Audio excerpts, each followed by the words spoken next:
It's the Opie and Anthony Show. 102.7 WNEW.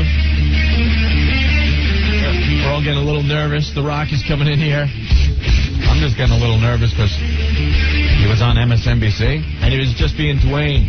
People say he's just Dwayne. You know, he's being Dwayne, not The Rock. We want The Rock. We want The Rock. We want The Rock. Like, what is it? He's got two distinct personalities, Dwayne and The Rock. Well, a lot of these guys look at it as a role they play, but in the eyes of like you and I and a lot of the WWF fans, oh no, he's The Rock. He's The Rock. He takes a dump as The Rock. He eats like The Rock. Yeah. He apps like The Rock. Gotta be The Rock. He's like a superhero, Anthony. Like when you went to see, you heard Batman was going to be appearing at the mall. It wasn't the guy that played Batman. You know, it was Batman. Yeah, you were fully expecting, the whole deal. Yeah. So we're praying. Because if he's just like Dwayne, then it's going to be like pulling teeth, and you guys are going to hear like really bad interviewing. It's like, well, so my book. So did you get into wrestling like a long time ago and stuff? Well, yeah. My father and grandfather were in it. 3 generations of wrestling. All right, we're going to take a lot of phone calls when he's in here. Yeah. If you hear him not being The Rock, you guys know what to do, okay? Yes, our faithful listeners will know what to do. We are far too big of pussies to I was just going to say confront a guy the size of The Rock. Let's see, we're brave. We'll admit it. Yeah. We sound brave. Oh, yeah. We trash a lot of people and stuff, but if they're right in front of our face, we are... That's where we need your help. Especially The Rock. Right. Guy's huge. Yeah, he's as big as these ceilings. Oh, hi, I'm The Rock. If you smell what The Rock is cooking. Well, we're a little nervous because we really like Mankind, too, from the WWF. Yeah. And we had him on the air to promote his book. And we actually had a chance to have him in studio a second time. And the first interview on the phone was so bad and so painful because he decided not to be Mankind. He was McFoley, and we even tried to get him into the Mankind character and stuff. Yeah. He couldn't be bothered. So we had to pass on, actually getting to meet him and having him in studio. Chris Jericho, he was in character on the phone. Brilliant. Probably one of the best interviews we've had with a wrestler. Guy was hysterical.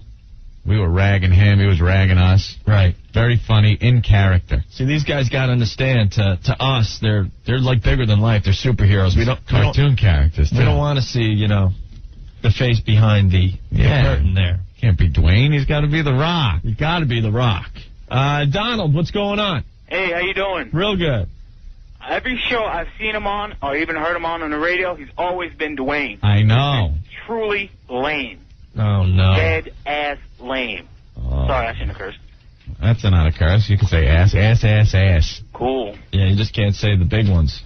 Also, my mother goes crazy over this guy. Really? 40-year-old black woman drooling over this guy. I'm like, what the hell? Well, pretty much every woman here at WNEW wants to do The Rock. Please. They all can't wait. They could do the Pebble. That's me. They're all in the bathrooms right now. They're getting all ready, getting the makeup on, and fluffing up the hair, and lubing up, taking their dumps and stuff. Getting ready. All right, Donald. Thanks a lot, man. Bye. Bye. Jamie, what's going on? Hey, The Rock was just at MSNBC. I work there. Yeah. He's the nicest, sweetest guy. Oh, cool. You guys should definitely not mess with him. He's so sweet. No, we don't want the nice, sweet Rock. Oh, come on. He is like this. We want the pompous Rock. You have never seen so many people go so crazy at our studios. It was insane. Well, I want him to put fear in my eyes. I want him to, make me believe that he is going to take the people's elbow to my forehead. I don't know. The rock bottom, kick your arms into position, and the people's elbow. I don't think that's possible. He is like the nicest guy. I can't even believe that he could be mean. He's so sweet. No, we don't want him. We just want him to be kind of in character. That's all. I know. We'll have fun with him, either way. We understand, but we're just praying that he's The Rock. Yeah. Well, maybe where he comes in and calls us jabronis and stuff. Yeah, well, call me a jabroni. And then I'll do that. I mean, a lot of people asked for his autograph, and asked if he would write that kind of stuff, and he did. He was really cool about it. All right, Jamie, thank you. All right, bye. I'm hoping he comes in here and goes, which is which? And I go, well, Rock, my name. It doesn't matter which is which. Yeah, we need The Rock. I want him to walk in that door with the sunglasses, Anthony, tilt his head up toward the ceiling. The people's eyebrow. Give a little sniff. Know that we have millions and millions of listeners. I want him to say, finally, The Rock has come back to the Opie and Anthony show, even though this is his first appearance. Right. But who cares? If you smell what The Rock is cooking. The Rock says, The Rock says, The Rock says, say something. Scott, what's going on? What's up, man? All right. Know your damn role. What do you think? Is he going to come out like a puss or what? I don't know. It's so weird. It's like having a schizophrenic on the air. You don't know what personality you're going to get. We have to do an interview, and we don't know what personality we're getting. It's like two totally different people are coming in. If he's Dwayne, I'm calling back. Yeah, we want you guys to call back and try to encourage him to be The Rock, because we're going to have a tough time doing it. All right. All right, you guys are fags. No, we're not. Thank you. You guys are fags. He has been The Rock on shows. Yeah? What?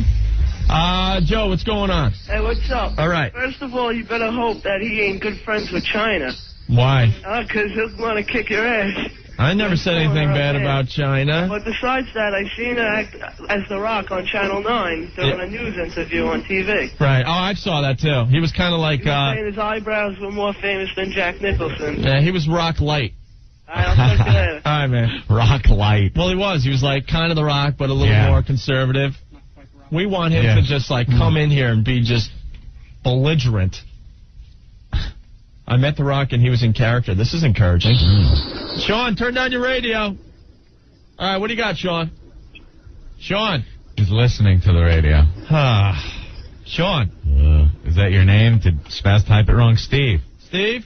Scott. Phil. Stan. Bob. Ryan. Ed. Sean. What an ass. I hope you guys could appreciate what happens on this radio show at times, okay? A lot of you guys have car phones, okay? Just picture how stupid some of our listeners are. Yeah. God, we love you guys, but you're stupid, some of you. Just picture this. You're in your car.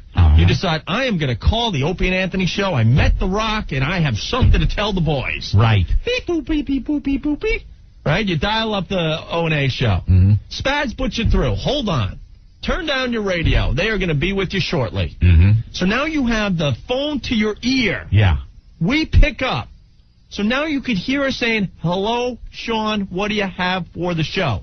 But he's listening to the radio. Which is 40 seconds behind because we're in delay. Yeah. So he is ignoring the voice that is live nationwide in his ear and waiting for us to say hi through the radio. Through the radio. Brilliant. Oh, boy. And it happens all the time. Unreal. I'll call the what? What happened to Jeffrey Ross? He was supposed to be here already. Oh, yeah? Jose. Yeah. What's going on, buddy? Hey, Winnie, how you doing? Great. Yeah, I met this guy one time down in Sea Caucus. The Rock, he's the most arrogant bastard I've ever met. That's what we want to see. It's the truth, I swear. He is so arrogant. I walked up to him to get an autograph for my 2-year-old son. Right. The dude just blew me off. I was like, dude, you stink. That's what we want to see. He's the worst. The nicest guy at the Federation there, believe it or not, is Triple H. That guy's great. All right. He blew us off. But The Rock, he blows monkey. All right, thanks. All right, Chief. We want the arrogant Rock. Yes. We want to be dissed. We want to be yelled at. Jabroni. We're willing to play. I hope he is. I guess we'll see. I want him to say something about the microphone. Oh, turn it shine it up real nice. The microphones we have in front of us. Just saying, I want him to say something about the microphone. I was going to say his lines, but they'll be all like, turn it sideways and stick it in your candy ass. Right. Hey, Mike, you're next. What's going on? Hey, what's going on, O&A? This is the guy in the Army again. Yeah, all right. I got a question. Why are these people that are on hold so stupid? They don't realize the radio's on through the phone as well when they're on hold. Well, I don't understand it. Well, because it's two different things. You got the delay working on your radio, and then on the phone, it's exactly what's happening live in the studio.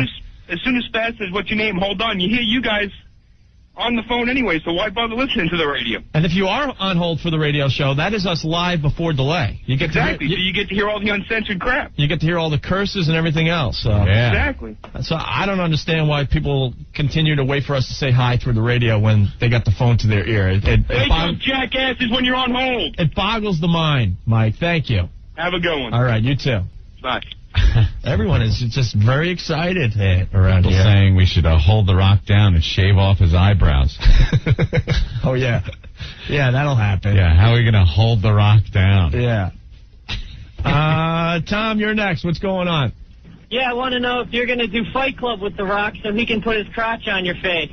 No, that will not be happening. I'm going to encourage The Rock to beat the crap out of Rick today, though. Oh, good. Even better. I am encouraging that. Depeche Mode faggot. Yeah, you guys don't forget anything, do you? All right, Tom, thank you. All right, that's it. Bye. You guys suck. All right. Bob, you're next. Hey, I got a surefire way for you guys to get the Rocky character. All right. When he comes in, that's what he's doing. When he starts asking him, it doesn't matter how you're doing. It's not a bad idea. That's guaranteed surefire way to do it. All right, man. You think? Or he'll just go like, ha, ha, ha, that's funny. That's funny. By the way, my new book is available. Thank you, bro. Thanks a lot. Bye. And, as we sit here and patiently wait for The Rock, Jeffrey Ross also making an appearance today. Yeah. A return appearance. I have to say, I think Bill Parcells is the most brilliant mind in football today. Genius, this guy. He's an absolute genius. He's calculating like Michael Corleone, this guy. He's amazing. At this point in time, I truly believe he was never going to quit coaching. Nope. Have you been following this story? It's amazing. Yeah. Okay. So he knew everything that was going to happen. Bill Belichick, the assistant. Yeah. He's pretty much the number one candidate for all the, head coaching jobs in the NFL as we speak. Yes. Mostly the Patriots want him, okay?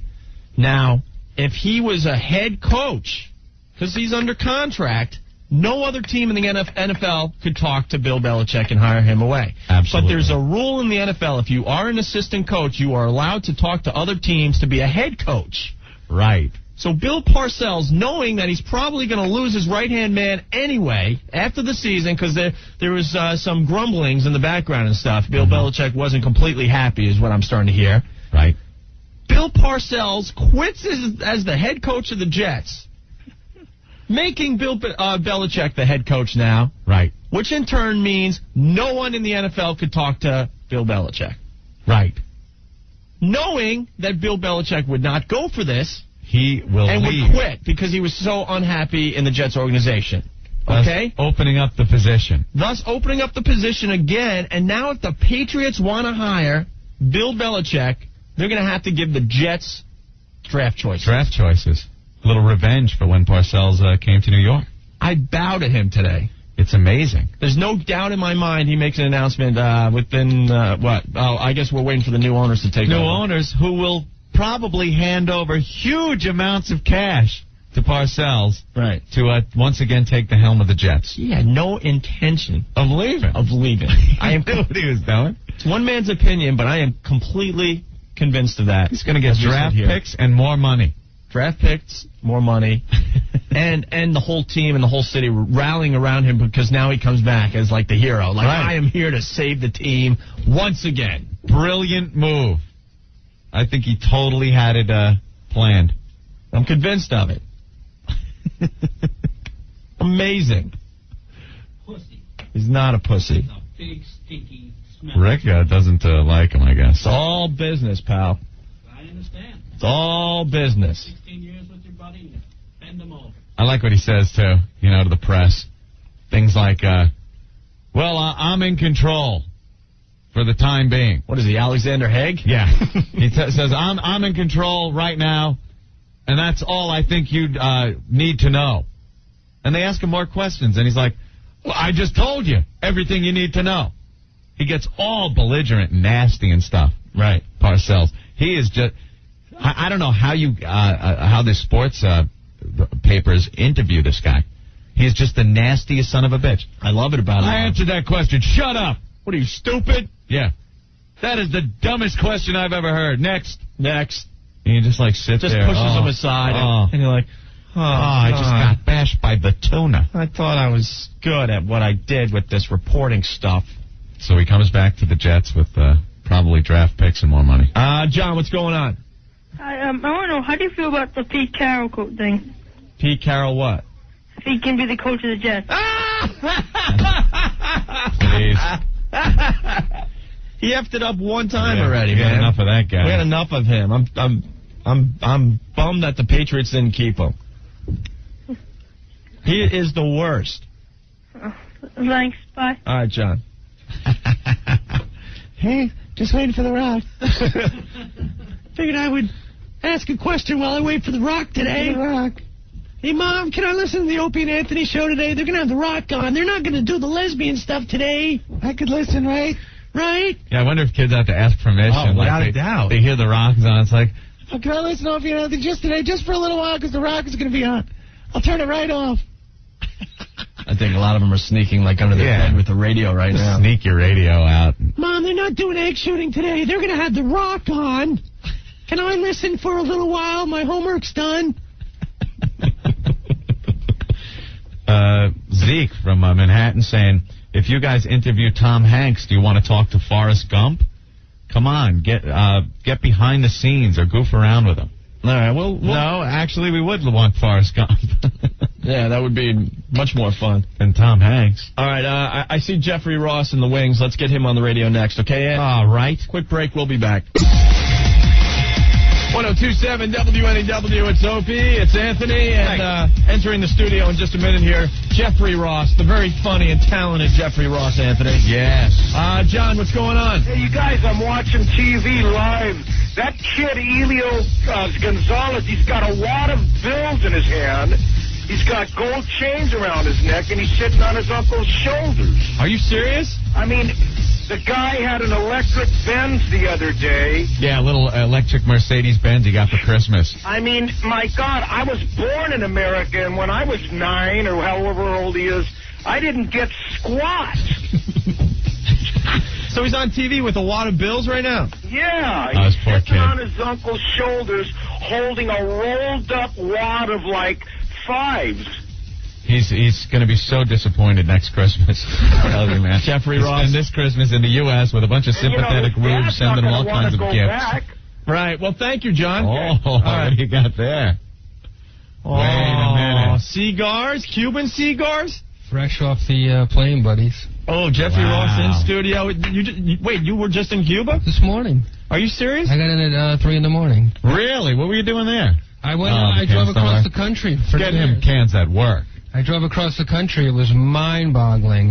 You're one of the first 2 people I've spoke to in English in 8 days. Really? I woke up and came here. Awesome. Yeah. What the hell is it? Yeah, look, he's got a Cuban shirt on. You wouldn't believe what was going on down there with this thing. Now, how the hell did you get there? I don't want to talk about that specifically, but is it illegal? I got in, Something is illegal, it's is not that easy to get there. What do you got to go to from Canada or something? I went through Mexico. Mexico? Yeah, but that's good with a big plane load of cocaine. Right?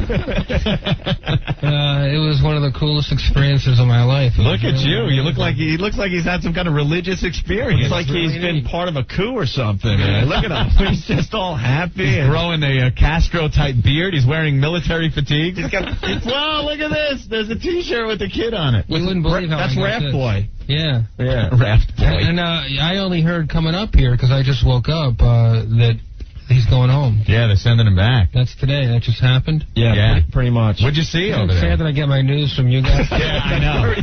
Yes. Opie and Anthony, your source for news. Well, let me tell you something. I haven't heard the news in a week, because it doesn't happen there, you know. The news in Cuba is 7 hours long, and they only have 2 stations. And it's just, they don't show like a story. It's one story. Whole event. Yeah. Really? Like they'll have a protest, a rally for the kid, and that's the whole day's television. My God. They show it in real time. You know what I'm saying? That blows, man. The news Come on. plays out in real time. Yeah. It's unbelievable. That's the OJ chase, only not as fun. Now, what's going on down there? I mean, What were you doing? Yeah, you got to tell us You know, dirt. I'm a comedian, so you have to have some life experiences. Yeah, so you figured going to Cuba. I took off. A buddy of mine goes down a lot, and he has basically what has become family down there. Really beautiful people. On the other side of the country, they don't want me to tell what town it is. No I want to keep it preserved, okay. free of Americanos. Right. Look at this. He's all of a sudden turned Cuban. You stinking Americans. Look, he hates us. I got it to American Customs, and I went through, and the guy says, "Have a nice day," and I said, "Gracias." I forgot how to speak English in 8 days. I didn't speak to anybody. He's been brainwashed, Anthony. I know. He's starting to believe in Fidel, it looks like. I bought the guy some Cuban cigars. I want to smoke one of those. Definitely. Yeah, we're allowed to smoke them in here, are we? We had Cubans down in Turks and Caicos when we went down there to do a broadcast. Yeah. Oh, the best cigars ever, man. Yeah, I mean, I've become... How'd you get them out? Because we were in Turks and Caicos. We were so freaking paranoid paranoid. to bring some home with us. You think it was like Midnight Express. We have them taped to our bodies, and we're going to end up in a Turkish prison if we get caught. I have 10 cohibas up my ass right now. All right, torch them up. Some stink weed. I think one of them's lit. I don't know what. I took the labels off, so they're completely natural. You know. Oh, that's good. That's art. Joe, what's up? It's probably no, I was going to tell you, the Cuban kid, he's not going back. What do you mean? Because it's a law here. If any Cuban touches base on U.S. soil, touches base like it's a game. He's protected. He can't go back. All the papers are saying he's going home. Him being a minor, though, that makes it a little... And the only loophole is maybe that he's a minor. And his father's over there. His natural father's in Cuba, and he wants him back. Personally, I think he should go back because... it's not like his father abused him or anything like that. I'm looking at the paper. It says U.S. rules. Dad gets the kid. He's going home to Cuba. Yeah, I don't think so. I think they're going to deploy, but I don't think he's going. All right. Well, we'll find out. We'll find out soon enough. Thank you, Joe. Pretty impoverished down there, though. They made a deal. Instead of Cuba, they're going to just let him live in Newark. No, I want to go to Cuba. No, please. Give me my tin shack. Now, this is... I got this shirt... That's amazing. This, it's easier.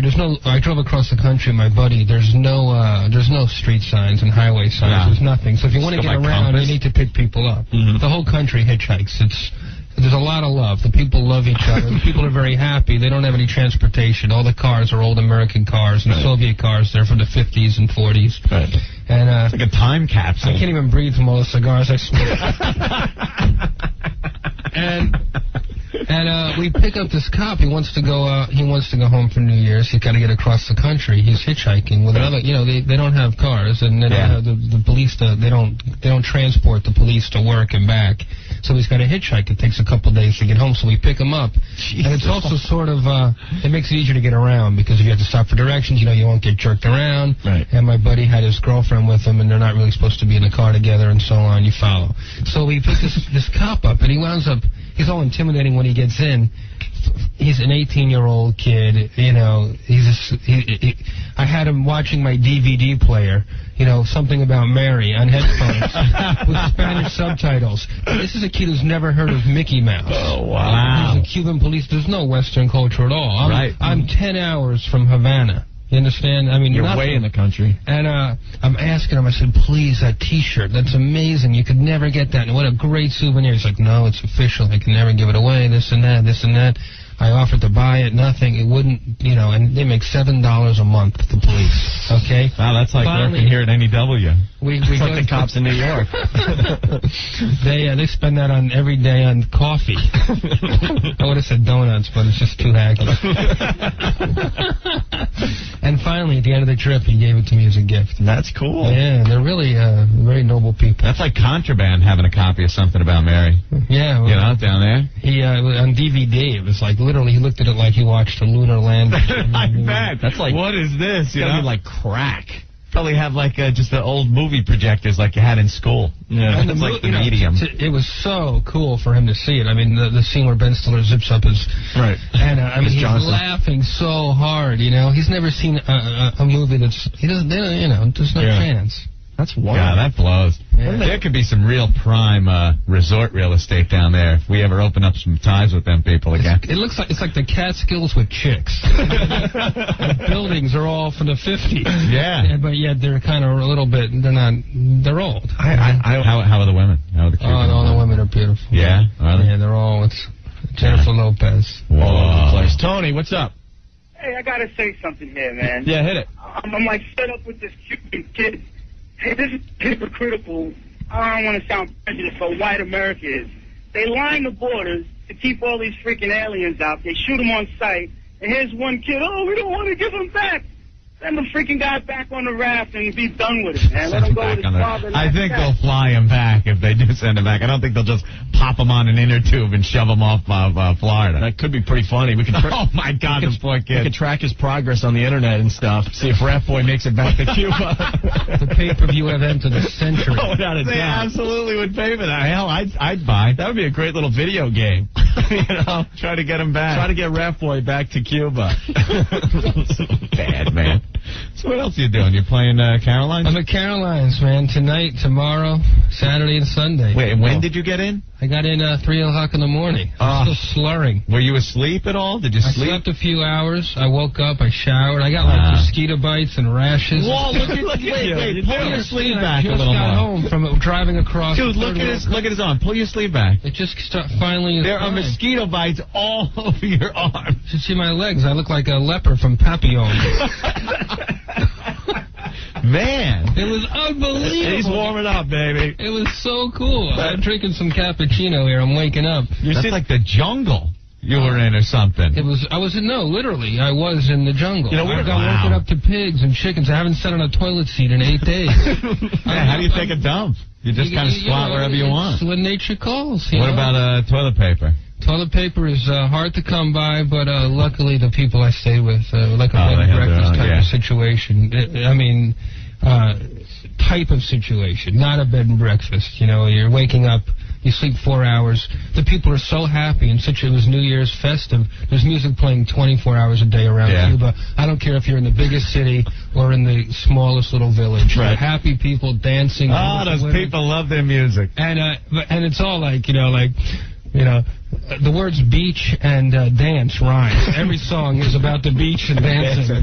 Want to go to playa, that's where I like to bala, And there's music all night, so the roosters don't know if it's morning or night. So the roosters are all night long. So they don't, the country is like it's one big fiesta. Little party. And Americans pretty well received. Oh, my God. I thought I was Bruce Willis walking around Disney World. It was like, you tell them you're American, there's no resentment about what's going on politically or anything like that. They're just warm, beautiful, giving, very, it's not it's a third world country, but the people are all clean, their houses are all immaculate. Right. They don't live in. Jeffrey's now a communist. That's what I'm starting to feel here.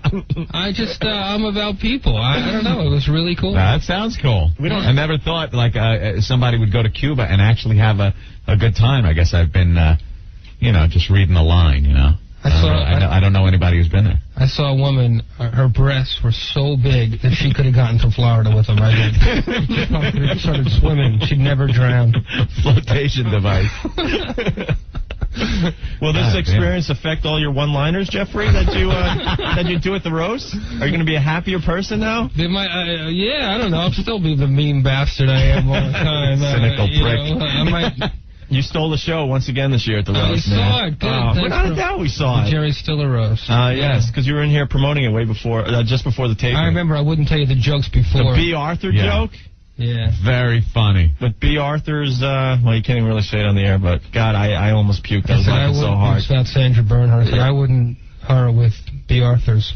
Slump. Right. And Sandra Bernhardt. Wait, I was just like... That was painful to watch. Her Hebrew name is Yech. That was just like pulling that big steel sweaty handle on a train and like the sparks are shooting out of the wheels. Like everything's going cold. People are funny and everything. She comes up... just grinds to a halt. You watch and go, what the hell is she doing? She sang Magic Man. Yeah. I thought it was funny because Jerry Stiller was dancing. Yeah. And his crotchety old body up there doing the hustle was so funny to me. She probably thought she was the hysterical one in that. Does she really think she's still funny? I don't know her. You know, every year I do these roasts. They haven't always been on TV, so she knows what I do. Yeah. So she always splits before just as I go on, because she knows that she's in for it. She'd rather hear about it than hear it. They don't want that reaction shot. She doesn't want to give them that. You know, that money shot. I met Billy Crystal and afterwards, and he said to me, then when I showed B. Arthur after I said that, he goes, and the look on what is now her face.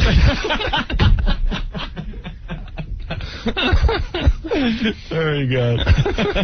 All right, we got to take a break. Jeffrey Ross in studio. He's playing Caroline's Thursday through Sunday. God, you got shows all over. I think you're doing like 20 shows between now and Sunday. And all proceeds will be going to Cuba. Shipping it all off to Cuba. To buy some rafts for those fine people I'm not over there. making that much money, but it's enough to take care of a lot of people down there. I bet you live like a king down there on a few bucks. Yeah, but there's nothing to live. There's nothing to get. There's no king. What am I going to buy? You get the better mud house. The 2-room mud. All right. 1027 WNEW, it's Opie and Anthony. Hey, hanging with Jeffrey Ross.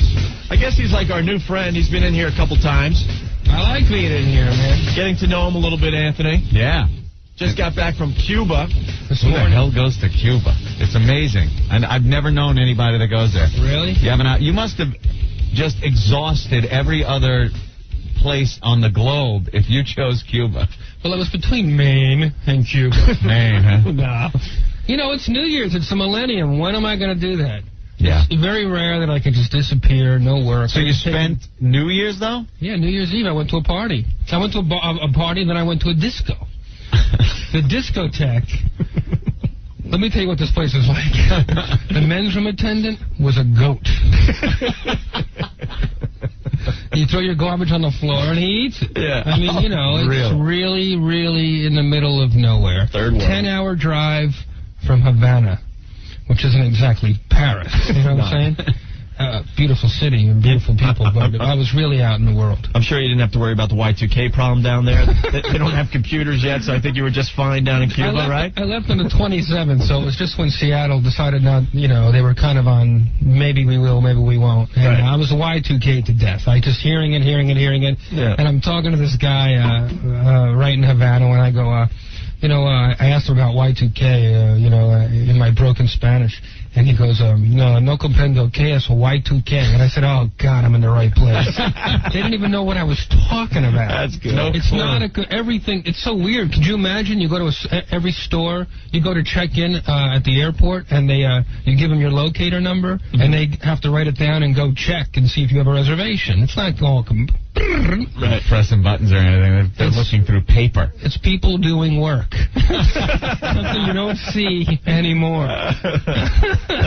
You didn't feel a little scared, though, the airport? The airport, it's like the people, they can't rob you. They can't rip you off. They can't do that because, if you sell meat, you're not allowed to sell meat. Really? Beef. Mm-hmm. It's 6 years in jail. 6 years for selling meat? You know what I'm saying? So you're not going to get taken. It can't happen. Right. There's a lot of people looking for a hustle and stuff like that, help you find your way around or to find chicks and stuff like that. They'll help you. Plenty of chicks to buy? Maybe? Nah. There's a lot of beautiful women in Cuba. I'm going to have to leave it at that because I'm on the radio. God. What did you eat?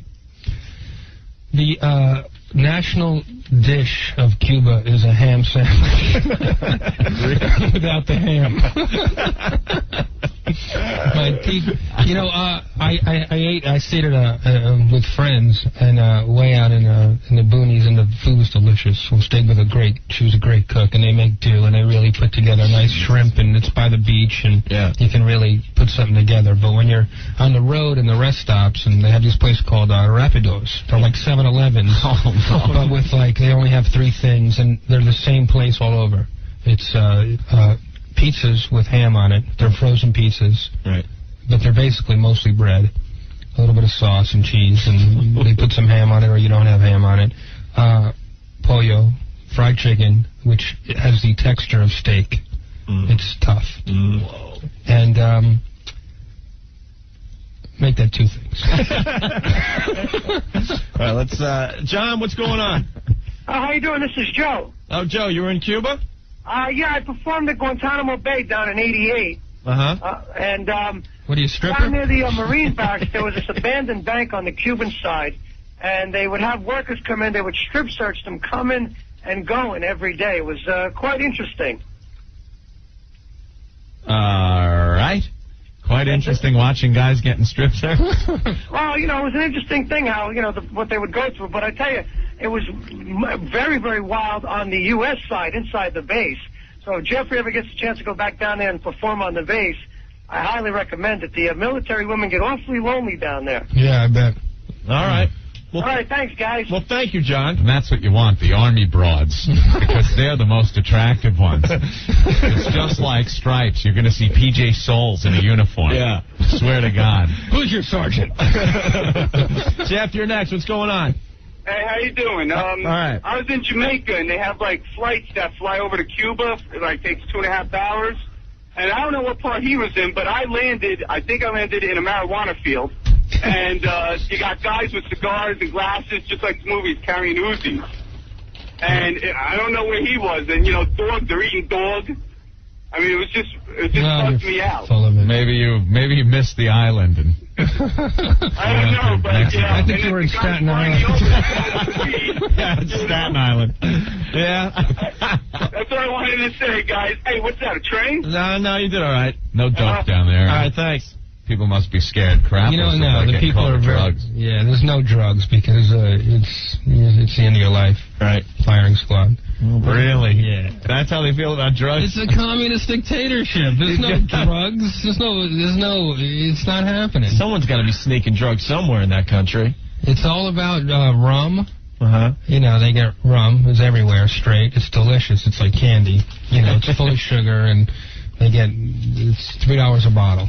Right. And it's delicious. They call it Cuba Libre, rum and Coke, and it's like drinking a lollipop. It's so good. They put a lime in it. Maybe that's where the crack is. In the rum. In the rum. The rum and the beers are like, you know, they're really strong. Yeah. I'm borderline. I'm like literally one Christmas party away from being a drunk, I think. That's what the commies like doing, keeping their population drunk. Yeah, they were definitely partying. You waking up there, Jeff? I feel great. You look tired. You're going to be all right today? Yeah. Okay. We're going to smoke these cigars? Yeah. You can light up one of the cigars. Really? Yeah, we don't have a boss today, right? You want one? Wow, that's going to puff in here. Sure. Oh, this is incredible. Smoking Cuban cigars live in the show? I got these at Port Authority. Is that all right? These are Monte Cristos. These are great. Oh, yes. Those are the biggies. Those are the ones we were smoking You can get one in. I'll pass. They say Havana on it. Havana means Havana. Yes. I don't have a cutter. I'm trying to... Uh-oh. That could be a problem. To get out. No, you bite it. Come on. People cigars. He's got a little thing. Yeah, this is cool. Ah, the little This is scissors. fun. We'll celebrate the new year. A little Cuban cigar. And Jeffrey Ross is going to help us out with the Rock interview. Rock's coming in a little while. He's a pussy. Uh-oh. Nothing wrong with that. We're kind of concerned because he's got the Rock character that he is on the WWF. But the interviews we've seen him on, he's been Dwayne Johnson, who he really is. Really? He's like, because the Rock on TV is like... Like what Sable's doing? Like what Sable does? Yeah. You know, the Rock is kind of like, you know, hey, I'm the Rock, and I'm the, you know, he's always talking about how great he is and everything. And then he's on the interviews like, yeah, well, buy my new book. I'm Dwayne Johnson. Dwayne Johnson, The Rock, you know, smell what The Rock's cooking. He wants to act, probably, and you can't act as The Rock. It's easy. Maybe that's What's this? Oh, look at that. You got a razor blade? What, are we going to do coke, too? Jesus Christ. No, we're going to cut these... He's got, like, the blade. Perfect. Thanks. Oh, yeah. All right. Yeah, I need a light, an ashtray, and a couple of broads. And you're all set. You got a bunch of little kids outside the studio. Oh, my God. Really? You know what they call, I had a joke. You know, it's really fun for me as a comedian to make people laugh who don't speak English. It's like who've never seen me. What a challenge. And the thing that got everyone cracking up is I would call Ricky Martin whenever he came on. Mm-hmm. He would come on in Spanish and the disco and stuff. You can't buy it, but they know what it is. Right. They think all pop music is the Backstreet Boys. They don't. That's the ashtray. And they think I called him Ricky. My buddy and I called him Ricky Marty Cohen. Ricky Marty Cohen, and they would crack. That was the funniest joke you could say. A little late with the cigar cutter, but thanks. I knew somebody was going to come down with one of those. I'm going to light mine. There goes Jeffrey Ross lighting up a big fat Cuban. Fat Cuban. Look at that. We have authentic contraband right here in the studio. What embargo? Don't know what you're talking about. Start chewing on that bad boy, man. Look at him, man. Puff away. Thank you. There you go. Lucy, I'm home. Hey, Fred. And what do you think? Tastes good. Here are matches. You get the other side. This place is going to be That's all right. You know, we're the last show of the day that broadcasts from here, so. I love the studio. And what are you thinking, man? It's like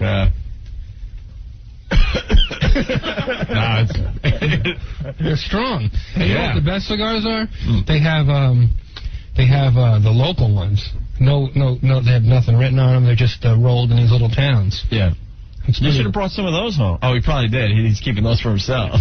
He's not stupid. It's like literally, it's for like 50 cents. You get 10 of them and stuff like that. Yeah. There, you know. Wow. All right. Just going to sit here and puff on a Cuban. That's okay. Patiently waiting for The Rock. I guess we could take another break, and The Rock should be here in a few minutes. We're going to continue our interview with Jeffrey Ross, and we'll bring Rock into the fold as well, Anthony, okay? All right. And don't forget Jeffrey Ross at Caroline starting tonight at 8 p.m. Boy, I got a buzz. And playing all weekend. Through Sunday. Yeah. Masturbation in the car. We can't pass that up. No, we're going to go right to that. Katie. That's like breaking news on CNN. Right. And they just break in. When we get something that says masturbation in the car, we have to go right to it. Katie. Hey, guys. Hi, what's going on? Nothing. I've been trying to get through for ages. Wanted to see if anybody out there ever masturbates while driving in the car.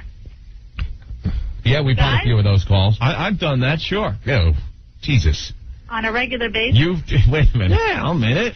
Jeff? I've masturbated thinking of my car. I've never masturbated in the car. In your car? Oh, yeah. Long trip? I slept in a car 2 days ago. How long of a trip does it have to be then? You got to spank one out. Sometimes you get really bored in the car if you're stuck in traffic and stuff. You want to pass the time. A couple of times I've really done a great job parallel parking, and I would say, oh, gosh, I just made I just got to rub that out. Great, one move. Yeah, Katie. I like to play with myself when I'm driving to work in the morning. Well, what about driving home? Sometimes, yeah. Driving to work in the morning? So you go. So you're sitting at work with like stink finger and stuff? No. No?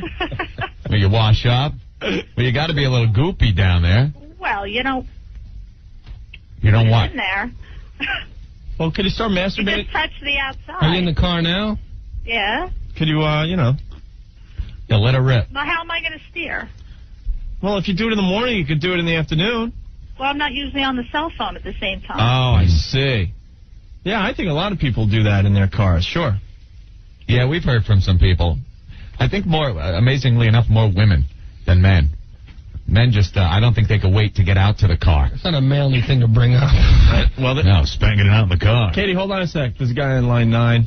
Speaking of guys whacking it. Gregg! Yeah, what's up? What's up? Nothing. She really caught my attention real quick because about 3 days ago, I just got back from Florida. You know, I love you guys. When I came back, I turned you right the hell on.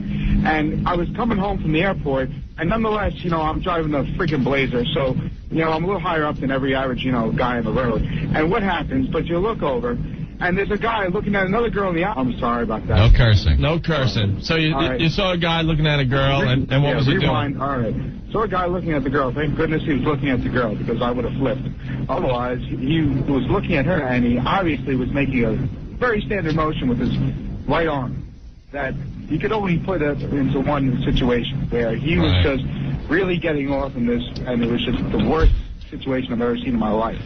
I really hope that men never have to run into other guys on the road satisfying themselves. So didn't you just turn away when you realized what the guy was doing? Yeah, I sped away when the light turned green. It was at a red light, for goodness sake. Oh, I see. What are you going to do in that situation? You look away. Well, I did look away for...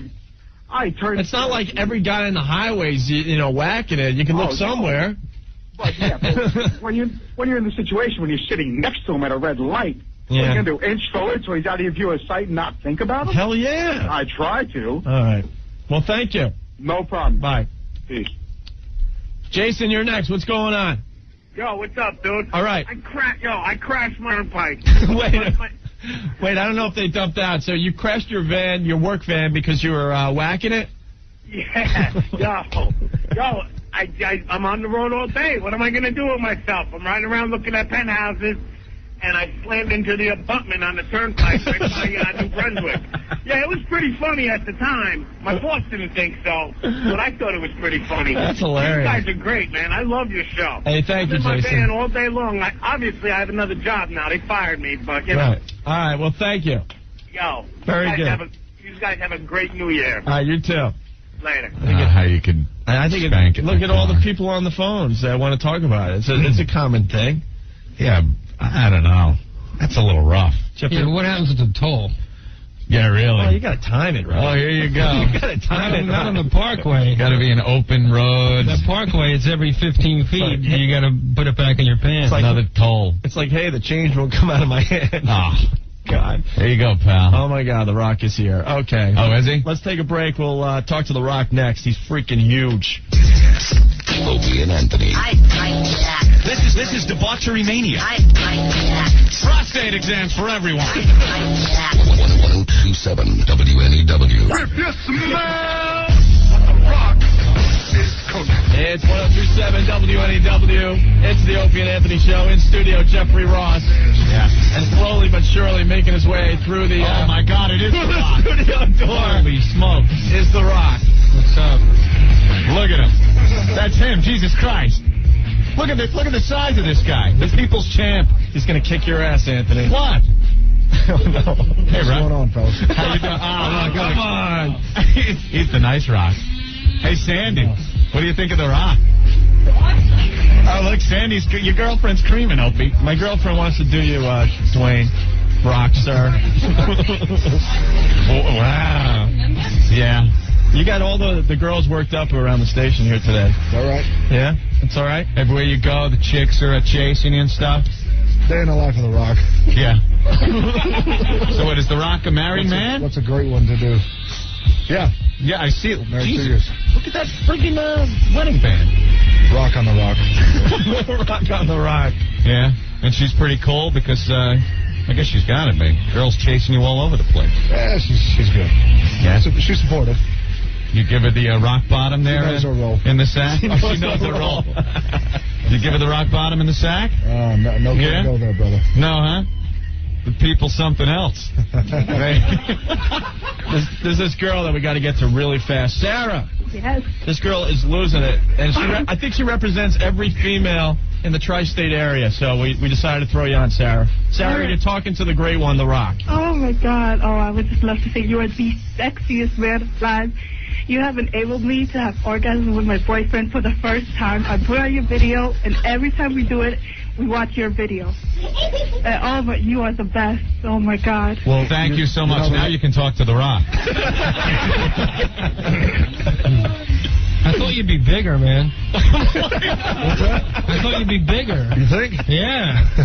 That's a jacket. Don't let the jacket fool you. That's Jeffrey Ross, a very funny It doesn't matter who. Uh-oh.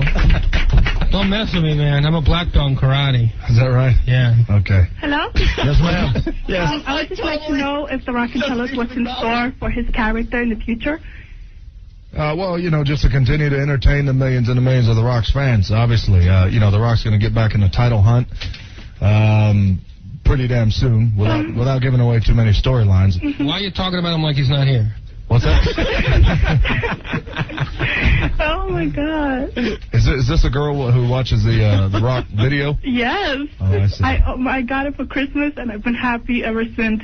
I was just wondering, are you going to, by any chance, go to the WWF store in Manhattan anytime soon? As a matter of fact, I was there for lunch today, and I'll be there at the grand opening January 19th. Yes. All right. Thank you. See you there. Bye. And you're gonna, you'll see her. She'll be leaving a trail for The Rock. And obviously, The Rock, you're promoting his new book, and you're doing a book signing tonight? Doing a book signing tonight, yeah, Tower Books. Right. And been kind of on the go all day, and on the go for the rest of the month, for that matter. Rock, we got to ask you, because you are we're in Raw Magazine, like, chewing on your character and stuff. Yeah, you see that? We're in Raw Magazine this month. Saw it. And saw the article. Oh, you did? Yeah. And I'm chewing on you. But, look, Opie's got your ass in his mouth. You can really smell what The Rock's cooking there. So you're doing the book signing tonight, but we got to ask you, you've been doing the book tour today. Why The View? Why the View? Did you feel out of place this morning with Barbara and Star Jones and the rest of them? No, not at all. Well, maybe not too many people know this, but they're some of the biggest Rock fans there are. Yeah. Meredith, and especially Star and Lisa Ling, and of course Joy. We got to work on Barbara a little bit. She's getting around. She's coming around to it. The Rock likes hanging out with the View chicks, though. Well, the View's good. I did the View last year, and it was a good time. So I decided to do it again. Face facts, though. If it was between you and Star Jones for a title belt, you'd be a little bit intimidated. You think so? Rock might do the job for Star. I wouldn't want to meet her in a dark alley. That's all I can say. She's a sweetheart. Yeah, okay. So many people want to talk to you. Jennifer, what's going on? We got The Rock in the studio. Hi. Hey, honey. Okay. Oh, boy. Talk to The Rock now, Jennifer. Oh, I just want to tell him he's, like, my favorite wrestler, and I never used to watch wrestling. My boyfriend got me to watch it, and now he got me a 6-foot poster of The Rock, and I kiss him every night before I go to bed. You gotta get up early for the 6th grade, though. 6th grade? How old are you? I'm 18. Okay. Oh, well. I appreciate that. Oh, yeah. I just want to know, can I have tickets? For my birthday, my mom's going to get me tickets front row, but I don't know if I'll be able to. I'm sure Opie and Anthony can take care of that. You know what? 18. No. She's 8 and 1 or 9. No, you know what? I think we have a pair of tickets to the Continental Arena show. Screw it. We'll give them to you, Jennifer. Really? There you go. Oh, my God. Thank you so much. Hold on the line, okay? Those are my tickets. Bye. Tell Spaz line 1. Sorry, Jen. She gets a pair of tickets. So what can we expect in this book, Rock? Well, what's in here? Well, it's pretty candid, pretty open, obviously. I talk about a lot of things. Not only do I talk in the character of The Rock, a lot of it is in the character of The Rock, of course, with your typical Rock promo and entertaining Rock stuff, but a lot of it is Dwayne Johnson and growing up in the business, growing up in this industry. A lot of things I've seen, we all got our hard luck stories, and mine was no different, no worse, no better than the others, and in that you see that. And a lot of times, a lot of people see, you take The Rock, Stone Cold, that saga right there. A lot of people see that out in the arenas and all the interviews we've done and things like that, and of course the matches we've had. Well, not a lot of people dare say anybody other than people in our office and people backstage see exactly what goes on between The Rock and Stone Cold in the back. Intimately kind of go into that and just, a whole bunch of things. There's, of course, a very important chapter on Owen and a lot of it, obviously, growing up in the business and seeing what I've seen so far. Right. You think Stone Cold will be back? There's a lot of questions. It seems up in the air. He's going in for surgery any day, right? Yeah, I believe he's got his surgery switched to January 17th. And, I think he's going to be back. He knows there's going to be one more Rock Austin WrestleMania. I'll see him next year. Right. You got to feel pretty good. You're like getting all the heat, man. You better hope he doesn't come back, buddy. That's all. You better hope The Rock don't come over there and put his foot right in your cancer. You better hope. I'm not afraid of you, man. My dad's a lawyer, mother. Jeffrey and The Rock, man. We could have Fight Club. I don't think it would last long. But Mike, what's up? What's up, fellas? All right, you got a question for The Rock? Yeah, I do. Hey, Rock, first of all, let me preface this by saying you are my man. Thank you. Now, there's a rumor going around. Do you that want you something had- stuck up your candy ass? There's a rumor going around that you had some sort of breast reduction, shall I say? Yeah. Is that true? Yeah. It's because you're Samoan, right? Yeah. Well, no, not because I was Samoan. Wait, you really had breast reduction surgery? Yeah, it was one of those things where it was like a part of a liposuction deal done, and I had a little bit of fat. I had that taken out. Let me ask you one more question. Did you have like baloney tits or something? No, it wasn't baloney. It wasn't anything like it wasn't like a Mark Henry tit or anything like that. Hey, you guys got any tickets for me? Honestly, I'm in 7th grade. Yeah, but you're not. You're not a cute girl that's ready to have an I'll orgasm. dress up like a cute girl. That's okay. Hey, I'll give you tickets to see me, man. I'll take it. Caroline? Yeah, I'll wrestle you. Yeah, Jeffrey Ross appearing at Caroline's tonight. Let's not forget him today. All right, fellas. Thanks a lot. All right, thank you. We're kind of pissed off that you got Mankind fired there, Rock. You're pissed off that The Rock got Mankind Yeah. fired? Did you not follow the storyline? Or The pink slip match. Pink slip you match. think that The Rock got Mankind fired? Well, it was you or him. What's that? It was you or him that had to go. Would you prefer it that The Rock been fired? Well, you know. Oh, we like Mankind, too. Mankind's you know? pretty cool. Well, you know. Mankind is no doubt pretty cool. I don't want to diss The Rock or anything like that, you know, but Mankind is pretty cool, and I think the WWF could use him, have him back again. No Is doubt. Cactus Jack coming back? Is that? Mankind will be back, no doubt. All right. Cactus may be back too. We'll see. Yeah. Seems to be growing his beard a little longer, looking a little more like Cactus. He's getting ready. Matt, what's up? Yeah, I just wanted to know why The Rock. I mean, everybody loves him, but that people's elbow is the lamest finishing move I've ever seen. I mean, I've been watching wrestling a long time, since like the late 70s, and I remember in the mid 80s, this guy, his name was Coco Beware. He had this thing called the Ghostbuster that was devastating. I mean, I'm wondering how come such a well-known character doesn't have a better finishing move. I love his finishing move. Well, let The Rock ask you this. How exactly are you the authority on finishing moves? All I'm saying is that it doesn't look painful. It really doesn't. Well, you know, you bounce off the rope, it doesn't look you do your arm thing, you do a painful. little dance, and then you drop on the guy, and it looks like you barely touch him. It doesn't look painful. So are you to tell The Rock that the stunner is physically painful? I didn't say anything about the stunner. I'm just talking about you. Why am I going to talk about someone that's not there? Well, what are you talking about? You really don't.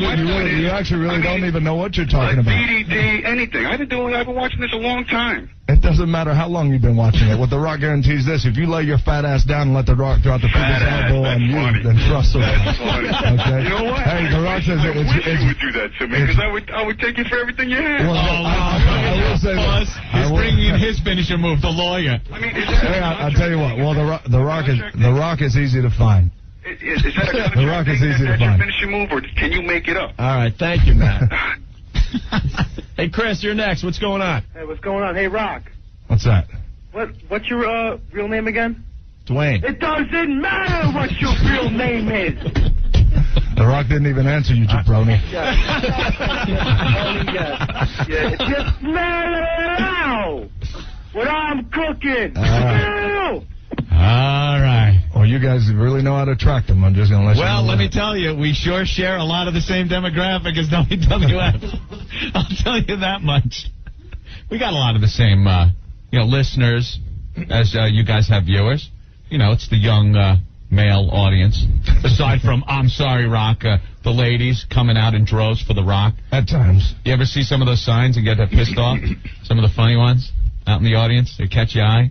Oh, yeah. Never get pissed off at them. No, that's just their fans being creative. Do they make you laugh inside when you're trying to wrestle? When you see some of those things? Yeah, they make me laugh when I'm not even inside. It's cracked up. There's something about seeing a sign that says a big red retard. There's something about that. Yeah. The picture of Kane. That was me. Rock believes it. Is it true that you're going to wrestle Chief J Strongbow? You don't remember that guy? Yeah, I remember Chief J.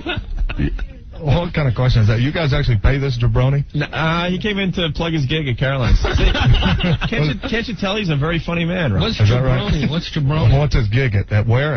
I'm in the circus. Oh, is that right?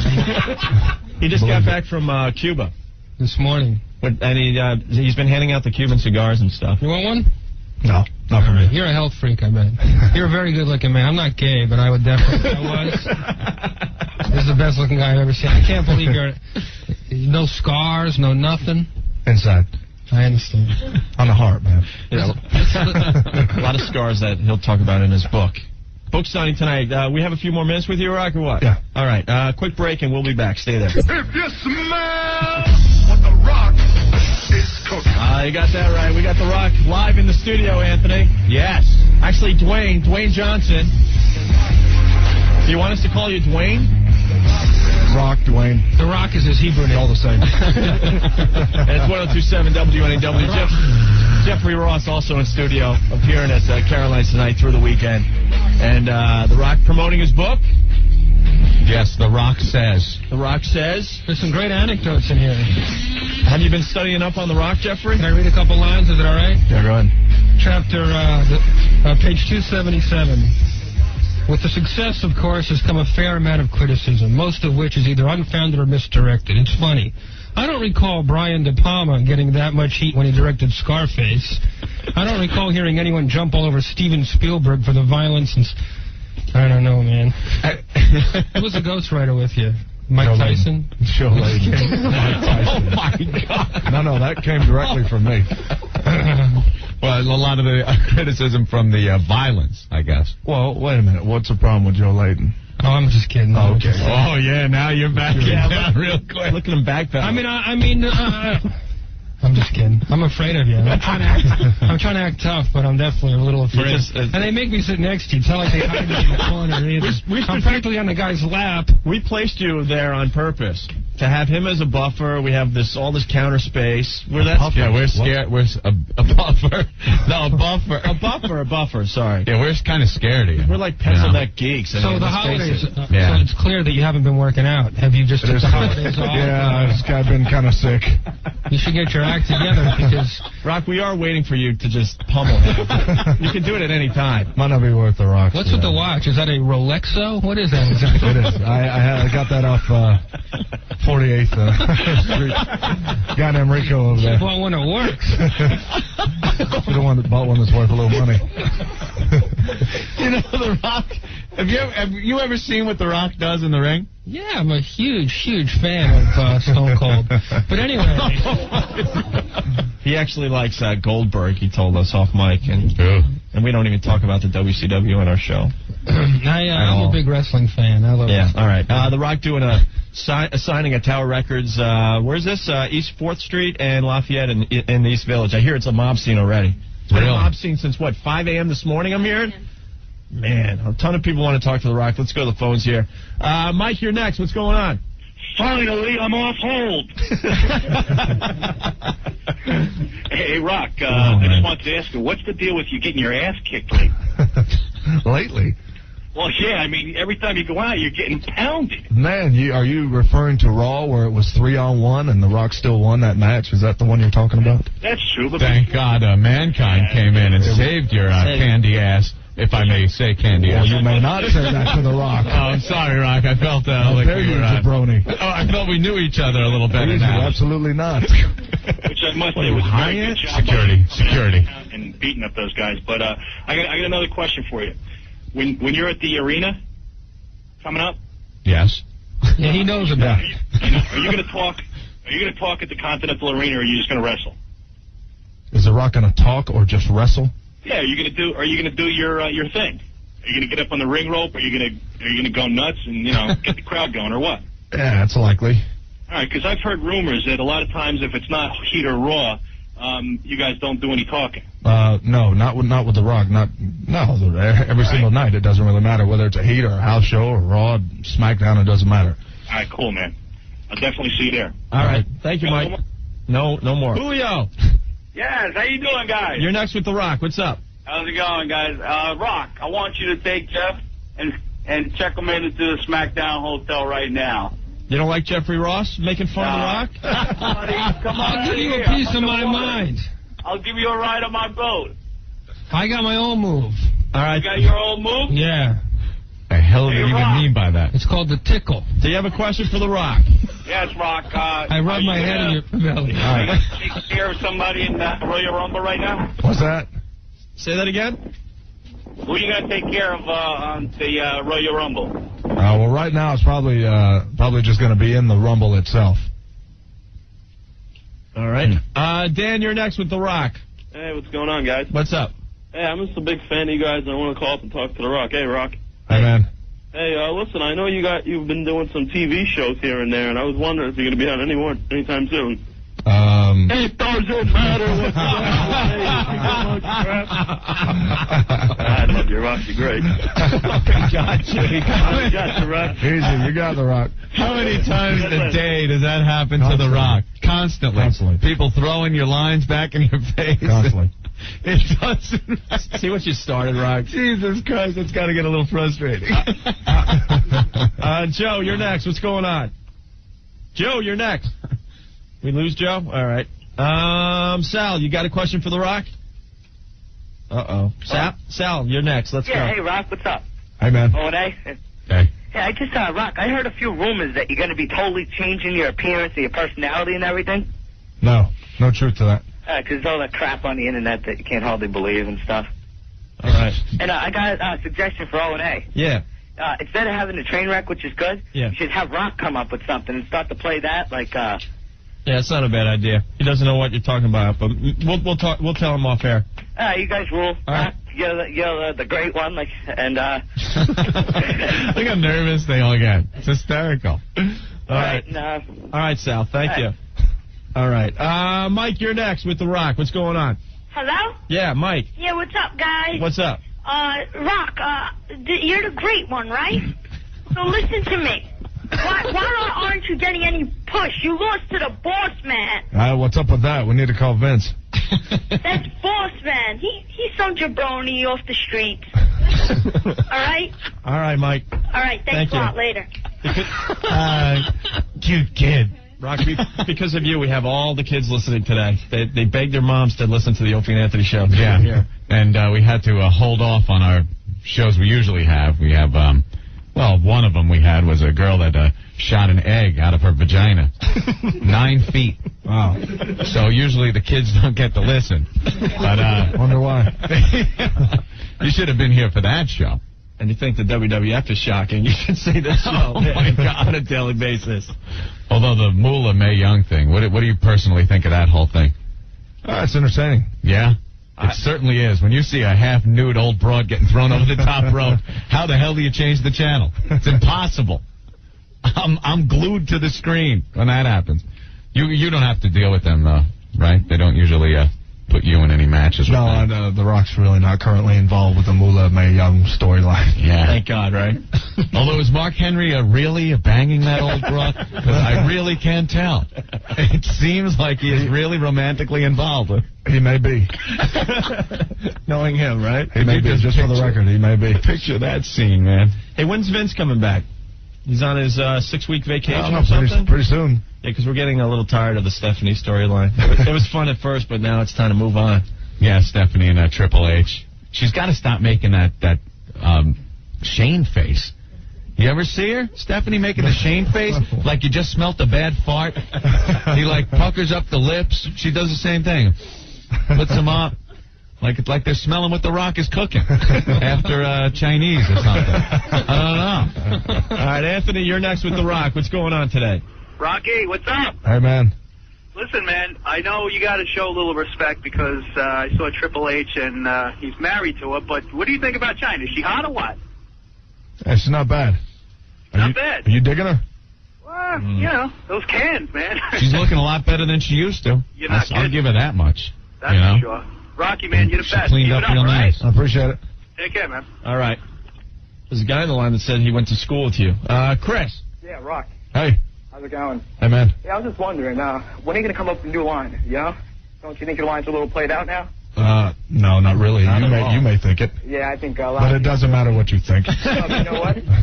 Let me ask you another question. No, seriously. I got a good line for you. Now, I've fallen and I can't get up. That would catch on. That could be That's the a next T-shirt one. right there. Scott, you're next with The Rock. What's going on? Hey, how you doing, Opie and Anthony? What's going on? All right. Rock, I just gotta say, you're one of the greatest performers I've ever seen on TV, man. I Right appreciate now, it. I got my 3-year-old son running around my house telling me what The Rock is cooking. And you guys are great on that. You know, Well, it's good work, thank you. man. All right, thank you. Appreciate that. Like I Thanks said, a lot, the man. accolades just coming in. It's amazing. All our listeners are tongue-tied with The Rock in studio today. Yeah. Are you going to be moving on to like movies, sitcoms? You want to do all that stuff? Or I've done a lot of television work, but we've seen the commercials and stuff. They're hilarious. Probably this year. Yeah. Venture off in the movie. Right. Now, you a big Elvis fan? Is that true? Yeah? Oh, yeah. Yeah? Could you sing us a line, maybe? No. No. Come on. The book's got awesome pictures, man. It does. This picture of you and Andre the Giant as a little kid. Let me see. Look at that. That's you as a kid? How'd you meet him, man? How'd you meet him? Wait a minute. That's you as a kid? It is. Yeah, easy. The Rock's looking good there. I'm just saying. Pass that picture around. I could relate to the hairdo. That's a cool. That's right. I could definitely relate. Was he a cool guy? Yeah, real cool guy. Yeah. Right after that was snapped, he threw Rock to the floor. That's right. It's a memorable moment. Wow, that's something. Sporting the fro. That's it. During the early days, yeah. Boy, that was a curse. I remember that. My hair just like a big dandelion head. You know? I had the same thing, Rock. I understand. I know where you're coming from. You feel the Rock on that one. I feel your pain, yeah. Dan, you're next with The Rock. What's going on? Rock, Opie and Anthony, what's up? How you doing? All right. Hey. I want to ask the great one who he looked up to as a kid, who is his favorite wrestler all time. Favorite wrestler? Well, obviously, I looked up to my dad and my grandfather who were in the business, but I'd have to say probably the entertainers would have to be probably Magnificent Morocco, even including Ric Flair as well. Mm-hmm. Keep up the great work. You guys are awesome. Rock, you are the great one. I'm not going to bother you with doing any of your tacky catch lines, but I know what you're cooking. God damn. Eddie, you're next with The Rock. We only have a few minutes left here. What's going on? Yeah, I just want to ask The Rock, what he thought about when the Road Dogg was on your show and he was talking all that trash about him? Oh, yeah, the Road Dogg did talk a little trash about The Rock. Yeah, it almost sounded like you two, we're talking real life, kind of have a little, tiff going. No, there's no tiff with The Rock. There's a tiff with Road Dogg. He's the type of guy who's kind of insecure at times and very jealous, and it's just that simple. When are you going to lay the smackdown on him again? Whenever I get the script. All right, Rock, you want to go one-on-one with me? No, you might hurt The Rock, man. That's right, you know that. Sounds like a tough dude. That's right, yeah. Rock, you're great, Rock. I'll talk to you later. Appreciate it. Hey, Rock, does it ever get real in the ring when you really don't like the guy? Like you give it a little extra push or something? No, not really. I mean, I'm pretty much professional in there, and the rest of the guys in WWF are professional guys. Right. We got an issue, it'll be handled back in the back, and then never in the ring in front of everybody. Right. That's it. Nice curse from The Rock. Rock on that one. All right. But it is what it is. That's all right. If anyone's Curse got in the book, unprofessional. too. Curse in the book, too. What's your personal view on toning down the whole damn wrestling thing? Because it pisses us off. All these people coming out of the woodwork saying it's too violent and... Well, it's easy to say that. On network television, you'll find a lot worse. Mm-hmm. We don't murder people, obviously, on our show. And a lot of times our show's reality-based, but at the same time, you'd be an idiot to think that it's completely legitimate, because it's not. I remember seeing the Boss Man getting hanged. That's right. That's true. Wait a minute. That looked like murder to me. But then, like Wile E. Coyote, he was back the next day with no problem. That's right. I was like, wait a minute, they hung him yesterday. What happened? Some stuff's real. That blood on Austin's head, sometimes, I don't know. That seems real. There's a lot of real seems things. painful. The blood's real, yeah. All the blood's real. All right. Oh, any contact that maybe shouldn't have happened? I see a lot of times, looks like X-Pac doing that spinning back kick. How the hell you know where that's going to land every time? Well, that's just one of those, that's a hell of a kick. You kind of just got to suck it up. I mean, sometimes I swear to Christ, you just smack someone in the side of the head. You seem like, wait a minute, he just kicked him in the head. Right. Bleeding. You ever catch anything from X-Pac? Off guard, yeah. Yeah, a couple of them. Yeah. He's a little pipsqueak anyway, though, compared to The Rock. Look at you. Right? You break him in half. Mark, you're next with The Rock. What's up? Anthony is such a wuss. Why? Why don't you do your impersonation of him? What? The great one. Do your impersonation to his face. What impersonation? The impersonation you always do when you talk about him. I don't know what you're talking about. In a loving way. He doesn't trash The Rock. I don't trash The Rock. Doesn't trash the great one. It's like everybody does an impression of The Rock. All right, wait, what has he said, Mark? He's always saying, I'm going to take this and stick it up this, and you're always saying... Well, Mark, why don't you take that telephone, shine it up real nice, turn that sumbitch sideways, and stick it straight up your candy ass! That old gag, Rock, That'll show him. He's rolling his eyes like, I'm sure for a second people were looking at each of us thinking, who's the Rock in here, you know? You really can't tell. All right, shut up, Mark. Matt, you're next. What's going on? Hey, guys, how's it going tonight? All right. Rock, I ever wondered, with so many cool heels and the lack of, hated heels, I was wondering if you ever had to turn The Rock evil again, would you ever think about bringing back third-generation superstar Rocky Maivia, since, everybody pretty much hated him? No, not necessarily because he was a babyface. When Rocky Maivia became The Rock went out there and he crapped on the people. He did what he had to do to get legitimate heel heat. He did that, and made no bones about it. Would say, hey, this ain't Sing Along with The Rock and Good Night Trailer Park Trash every single night. No, I think if the time were ever to happen where The Rock would turn heel again, he wouldn't have to go back to Rocky Maivia. He'd just have to kind of do exactly what he has to do. And there's still a lot of arrogance, and there's still a lot of arrogance, a lot of confidence, a lot of things you still see in The Rock now.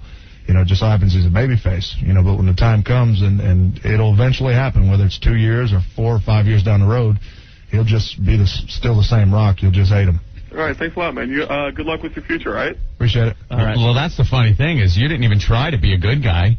I mean, it just happened. He'd go out there and say he was the people's champ, and the people were like, no, you're not. You're just being pompous and saying, I'm the people's champ. And then after a while, it just caught on. You brainwashed everybody. You hypnotized them or something. So yeah, he is the people's champ. Hey, Chris, what do you have for The Rock? Rock, this is one of the millions of fans. I was calling to find out what kind of injuries you've ever sustained in the ring. In the ring, other than a couple of knee injuries, had a couple of surgeries already. That done shoulder injuries all the time. Pretty much your typical bumps and bruises. Yeah, you can see time and time again. You see black and blue marks on some of the wrestlers from going off the ring and everything. What about when you flip over the top? What's that do to you? Well, you won't see too much flipping over the top from The Rock. Not like the Hardy Boys or anything like that. Yeah, they get into it. That ladder match is still one of the most amazing things I've ever seen. We got Sick Boy in the studio. He's like a wrestling expert. You got a quick question for The Rock there, Sick Boy? He's been chomping at the bit all afternoon. Yeah, I was actually kind of curious about, remember the MTV special over the summer? They had the feature on Tony Atlas, who was your dad's tag team partner. I was kind of wondering if you saw that and what you thought about it. They kind of highlighted some of the hard times that Tony's gone through over the years, and him talking about being so desperate that he wanted to kill himself and all that, and just what your thought on it was, with your dad being his partner. Well, before The Rock actually answers that, just out of curiosity, The Rock's heard of your name, and The Rock's got a question for you regarding your website. Oh, no. Actually, I had no idea it was you who goes by the name of Sick Boy, but it was brought to my attention last night from the office that your website carries a lot of racist comments, and I just want to hear about that. And for the most part, I just want to know, it sounds like all you guys are friends, and if you guys had known that this is a guy who has racist comments on his website, and if in fact you guys are behind that. Oh, I've seen his website a few times. He's got a bunch of writers on there. And I think they just open it up to everything. Yeah, I don't think there's anything ever been racist, no more than any of the humor that goes on in this show. Well, hey, now, don't blame our show. Don't lump us into that. Well, I'll tell you what, after it was read, a couple of lines were read yesterday. The officer called me, read a couple of lines for me. It said something like, The Rock being half black, half Samoan, doesn't know whether he should go rob houses or eat food or whatever it is, and saying Jacqueline's from the jungle and Mark Henry, something about him being a gorilla or a monkey or something like that. So elaborate on that. And if that's the case, if you guys are behind this guy, then really, I really don't even want to be here for that matter, and I certainly don't want to talk to you. Well, if there's been any, this is nothing that's been written by me. I've got a staff of 15 writers that are on the site, and the site is done as an entertainment site, adding humor and just commentary on what goes on in wrestling. I haven't seen anything that was racist on the site. If there was anything that I ever saw as being too extreme, it would be gone in a heartbeat. There's been plenty of stuff that gets... Well, being saying that Jacqueline is from the jungle and Mark Henry's a monkey, and whether or not The Rock wants to rob houses because he's half black or he wants to eat because he's half Samoan, quite frankly, I find that offensive. Well, I haven't seen that. I haven't seen those posts at all. I don't know if anybody else has. And I'll be honest, I've never read any of that. I mean, I've never seen one thing up on my site that would ever be racist, because that's not how I was raised, and that's not how I would run a website. Well, it's on there. Well, I haven't seen it on there. If it's on there, it will absolutely be removed. But, I absolutely do not condone, nor do I, support any of the statements made. And if, somebody on there has made racist comments like that, they're absolutely going to be fired. Can I be excused? Whoa, really? Wow. All right. Well, for the most part, it's one of those things where, I was contacted, I was made aware of it, and the office was made aware of it, and quite frankly, I don't want to have anything to do with you. I don't want to answer your questions. And if you guys have anything to do with this guy, I quite frankly don't want to have anything to do with honestly, you guys. Honestly, I've never read any of that stuff on the site, and that's the honest truth. No, we have him on whenever we have wrestlers on. He's an expert, knows a lot about it. We have that on. I don't know anything about any racist postings. Like I said, we don't condone that either. Yeah. Well, it was brought to my attention last night, and it was read to me over the phone in detail. When you have an open forum, especially on the internet, there's not really much you can do about that. Apparently it was from the writers who you must employ somehow. Well, they're not paid writers at all. They're hired based on their writing skills. But if I had known somebody was posting that kind of crap, well, I apologize for anything that you may have taken offense to. I absolutely, do not condone that type of writing, especially on my website. It's something that I put a lot of hard work into, and it's been up for 2 years now, and, we've put a lot of energy and a lot of money into it to make it something to be proud of, and for something like that to be on it, it's a black eye to the site, and it's a black eye to me. And, I apologize to you and Jacqueline and, anybody else from the WWF who, if somebody had made a comment like that to them, then they will absolutely be gone. You mean African-American site. All right. Enough with that. Wow. Boy, that sure turned around quick. Look at that. What the hell are you doing? So what else, guys? Let's wrap this up. Yeah, no problem. God damn. You ruined our interview with The Rock. What the hell? We were all having fun. All right. Well, we still want to thank you for coming by. I appreciate it. Yeah. All right. I mean, absolutely. I hope you don't hate us. Well, no, I mean, if you know of this, and if you're telling me the truth, if you know of this... I'm giving you my word. You don't know much about me, but I honestly have never read anything like that on his website. And that is my word. I'm not backing down or anything. I've never read anything like that. And that's the God's honest truth. All right. I believe it's there. I'm not going to lie, but, if you say it's there, but... I was pretty much there, for the most part. Again, I was brought to my attention last night, sat on the phone for a good couple of hours, and made the publicist aware, and I had no idea it was him, but appreciate you guys having me on. Thank you. Okay. Book signing starting at 7 tonight, Tower Records, East 4th Street, and Lafayette in the East Village. Got to thank The Rock for stopping on by today. 1027 WNEW. Who the hell just turned off their radio?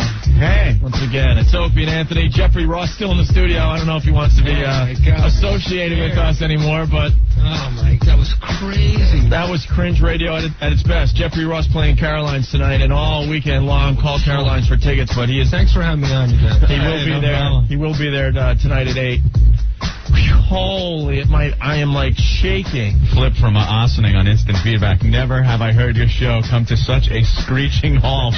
Nice way to kill an interview, sick boy. Wow. Man. That was some of the most uncomfortable radio I have ever heard. Poor sick boy. Send all complaints to WDB@xwrestling.com. Dude, he's the guy you want. All right, thanks. Oh, my God. Oh. He just ran right out of here, didn't he? Yeah, he walked right out. I swear to God, it was like a train hit me heading out the door. Talk about body crasher. Oh. It was just, wow. And he was having such a good time. Yeah. He was going to cut liners for our show, and he saw the White Devil. And there was wow. There was a bunch of people out there waiting to get pictures and autographs, and he just whoosh. Right through the crowd. He said goodbye to me. Yeah. He shook my hand. Said, nice to meet you. Oh, we didn't get a handshake or nothing. No, he just turned his... You know what? All of a sudden... Donna. Yes, I'm here. What's up? Very, very uncomfortable. Did he even leave? I mean, was it cordial, or did he shake me with his hand walking out, or? No, when I was giving the plug for the book and the book signing, he just turned right around and walked right out. Wouldn't shake our hand, nothing. Very, very uncomfortable. I swear. I feel bad for Jeffrey Ross. He shook Jeffrey's hand. That was about it. Very, very odd. How'd that happen? Wow. You know, I'm not going to... we had no idea what was on the xwrestling.com site. No clue whatsoever. Hey, good. And I know as he's walking out, he thinks, you know, we knew all along what was on there. I say good for him because Thank he you, handled Donna. himself with a lot of class in a very uncomfortable situation. He didn't, you know, he had to do what he has to do. Well, to tell you the truth, yeah, on one hand, sure, you're right, the way he handled Sick Boy. But I don't know, because Sick Boy is on this show, I think he kind of looped us into this whole thing. And the interview fell apart. I think he feels that we are in some way involved with the website and with anything he might find objectionable. I think I made it clear. I don't think so, because I still didn't know when he left. And if you look at the website, it looks like you guys are involved with the website. At least that portion. How does it look like that? If you look at that portion of it, it looks like you guys said this stuff. That we personally said it? Yeah. It makes you guys sound. It makes it sound if you read it. And it's taken out of if people are just reading lines off it. What is it, a mock interview? It's a mock interview. Yeah, it's a mock interview that was done yesterday. And I just want the point to be made clear in case anybody missed it. I didn't write it. It is on xwrestling.com, which is my site. Dude, stop plugging your website. Stop plugging your yes. website and go home and delete that thing. Don't worry about it. What's your problem? It's okay. I'm just pissed. Because he left here thinking that, you know, we had everything to do with that. We didn't. We get know that. We get in enough trouble on our own. I don't need people accusing us for stuff that we didn't do. And we didn't do anything. We're completely innocent. As far as he is concerned, having Sick Boy on our show, we are involved. And in that case, he's right. That we do have him on the show. We're not involved with the website. We're not involved in any other way. But I think him knowing that we have him on our show is enough. That it pissed him off. He must be very sensitive when it comes to racial stuff. He entertains kids. He's got to be.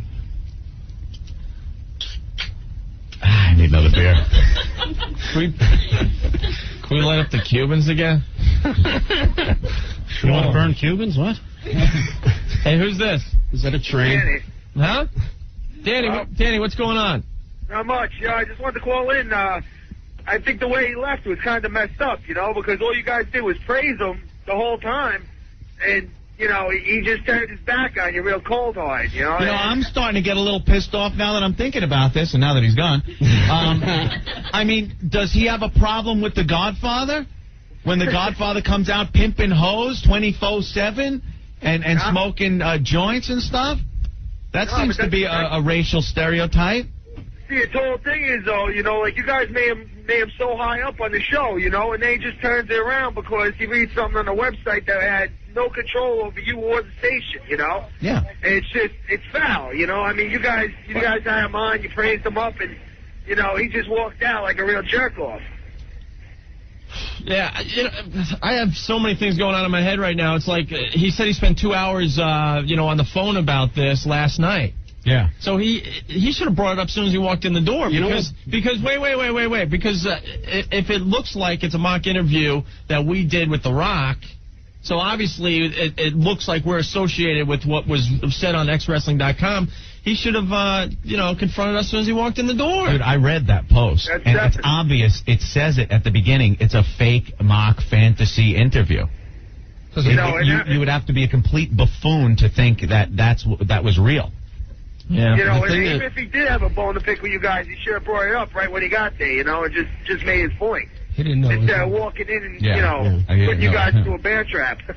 I got to say, Ed and I have been doing a lot of radio. This has been the most uncomfortable moment in the history of my damn radio career. Well, When Sal was on the phone with my mom? No?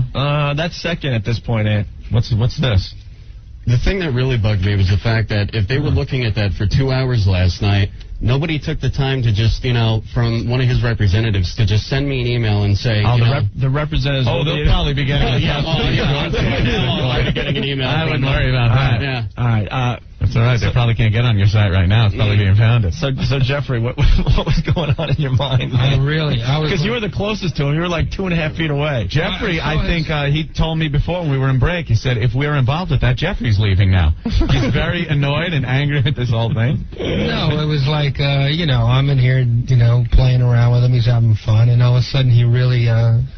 It really meant a lot to him, and I don't know. I respect that big time. I respect him for being forceful and clear. I had no idea that was up there. No idea. And even if it's a fake thing, even if it's clearly a fake thing, it still shouldn't be up there. I mean, the kids are looking at it.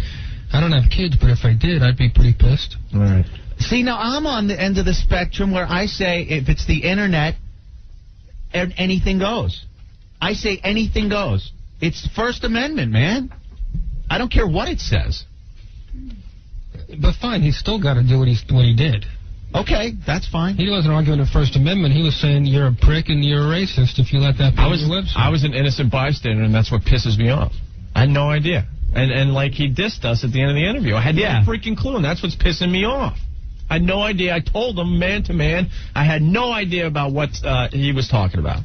I was trying to be clear without coming across like we're totally separating ourselves from Sick Boy. He's never been here before. I don't know what the site is at all. I didn't want to go that route, but I wanted him to know that, no, we don't know or condone anything that is on his website. And if you look on his website, at the bottom it says the person that runs his website does not necessarily agree with what's posted here or anything. And I can't monitor the damn thing 24 hours a day, which is a real problem when you've got 15 guys writing who are all, chomping at the bit to try and be funny. And it's, somebody does something that pisses off the Rock. Yeah. I get the heat for it, and then, you guys get blown off. When you have an open forum on the internet or in books or magazines or anything, sometimes that happens. Well, look at what happened with the New York radio message board. Yeah. Hey, Bob. Zillions of people that... Hey, what's up, Bob? Exactly. They hammered that thing. I thought you guys were dead. Yeah, well, so did we. I'm not making a joke. I was driving home. I skidded my truck, and I turned up the radio. I pulled right off the road. I said, these guys are dead. Yeah. Yeah, Dale from Manhattan wants to know, are you guys cleaning out your shorts and hosing off the chairs? It was very real, though, what he was saying and feeling. Yeah, that was it was just, but I don't think he understood that, you see, he thought that you guys were associated with Sick Boy, like you had something to do with his website. Right. It's not like he came, as soon as he found out that Sick Boy was there, because he says, he said, I saw you outside and I didn't know that you were Sick Boy. Right. So as soon as he found out that he was Sick Boy, that's when he went, no pun intended, ape. All right. You know what you should have done? What? Not you. Sick Boy. Like right when he said that, you should have went, oh, yeah? Well, I'm telling you, Rock. Like get into character. Yeah, because I wasn't close enough to get my ass kicked there, Ant. Sick Boy, you should have seen your face, man. Classic. Oh, I could feel it. I could feel the look on my face. I'm like, there is no blood in my face right now. The Rock is like a couple of feet away from me. A couple of feet. Try like 10 inches or something away from me. I looked that he had in his eyes. I'm like, well, I'm getting my ass kicked tonight. Well, that would have been your Fight Club. Would have been by the Rock. Yeah, that's true. At least that would have been Rick's Fight Club. I'm trying to think, what's the move if he starts just pummeling you? There's no move. Well, there's no move. You sit and watch. You just let him hit you. You sit and watch. Get the hell out of the way. Yeah. All right, Bob. Thank you. You guys would have been safe because you have Spaz, the pro wrestler, in the studio. Yeah, Spaz could have laid some moves on him. He could have laid the I don't want to say it. Bye. All right, thank you. Oh my God. Hey, Chuck, you're next. What's going on? Yo, I can smell what was in your pants. I can smell that. Wow. Damn. I'll tell you something. I don't give a damn who you have on. Anybody that comes on the O&A show from now on, my ears are glued to the radio. Yeah. I don't give a damn who it is. It was still good, but I'm going to tell you something. Your boy Sick Boy, this is what got him. He was like, oh, it's only the same thing that goes here on this show. I know what that killed him. That came out totally the wrong way. That's what did it, baby. Chuck's a black guy. Not that it matters, but Apparently he doesn't know me very well, huh? I'll tell you one thing. Joke time was over real fast. It was like, poof. Ah, man. I'm going to tell you something. It was brutal, but it was still good, man. And you know what? You guys handled it very well. Right. You know what I mean? You handled it as best as you could. You stood by the fact that you told the truth. You stood by your boy, Sick Boy, who, by the way, and what the worst kind of advice ever, getting a character, he'd have been Dead Boy. Never been his name from now on. Right. You know what I mean? But you did the best thing you could. You stood by the fact that, hey, look, this guy, we're associated with him, but not in the way that you think, and that's the truth, and what can we do about it? You know what I mean? Well, later on, hey, it's still good radio. What the hell? Thank you, Chuck. Later on. Bye. Guilt by association. Jeffrey's leaving? I'm going to work. Oh, no, Jeffrey's leaving. No one That's wants to it. hang with us anymore. That's it. It's over. That's not true. I know. Oh, I had a man. great time. This is the best time. That's The it. last time was fun, too. With Yeah. Kimmel. You're always here for some highlight. I know. Really? Last time it was Damn. pretty crazy, too. All right, we'll say goodbye to Jeffrey Ross, everyone. Night, Jeffrey. He's going to be at Caroline's tonight through Sunday. Very funny, man. Go see him at Caroline's. 8 o'clock show tonight. 8 o'clock show tomorrow night. 8 o'clock show Saturday. Couple 10:30 shows thrown in there Friday and Saturday as well. Come, drink, laugh. All right, Jeffrey Ross, everyone. Congratulations on another stellar day of radio. Banner day of radio. It was fascinating. Brian, you could cut the tension with a knife. Cool? Man. Hold on one sec. Hold you guys, man. The Rock's a hypocrite. The Rock. Hold on. Why is he a hypocrite? Why? Remember when GX did a little skit on The Nation and they all dressed up in blackface? Yeah. Didn't seem to bother The Rock at all. Yeah. I don't know about that, man. I wouldn't let that bother you. You guys froze, though. You guys are a bunch of pussies. Oh, yeah. What are we going to do? Get your narrow ass in here, Brian, and have The Rock stare you down. And what are you going to say?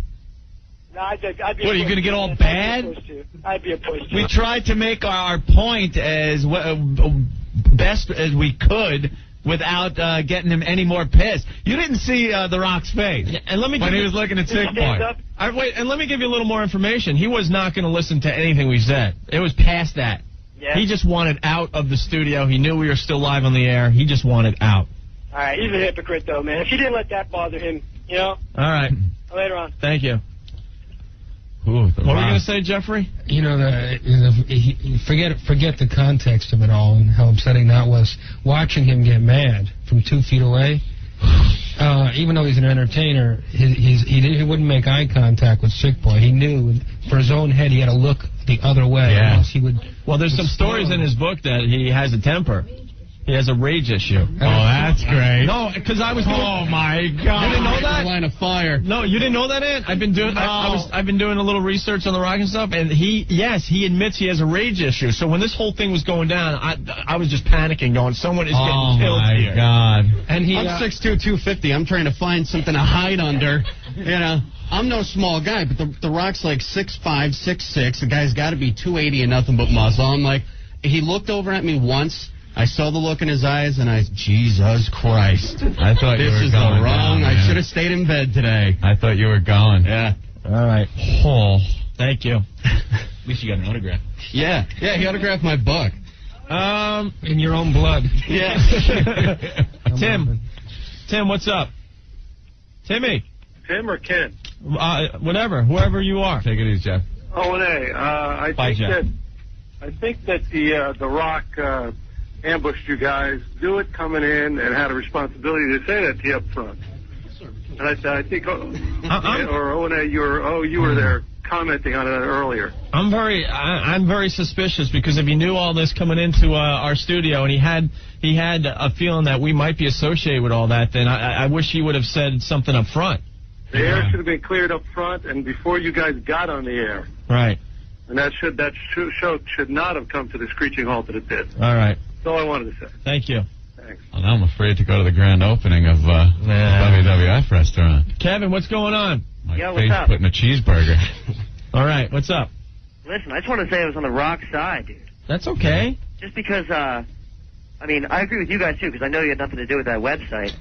But it was obvious, he knew nothing about, Sick Boy being in there when he walked in because he was horsing around with you guys and joking around. Right. But, whatchamacallit, the way you guys handled it, you were kind of weak in your defense. Like, you didn't really get your point across that you weren't associated with the website. Kevin, he wasn't going to... You had to see his face. He wasn't going to listen to anything we had to say. He wanted out. Really? He was, like, furious? I apologized man to man as best I could. And as soon as we went to commercials, usually, you know, we take pictures with our guests. You know, we shake a hand or two. We laugh, you know. And then you know, usually they go out in the hallway and they take pictures with some of our listeners that came down. And, you know, then if they're really cool, they'll cut some liners for our radio show. What happened was as soon as we hit that commercial, he turned around and walked out. Really? Without saying bye. So he wasn't going to listen to anything we had to say. If we would have made it clear that we're not involved with the website, we'd have gotten 20,000 phone calls and emails going, you guys sold Sick Boy down the river, you bunch of pussies, you made it sound like you were backpedaling and stuff. There's really nothing you could do. Well, the guy was pissed. I respect you guys sticking up for your boy and all. I mean, because I would definitely do the same thing. But it was the article. Well, I don't think it was so much the website, but the article that got him all pissed off, you know? Right. First of all, the guy runs a website, has writers on it. Right. If a writer writes something inappropriate, not only is the guy that runs the website, maybe he doesn't know it's there, but then remove it to the radio station that he comes up to every so often. I mean, it's obvious we're not involved with the website. And whether we have to explain that to The Rock live on the air as he's pissed is another story. I don't think we had to. And I think at that point he was pissed and he was leaving. Right. He had already made up his mind in his head. And we weren't going to talk him out of it.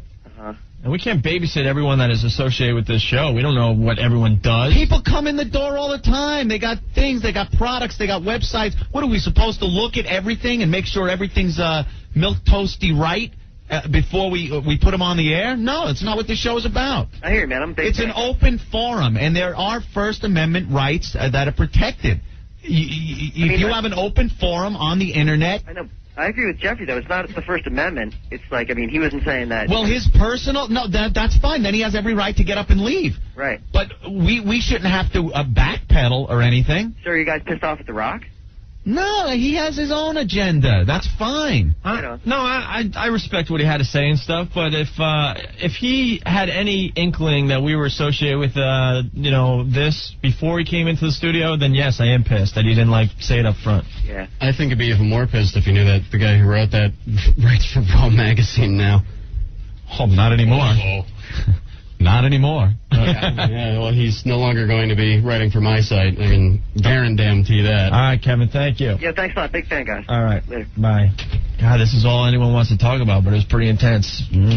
A pretty intense 3 minutes. Steve, what's up? Yeah, I just think The Rock is a total hypocrite.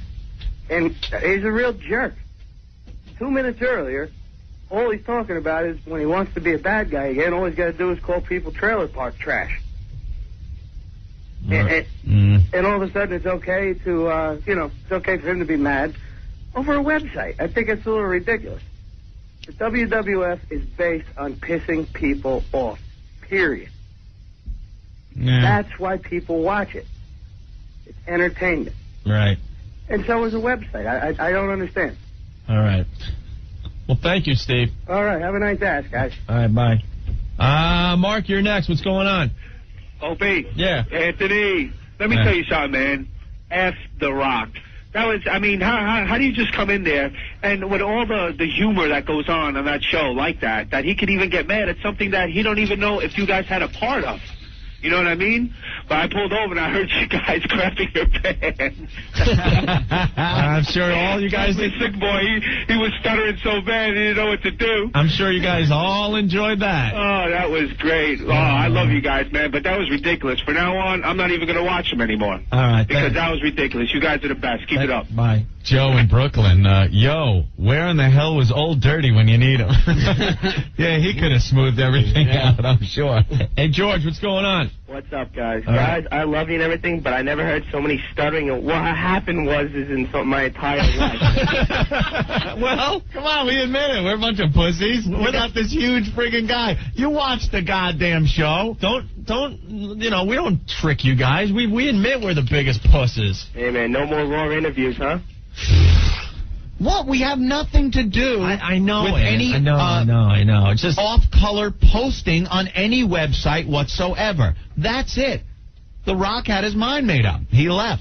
Yeah, but he was retarded. He comes in and he's joking around with you guys, and then all. Yeah, well. No, where was Reverend Al when you needed him right there? All right.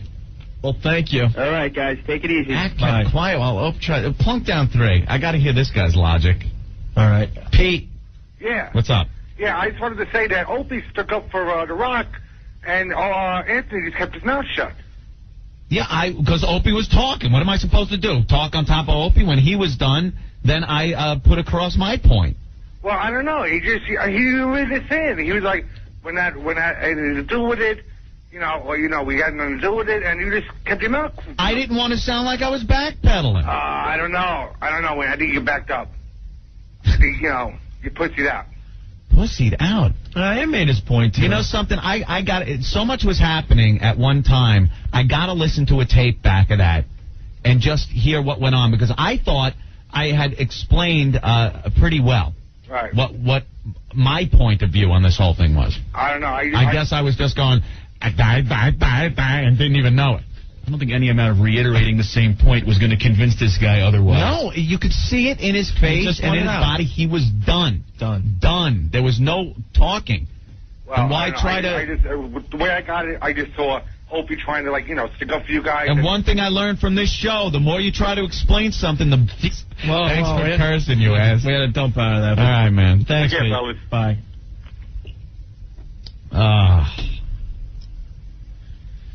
At that point, it had nothing to do with the show. It had nothing to do with you and I. I was just man-to-man telling him in his eyes I had no freaking clue about what he was talking about. Yeah. And that's why I'm mad, because it didn't matter. His mind was made up. That's it. Done.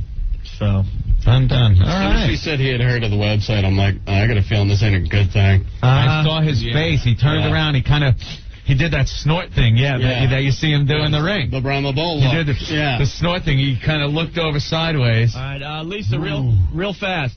Yeah, I thought I was gonna cry when he was talking to you. I felt. Could you people stop cursing? I'm sorry, my bad. I'm really so sorry, but I mean, it's like I felt really bad for you guys. I really thought that he was gonna punch you guys in the face for that. We're all bummed and stuff too, because we really like him. We like The Rock. It was so cool. I mean, it was we have a really good relationship, or did, with the WWE. Oh, you meet your hero, and all of a sudden, and now we're scourging. He hates you. They're probably pulling the Raw magazine off the newsstands as we speak. January issue of Raw. But Anthony, me and my friends were sitting around looking at the Raw magazine, and we could swear to God, for a little bit, if you look really fast, you look like Ernest P. Worrell. Who's that? Ernest. Anthony goes to camp. Anthony goes to camp. You must really be looking closely. I'm sorry, but I love you guys, okay? All right. Thank you, Lisa. All right, bye. We both did our best Dr. Bellows impression. But it was, I swear, but I never saw Jeannie, but he said, and then it was over, but we never knew, but Sick Boy, and then he said, but it was never, but we don't even know Sick Boy. But you're Nelson. We don't even know why he's here. All right, we got to take a break. We are so damn late. Oh, my God. More of your phone calls in just a bit. Stay there. 1027 WNEW. It's Opie and Anthony. Hey, man. What's up? We just got the people's brush off. You know, we cannot stay out of trouble.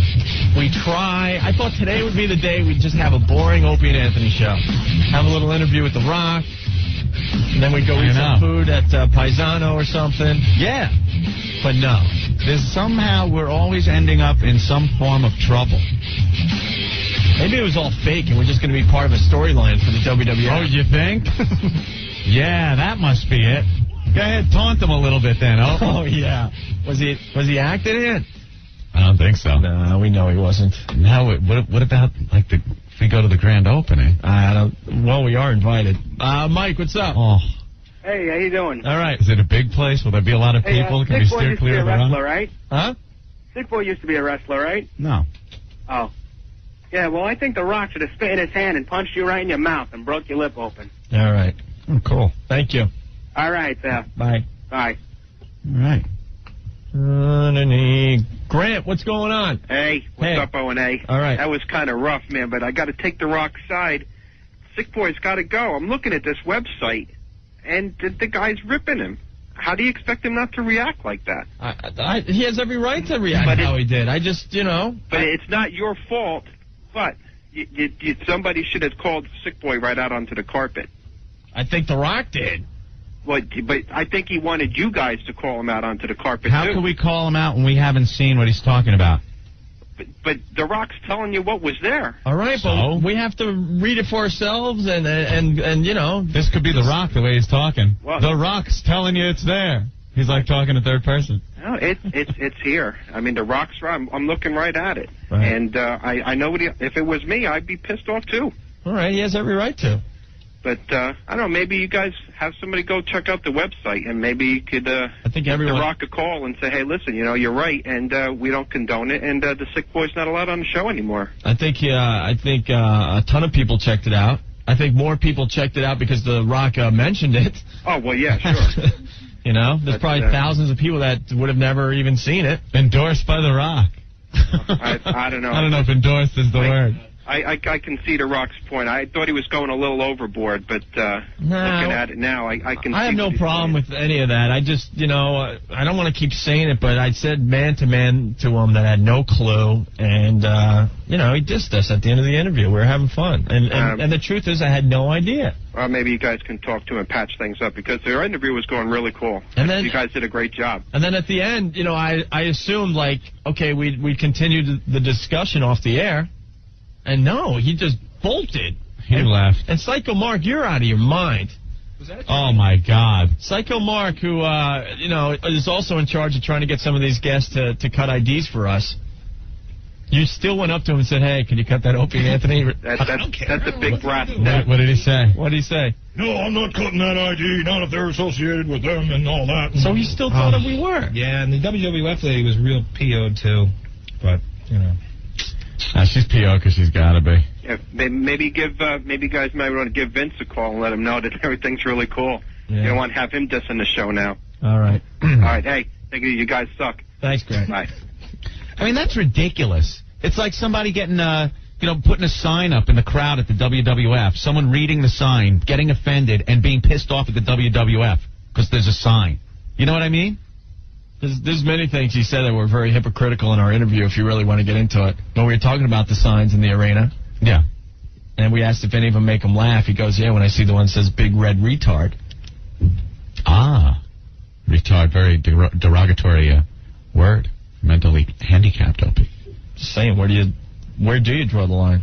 As far as obviously, wherever The Rock wants you to. Well, as far as that type of humor goes, where do you?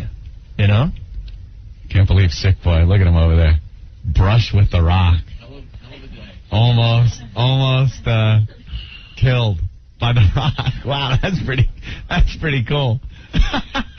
We almost saw live death. That would have been a first for our radio. Would that have show. been cool if he put him in the position to give him the rock bottom? And he's looking around all crazy. He's got Sick Boy, and then wham on the floor. I'll tell you what, man. If there's anybody to get your ass kicked by, there could be none cooler than having it kicked by The Rock. By The Rock, yeah.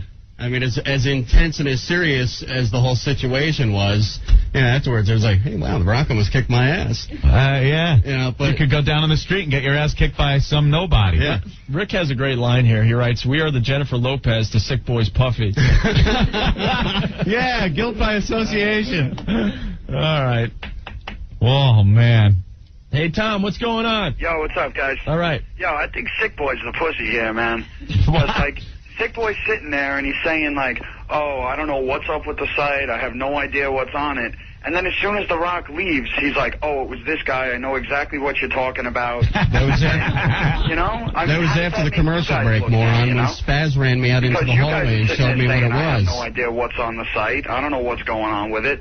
Sick Boy saying the same thing when he damn well knew what was on it all along. Moron, that was during the commercial break. Spaz pulled me out into the hallway and showed me what was up on the site. What, Sick?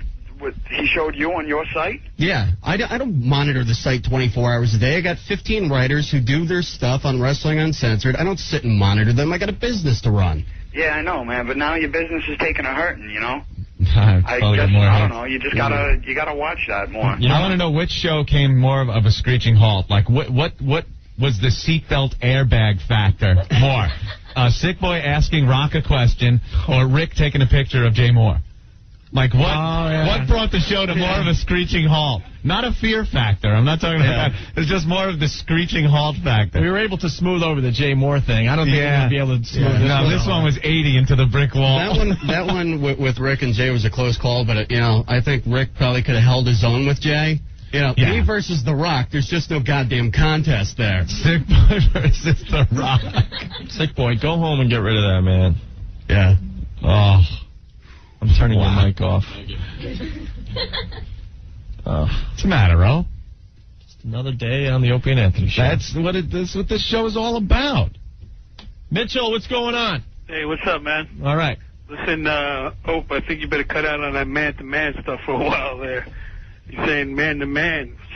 He was about to open up a can of whip-ass there. Whatever. If you want to hit me, he can hit me. But, yeah, listen. I was going to say what I had to say. Had no clue. Where was Sick Boy doing all this? Behind a glass or something? No, he was right next to The Rock. Was he really? Looking very, very scared. That was the Kodak moment there. No, it certainly was. Let me paint the picture for you. Seriously, they were maybe a foot away from each other. Hey, that's close. Maybe. Yeah. Are we going to do what we learned on the Opie and Anthony show today? Yeah, we'll do that in a couple minutes here. All right, peace out, guys. All right, man. Oh, my God. Could have done better than Rock? What? Eddie, what's up? Hey, One, how are you? Good. I'm sorry, man. The Rock is a big a-hole. I hate him. I hate his character, all about him. Really? Yeah. I mean, why couldn't you guys could have gone like Undertaker or something? We've had a lot of the guys. Okay. I know you have, but wait a minute. I love your show. Don't get me wrong. All right. I just like, I didn't like The Rock's points. All right. I mean, I think he's a big hypocrite. All right. You guys could have done better. All right, thank you. I'll keep listening. No, thanks. Bye. Bye. John, what's going on? Yeah, how you doing? All right. Sick Boy should have just said that you had a guest writer was John Rocker. Yeah. That would have, he would have figured it out right there, and then he would have understood. All right. Well, thank you. All right, take care. Bye. Jeez, man. Matt, what's up? How you doing, guys? Guys, that was probably one of the best radio I've heard in a while. You guys, that was great. I was so uncomfortable. I haven't been that uncomfortable in my car since I got pulled over for a speeding ticket. I was sitting there, I was afraid to turn the dial. I didn't know what to do. I just froze. So I can imagine how you guys felt. I don't like those uncomfortable moments, and they happen a lot lately on this show. They really do. But that really got to me. But seriously, The Rock, at least he could have been cool with you guys. He really should have got his facts straight before he was going to go on a tirade like that. Just shows you what kind of mentality this guy's got, that he could have just relaxed himself a little bit and said, you guys are cool with me, and there's this guy, I got a problem with this guy. He shouldn't have just taken it out on you guys. I think that's wrong. You guys support him. All right. Well, thank you, Matt. It was a good point. I'm just, we're exhausted from what just happened. Oh, all right, let's battle with The Rock. Let's take a quick break, and we'll play the famous game, What Did We Learn on the Opie and Anthony show today? So let's clear the phone lines and get into that next, okay? All right, man. What are you laughing at? Nothing. I just punched up Sick Boy's site. Oh, all right. Just kind of looking at. Oh, no, I'm just kind of looking. You know where it says xwrestling.com is not affiliated with any pro wrestling organizations?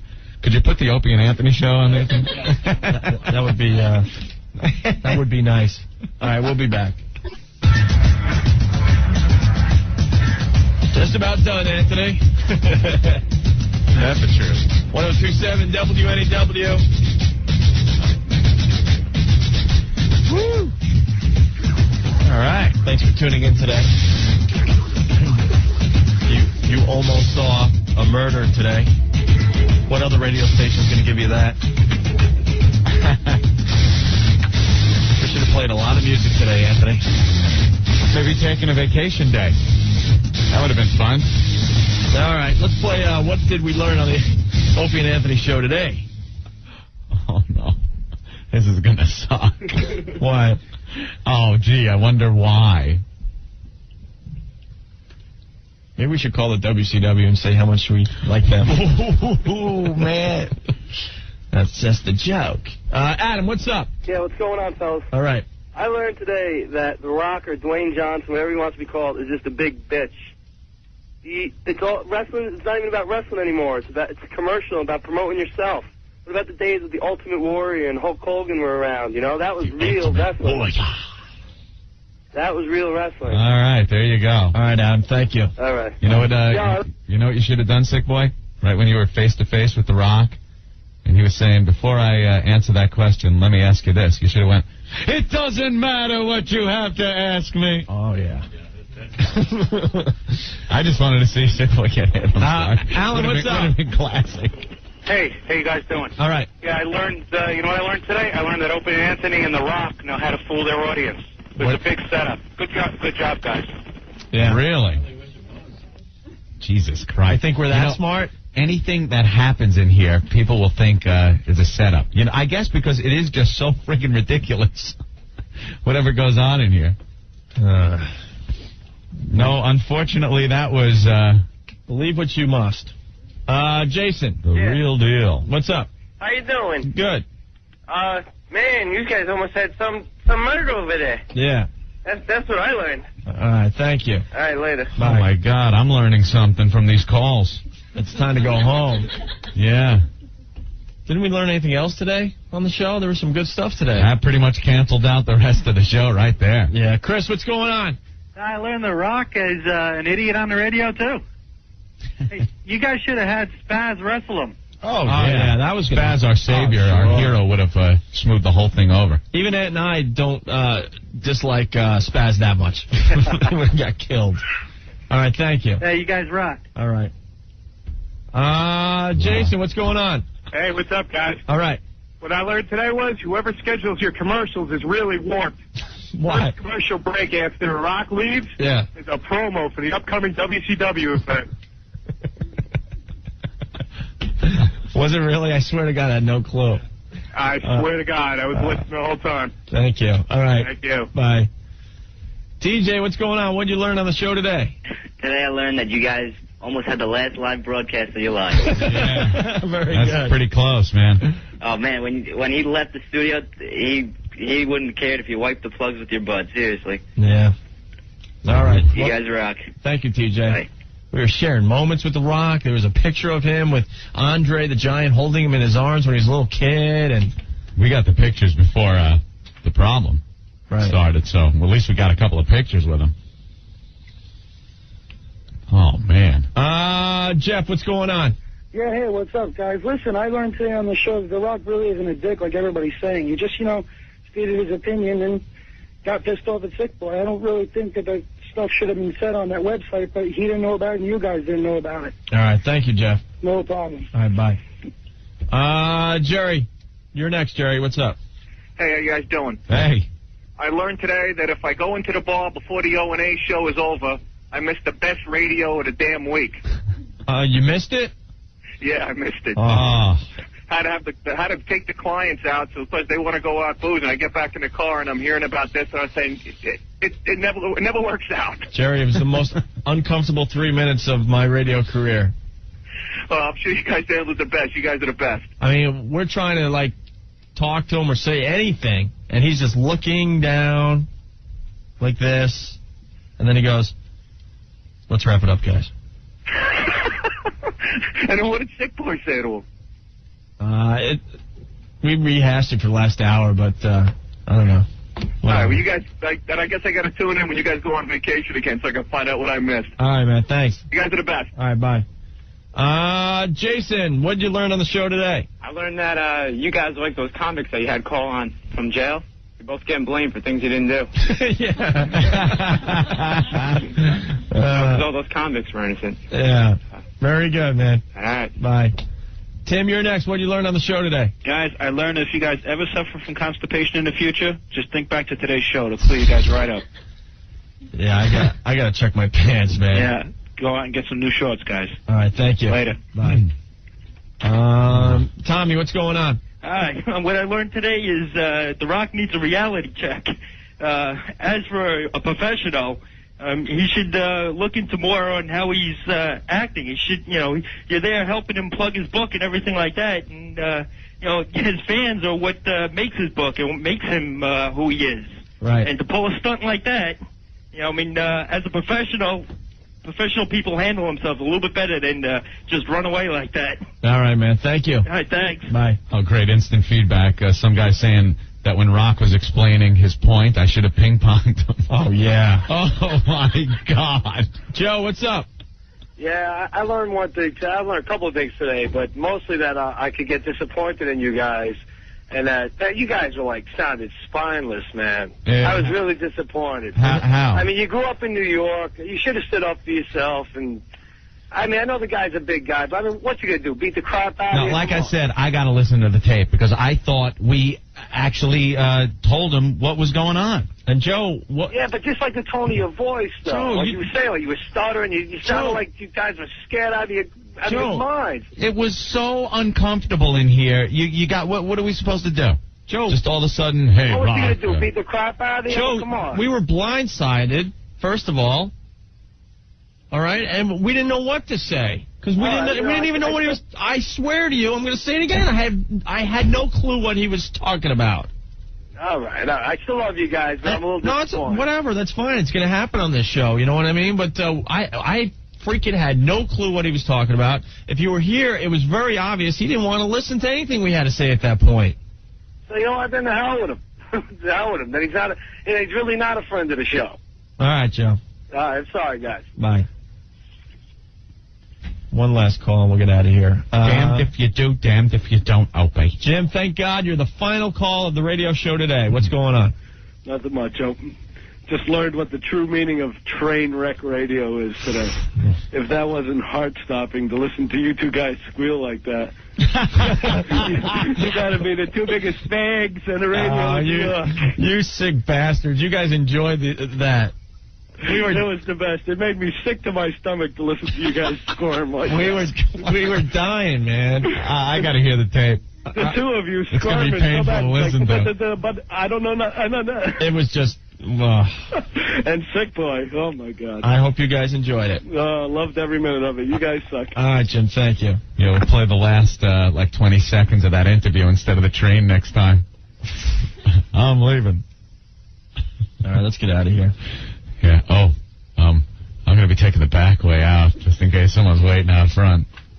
We're taking the corporate helicopter out of here today. The Rock's going to lay the smack down. All right, we'll see you guys for FU Friday tomorrow. Yes. Thanks for tuning in. You never know what you're going to hear when you listen to the Opie and Anthony show. That is for sure. And it's FU Friday. Hello. Hey, man. What's going on, Anthony? What's happening? Not much. Not much at all. Yeah. I only had about 100 messages on my machine when I got home last night. Yeah. My brother, it was hilarious. Brett he felt so bad for us. He goes, because if anyone's a fan of your show, yeah, our show, obviously, they would know how much before yesterday we looked up to The Rock. Kind of liked The Rock, yeah. Even though we're in our 30s, he's like a superhero in our eyes. We really, really enjoyed. Very entertaining to watch, what he did for the WWF, and we admired the guy and all that, and wow, and then just to have what happened yesterday to us, that's what my brother felt worse about than anything that actually went on the show. Oh yeah, that was a little rough yesterday. Because it was kind of like seeing Superman without his cape, and no one wants to see that ever. I don't know, after mulling it over for a night, thinking about it. Mm-hmm. It kind of pisses me off a little bit. Oh, without a doubt. I've lost all respect for The Rock, and I could care less what he does in the WWF from this moment on. Yeah. It's like, I don't know. I don't think that was necessary. I think he could have gotten more of his facts straight.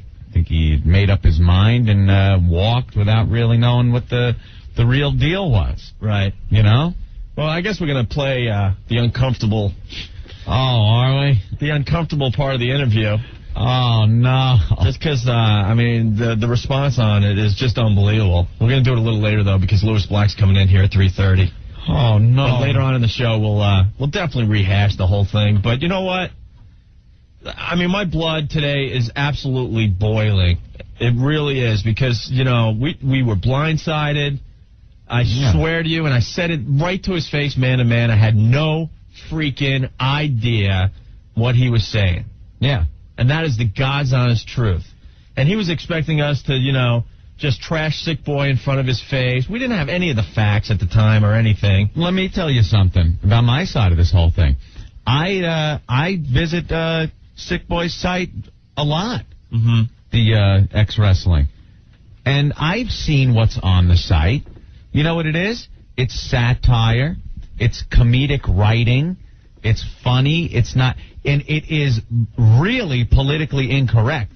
I mean, talk about goofing on everybody. I mean, everything. You could go there and see the writers on that site goofing on gays, Jews, blacks, everybody, Italians. Doesn't matter. That's what that site is about. Now, on the other hand, like he said or asked, no, we don't have anything to do with the site. I enjoy going there like I enjoy going to thousands of websites. But I don't think he understands that that's what that site is about. And we didn't have anything to do with it, but that doesn't even matter at this point. Sick Boy is a guest on our show, as was The Rock, as was Jeffrey Ross that day. You know, we don't screen our guests to see who they're either affiliated with or what businesses they own or anything. Yeah, they come on our show. If they do good radio, if we like them, they will return. That's it. You know, I did some research on Jeffrey Ross. I didn't know he was a kid toucher. Oh, my God. You know, if I knew he was a kid toucher, we wouldn't have him in yesterday. Oh, my God. Opie, that is absolutely false. I don't even know what you're talking about. Jeffrey, I'm just kidding. My God. Just kidding, Mr. Ross. But, yeah, Sick Boy, guest on our show. Right. Just like a bunch of other guests that we've had in the past. Right. That's all. Right. No biggie, Rock.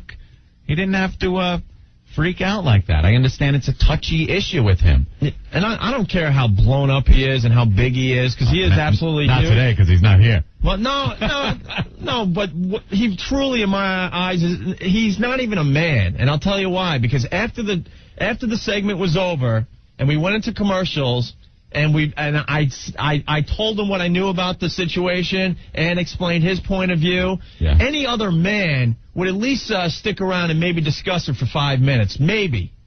You know what I'm saying? But what did this big, huge mother effer do? He just turns around and walks right out. Without even giving us a chance to discuss this further. I'm not going to lay into him because... I don't give a crap, man. You know what? I am so freaking pissed today. Let me tell you why. Why? Because it seems like you're being a pussy if you talk like that when he's not sitting here, so I'm not going to do that. No. I'll give him the forum to come back today, Anthony. He's in the area, okay? It proves I'm not a pussy. If the Rock wants to come in today and we'll discuss this further, fine. All right? That proves I'm not a pussy. I know he's still in town. He's doing another book signing tomorrow. Right. Or today. I don't know. Cool. So if he wants to call in, that's great, too. But he's not even a man in my eyes because he wouldn't discuss it further after we left the radio show. After the commercials. They all just ran out of here. They did just pull it out. That is what I am pissed off about.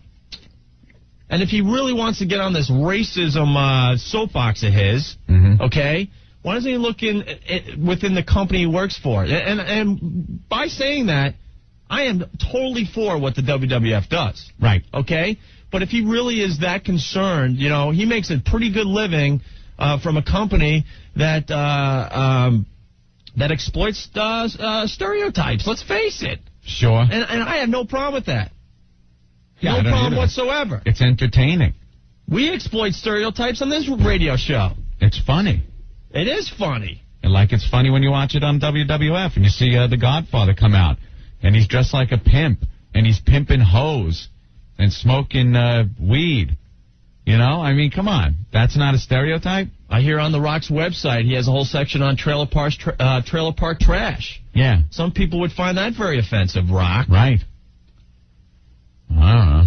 But I swear to God, I am so freaking pissed today. And right after the show, one of the representatives from the WWF, left me a voicemail. And I called her right back. Because I was still like, what the hell? I'll discuss this, you know? Yeah. But I don't even want to discuss it anymore. But I got her on the phone, and she goes, we heard the rest of the show after we left, and we're not pleased whatsoever. Not pleased whatsoever. And then she was convinced that we, like, controlled the phone calls and just made, so the people that were on would agree with what we were saying. That's not what we did whatsoever. There were plenty of calls of people that say, we acted wrong, or we looked stupid, or, we were the a-holes. We put those through, too. Mm-hmm. What do you think? We censor the calls? No. And it's too bad, because we do have a good relationship with the WWF, but I could care less about The Rock now. Yeah. What a... Steve from the unofficial website, who was in the studio yesterday. Steve, what's going on? What's up, fellas? Hey. I liked your posting on the unofficial website today about this whole thing. Yeah, I got home last night, talked to Sick for a couple minutes, and needless to say, he was a little shocked, still about the whole thing. I know he hung with you guys for a while. Personally, I went out afterwards and got drunk. I went home and went right for the wine. Yeah. Big bottle of red. Yeah, that was a little stressful, to be perfectly honest. But something, in retrospect, that guy, had he known about it, which it certainly sounds like he did, he should have said something. Yeah, obviously. He should have said something to you guys about it, and he didn't handle himself very well. And any amount of apologizing wasn't going to change his mind, and that's what sucked about it. Well, that's fine. Then why don't we discuss it off air? Or why don't you be a man and call us today? Yeah, exactly. Because I told him the truth. I had no freaking idea about this. I mean, he lumbered out of there like a 280-pound crybaby. I mean, for lack of a better analogy, but... Corky Rock. Yeah, exactly. Exactly. I mean, and how many racial stereotypes has this guy used in his wrestling matches? Personally, I don't know. I'm not a huge... Well, I could give you all sorts of info on that, but it's whatever. I mean, if he really wants to get into this issue, he should look right where he's working. Yeah, he makes exactly. And you know why? Bad. You know why he never will, though? Why? Because he makes way too much money. Oh, exactly. I mean, and it's political to a very large extent. And then he can look like he cares about those issues by bashing some guy's website or a radio show. Of course. And, the fact is he made some blind assessment about the whole situation, hadn't seen the post himself. He was going by what people told him. Now, and I'm sure there were racially insensitive things that were said on it. Mm-hmm. Because that's what Sick said after looking at it. But he erased it immediately. The fact that he persisted in having a temper tantrum about it after he was apologized to up and down. You know what? Sick Boy shouldn't even had to erase it. What happened to freedom of speech in this country? Yeah, slowly diminishing. Especially on the internet. You may not like what you read. That's fine. Right. I always thought the internet might, earlier in the early days of the internet, back in the early to mid 90s, I thought that would end up being like the last bastion of free speech. Yeah. You know what I mean? Like, because you'd go on there and just, man, it didn't matter. Sometimes you'd punch up something, read it, and just be offended yourself. But just the fact that it was there, I mean, it's an open forum. It shouldn't be controlled. It's First Amendment, man. That lasted for all of 5 minutes, and then someone figured out they could make some money suing somebody, right? Complaining about it, and making a couple of thousand lawyers rich. Yeah. And, you do anything successful on the internet, and you're going to get fleeced. It's ridiculous. It really is. And the fact that he even had to, removing stuff from websites because some people find it offensive. I mean, what's next? Well, For Christ's sake. And then, guilty, but I hate this guilty by association. So now, okay, obviously you have a problem with what Sick Boy did, so now you instantly hate us because he's in the studio? Wait, not Sick Boy. No, a writer on his site. It wasn't even Sick Boy that posted that. All right, so it's a writer on Sick Boy's site, so then immediately, somehow, he should hate us as well. Right. Exactly. Well, that makes a lot of sense. Why don't you start doing some background checks on all the people that are around you, Rock? You might be very surprised. Well, again, he had all of the previous evening to be briefed about this and didn't do any more research other than whatever information they gave him, and then just walked in here and didn't mention it beforehand until he was introduced to Sick, Right. And that wasn't cool. Right. That wasn't cool, and he didn't handle himself very well. Poor form on his part.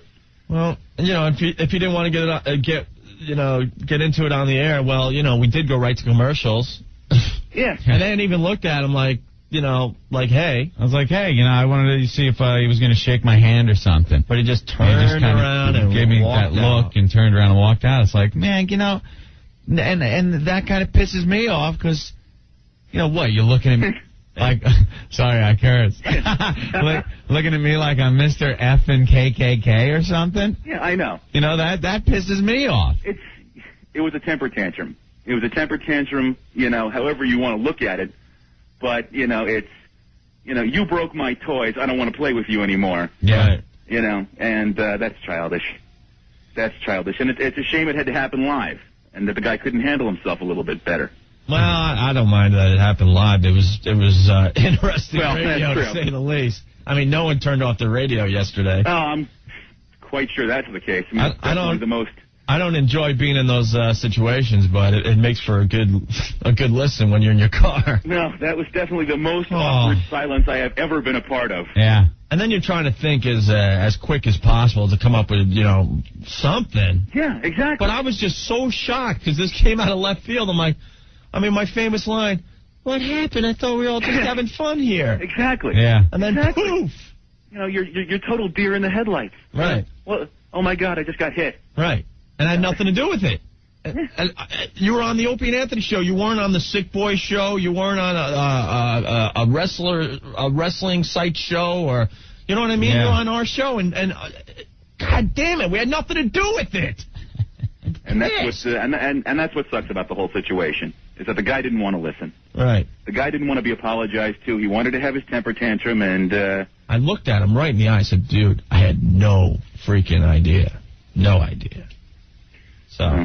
Didn't seem that there was much getting through to this guy. But a good posting on your unofficial website about it. Very good, Steve. No and the problem. truth of the matter is, even if we did have an idea of what was on that site, it still doesn't matter. Right. It still doesn't matter. No, it doesn't. Well, because you read something offensive on a website, then you're responsible for it?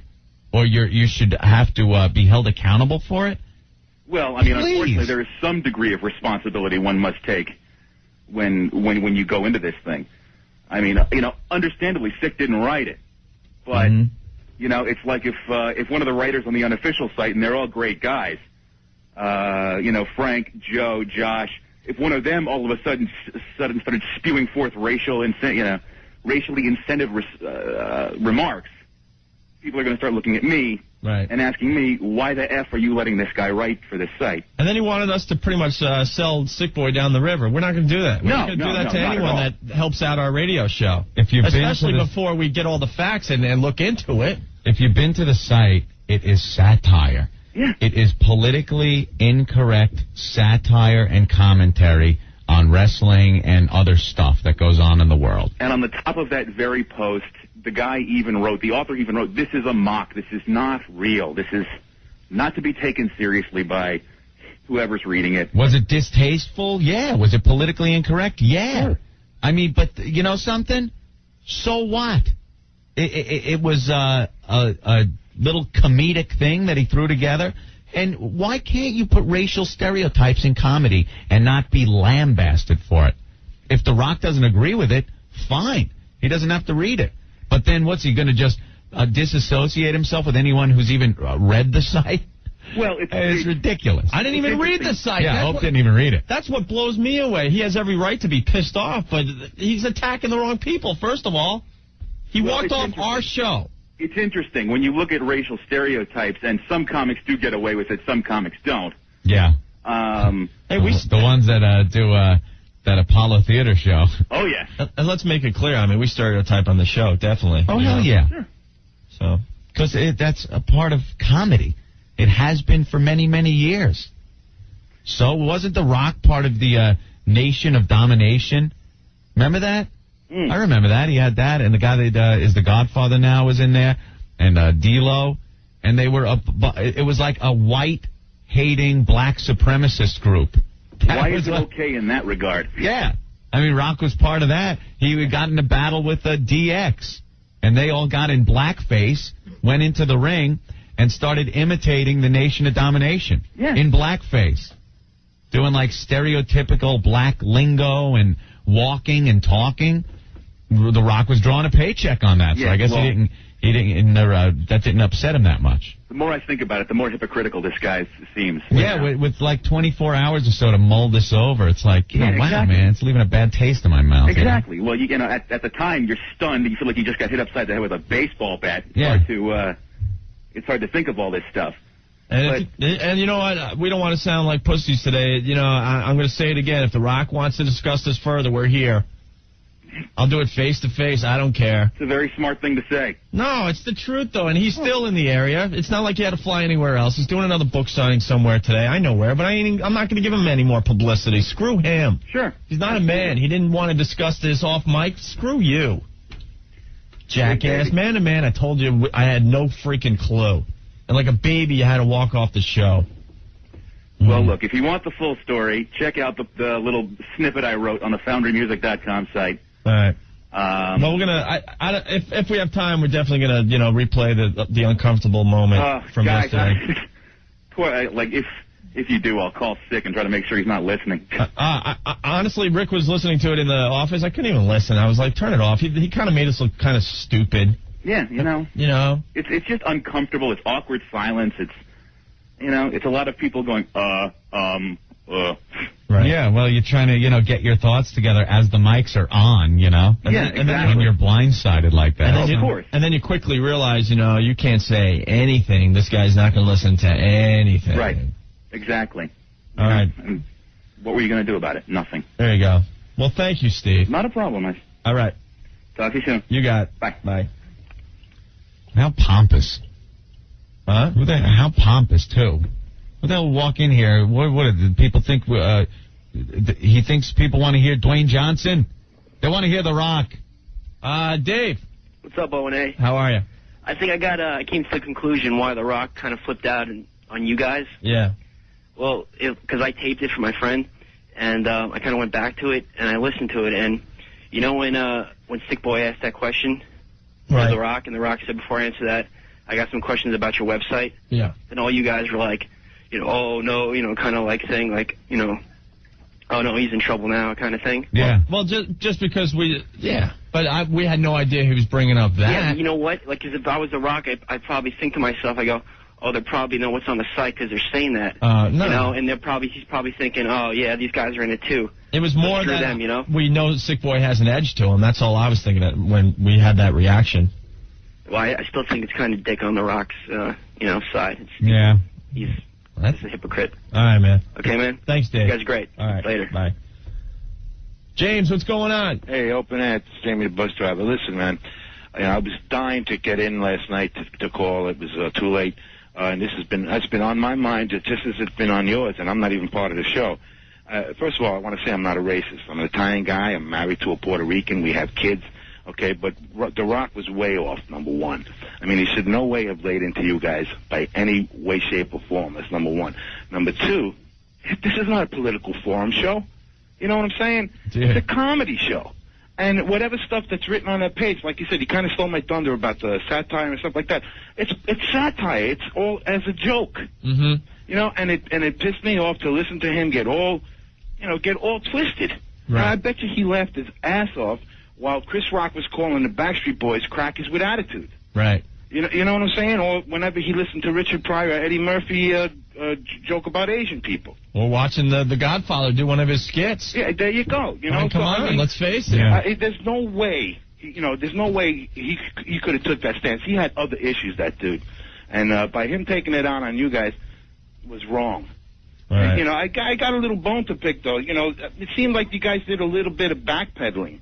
I mean, you should have stood, I thought maybe you should have stood a little firmer saying, dude, James, we didn't read the site. We didn't know what was on it, but it's a joke. James, you'll hear for yourself. We didn't backpedal. I think what you hear... I didn't, when you hear the tape again, maybe later on, if we have time, is that we were just in complete shock. It was an ambush, no doubt. It was definitely an ambush. Because we were really having a good time with it. Yeah, I know. I was enjoying it. I was on the road enjoying it. We were hoping he was going to be more of The Rock, because honestly, I mean, he has really nothing to say as Dwayne Johnson. Yeah, I agree. What the hell is he going to say as Dwayne Johnson? I agree. Guys, I'm in defense of you all the way. You got a great show. It's a funny show. And people listening from WWF, right. if you're listening in, It's a comedy show, people. Wake up. All right. Thank you, James. Okay. All right, one more and we'll take a break here. John, what do you have? Hey, guys. How you doing? All right. All right. Listen, I've been listening to you guys since August of 1998. I love you. You're my favorite. But I also love The Rock. And yesterday really sucked. SmackDown, by the way, last night was excellent. The Rock, I think that was The Rock's best performance ever. But you know what? You guys rule over him. Didn't even watch last night. No. No desire. I had to. I just had to see it, how it was. But I love you guys. Screw him. You don't need him. All right, John. You guys rule. Thank you. Bye. Bye. All right, we got to take a quick break, Ant. All right. One of the writers from xwrestling.com is on the line. Oh, yeah, I've seen this guy's post. Sure. All the writers are checking in. They're really pissed, too. All right, stay there. Sometimes you feel like a nut. Sometimes you don't. You guys are going to burn in hell. Opie and Anthony. 107 WNEW. It's the Opie and Anthony Show. 1027 WNEW. It's FU Friday. We do have lots of things to get to today, so don't fret. Yes, indeed. Starting with Lewis Black coming in at around 4 o'clock, Anthony. Yeah. Very funny guy. Good friend of the show. Love Lewis. He loves satire. He understands it. He's a kook. Also, some girl that wants to get naked for Lewis Black and us. Yeah. Where's she come from? I forgot. We'll get into it, though. Great. The same website I think Lube is on or something like that. Oh, that's cool. We'll give the plugs when they all get their asses in the studio, okay? Let's go right back to the phones. If you have anything for the show, 212-757-1027. Jim, you're next. What's up? Hey, what's up, guys? How you all right. doing? Real good. Hey, you know you got sold up the river this morning on another morning show. What do you mean? The Rock did an interview on, can I mention the station? Yeah, I don't care. On PLJ. And they were asking him about what gets to him, like what annoys him about people in society and his role and everything. And he pretty much said racial issues. Oh, yeah? And then had a big 5-minute dissertation on how yesterday he was forced to walk out of an interview before he did something he would have regretted. He would have regretted, wow, he was like ready to throw some punches? That's the way he made it sound. Oh, great. But we were sitting here at work and we were laughing at it because we knew what happened yesterday with you guys. Yeah. And then hearing him this morning, it's like, all right, talk about Two-Face. Did Scott and Todd have the balls to mention our names? Because they do listen to us every day.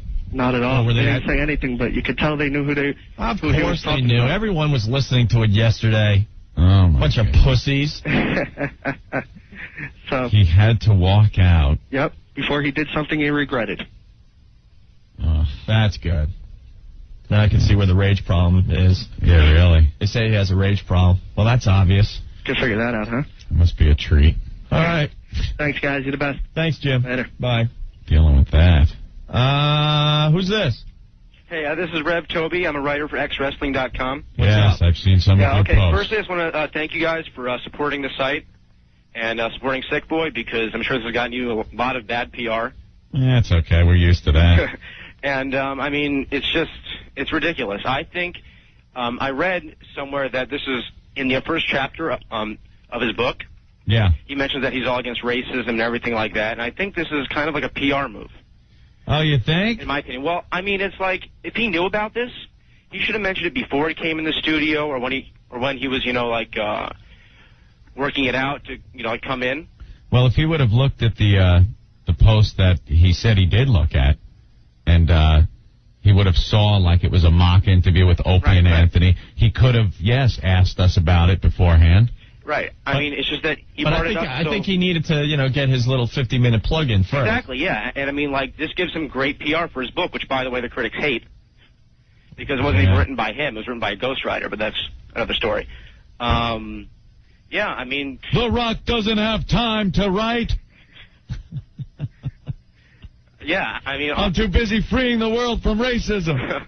Also, I mean, like, Sick Boy gives us free, free enterprise to write what we want. Well, it's the internet. Yeah, that's where it's not regulated God, like that. Damn, you guys should have free enterprise. I may not agree with everything I read on the internet, but you guys should have the right to write whatever the hell you want. Write what you want, man. Before they regulate that crap, too. And you know something? The Rock has a right to read it, be offended, and not want to speak to Sick Boy. That's He has fine, the right too. to that, and we have the right to post whatever, we want as well. This was written by a guy in California who I've never met, who Sick Boy's never met. And, it's the really strange thing was I was talking to him on AOL while this whole thing was happening. Yeah. He's like, how's the interview going? And I'm like, well. It just took a turn. Yeah. And then he's like, what happened? What happened? And I'm like, well, The Rock got all pissed off. And he's like, why? And I'm like, well, because of your article, dude. And he was like, oh, I can't believe that and everything. And Sick Boy came back and he was actually contemplating closing the site. Yeah. In fact, this is still, under debate. Right. They're not, we should close the site. No, that would be silly. Yeah, I know. We're all trying to get him to, reconsider that. And we've gotten tons of support email. Cool. It's all flowing in. So hopefully everything will be okay. And, hey, we got more hits yesterday than we ever got. So I bet. I mean, no good publicity, All right. Everything is. Well, thank you. Sure, no problem. Take it easy, man. Dave, what's going on? Hey, Dave. Yeah, what's up? How are you? Hey, man. Pretty good, man. Good. This is like the biggest story on the internet right now. Like this guy Dave Meltzer, he's even reporting that it's part of an angle that you guys took place in. See, that's ridiculous. Man. Oh my God. That everyone should be skeptical that that the WWF is trying to play off the John Rocker comments and have The Rock do something like that. All right. Well, I you know what? I have to say this. We had no idea this was going to happen. No. And you can believe that or not, but we had no clue. No freaking clue. Yeah, and like going off what Rev told Hey, you. and you mentioned John Rocker. Let me tell you something about John Rocker. You know what? I was kind of offended by everything he said, okay? Or most of the stuff that he said, all right? And it makes me want to take a D-cell to his head next time he's at Shea, without a doubt. But you know what? He has the right to say those things. Yeah. Exactly. People are so willing to give up their rights to free speech in this country. It amazes me. They go, oh, he should be fired. He has to go to a psychiatrist. Good. That guy's a nut. What's he saying? All of a sudden, you're throwing away your rights to free speech. You're throwing them away. Someday, someone might not like what you're saying. Think you should go to a shrink. And I hate John Rocker. Hate him, hate him. But if I was him, I would say, I'm not going to get that psychological. Going to a shrink? No, I'm not going to a shrink. Yeah, you don't want me pitching in your league? Oh, well, but I'm not going to a shrink. Yeah, and John Rocker is actually an employee of Turner, which owns WCW. So, they're racist too. So there you go. But just like... everyone's a bunch of hypocrites. Yep. Everybody. That's it. Hypocrisy all over this damn country of ours. I like everything being available to adults in this country. That's it. I'm saying like everything. It should be on the internet. The internet should not be regulated whatsoever. Anything should be able to be printed out. When they say, you shouldn't have racial comments, or this website's got to be shut down because it's against this group or that one, or you shouldn't even, have plans for friggin' nuclear weapons. I don't care. Everything. If it's out there, it should be available to everybody. Yeah, that's why I even told Sick he shouldn't shut down the site. I told him we can even get a slogan out of it by saying X Wrestling, the site The Rock reads, just to like maybe stick it to him. The Rock reads. You guys should even put the posting back up. I swear to God, just put it back up. Yeah, exactly. All right, thanks a lot, guys. Yeah, man. I mean, personally, I've seen funnier stuff from that site. It was kind of stupid, but you guys have the right to type that. I got to tell you, that Macbeth, man, he's one funny son of a bitch. Yeah, that guy who wrote the post, I was talking to him as well when it was going down. Right. He didn't even care that he was getting in trouble. He was just making sure that you guys were all right. Like, he didn't want anything bad to happen to you guys. This is on the trouble meter for the Opie and Anthony show. This doesn't even, raise the yellow light yet. Nothing. Believe me, we've been in much, much bigger trouble than this. All right, Dave. All right, thanks a lot, guys. Thank you. All right. Bye. Dennis, you're next. What's going on? Hey, guys. Hey. I think you guys were being totally duped by The Rock. I think what he did was he knew his time was almost up for the interview. What better way to get people to still talk about him after he's gone, create some controversy. And this is what he talked about with his publicist for 2 hours the night before. And that's why he dropped the bomb on you guys near the end of the interview. It was 8 minutes to 6 when he did it, because I looked at the clock, because I think the world stopped at that time once he blew that up on us. Yeah. And I was thinking, well, you know what? His publicist is really shrewd, because it's the perfect time to do it. Well, you know, if that's what they planned, it worked. Brilliant. Congratulations. Great, bravo. Great job at our expense. Good job. Great job. Well, you know what the good thing is? I think most of us listeners are more educated than The Rock himself, so we know better. He's not a man. All right, guys. You guys are great. Keep it up. All right. Bye. All right. Not a man. Any man would have discussed it further after we went off the air. Rob, what's up? What's going on, guys? All right. I just got to say, above all else, I mean, you know, what The Rock did, it's just bad for business. I mean, if there's anyone out there giving plugs to the WWF and making them look good, and, you know, you guys have the audience. You have the audience at the palm of your hand every day. We have given the biggest support in the New York market. No one, I mean, half the jocks on the radio have no clue about the WWF. I know, and it's like, now he goes, and with everything that occurred, what are you going to say? You haven't just given people a chance to talk about it. You give the WWF segments on your show. Yeah. You know? Oh, yeah. So... You just watch. I mean, after today, you watch how many times we mention the WWF in the future. I know, and what are those comments going to be? I mean, you had nothing but praise in the beginning, and now it's just... Nah, there's plenty of other things to talk about. Yeah. So. I mean, if you're going to be a smart businessman, above all else, you got to look to the people that help you out. And that was his biggest mistake, above all else, was to make himself look bad in your eyes. Right. Yeah. All right, Rob. That's all I got to say. Take care. Thank you. Bye. Bye. Tom, what's going on? Hey, we're going to see Opie, The Rock right now at a book signing. Yeah? Yeah, we're going to give him a little piece of our mind. You better watch out. Better watch out. He has a rage problem. Rage problem. Yeah, I don't know. I think I might have to give him the rock bottom myself. Gee, is that And he's in my hometown. I was going to tonight. say, is that... God. Is that bookstore right by your house? Yeah, the one by the Whitman Mall. No, it's at the tower at the... Oh, okay. I thought it was like that little one right in Huntington Village there. Thanks. Now everyone knows exactly where I live. No one knows exactly where you live. They know you live in like the Huntington Village area. Yeah, we're alumni of Harbor Fields ourselves here. Oh, right on. All right, you greaser bastards. Call Rock a puss for us, will you? Oh, yeah, I think we're going to try to get a couple supporters to come with us, bring some signs. All right. Bring some signs. Thank you, Tom.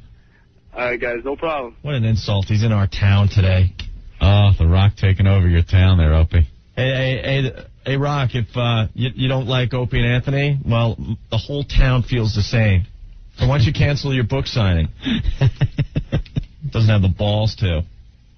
Yeah, I don't know. We're going to see if he pulls up with an entourage or something. Tell him to go down there. All right, you guys should show up down there. We'll be there. We're hours away from there. Oh, that's right. You know what we're all guilty of, too? Me, you, and Sick Boy. We're all guilty of this.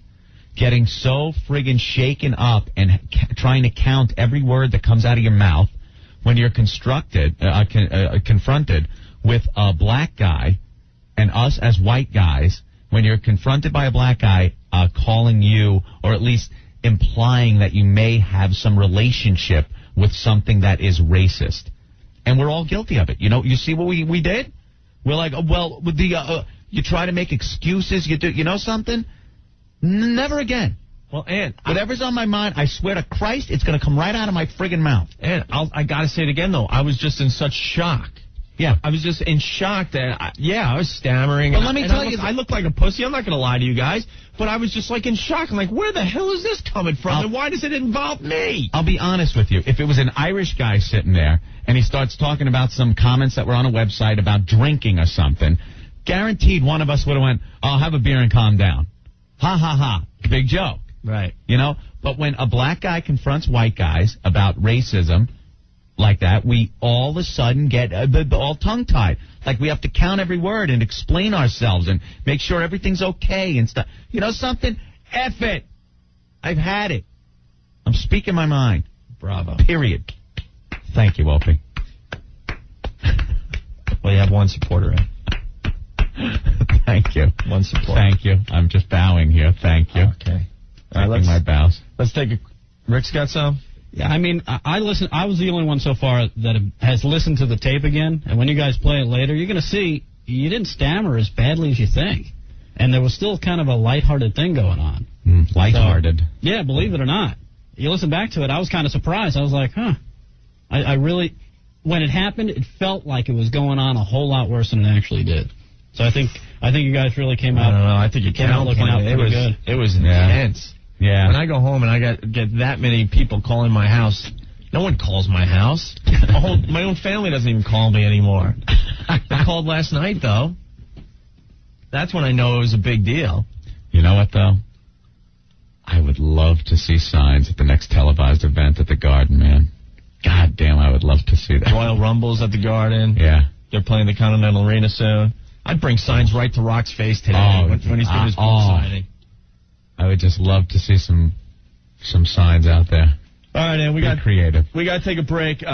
We got to move on because this is going to get really old real fast. I mean, we'll touch on it later with the tape and stuff, but we got to get Louis Black in here. Yeah. He's not here yet, but he should be here any moment. All right, Ed? All right. All right. 102.7 WNAW. It's Opie and Anthony, and he does not want to leave. Louis Black, everyone, playing Gotham tonight at 8 o'clock. And we just took care of our pal that takes care of us. That's very nice of you. Really. Look how mellow you are now. I am. He's a new man. You walked in the studio like you were on crank, and now look at you. Yeah. That's what nudity will do to you, huh? Changed.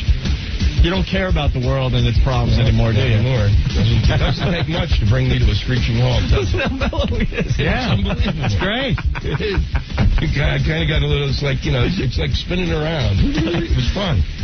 Hey, you're no fun anymore. Look at you. Nudity is like kryptonite to him, you know? Well, you just said you're going to play something. Get on. Okay, all right. Get on with that show of yours. He just wants to sit there and savor the moment. He's going to make sure it's in his spank bubble for years to come.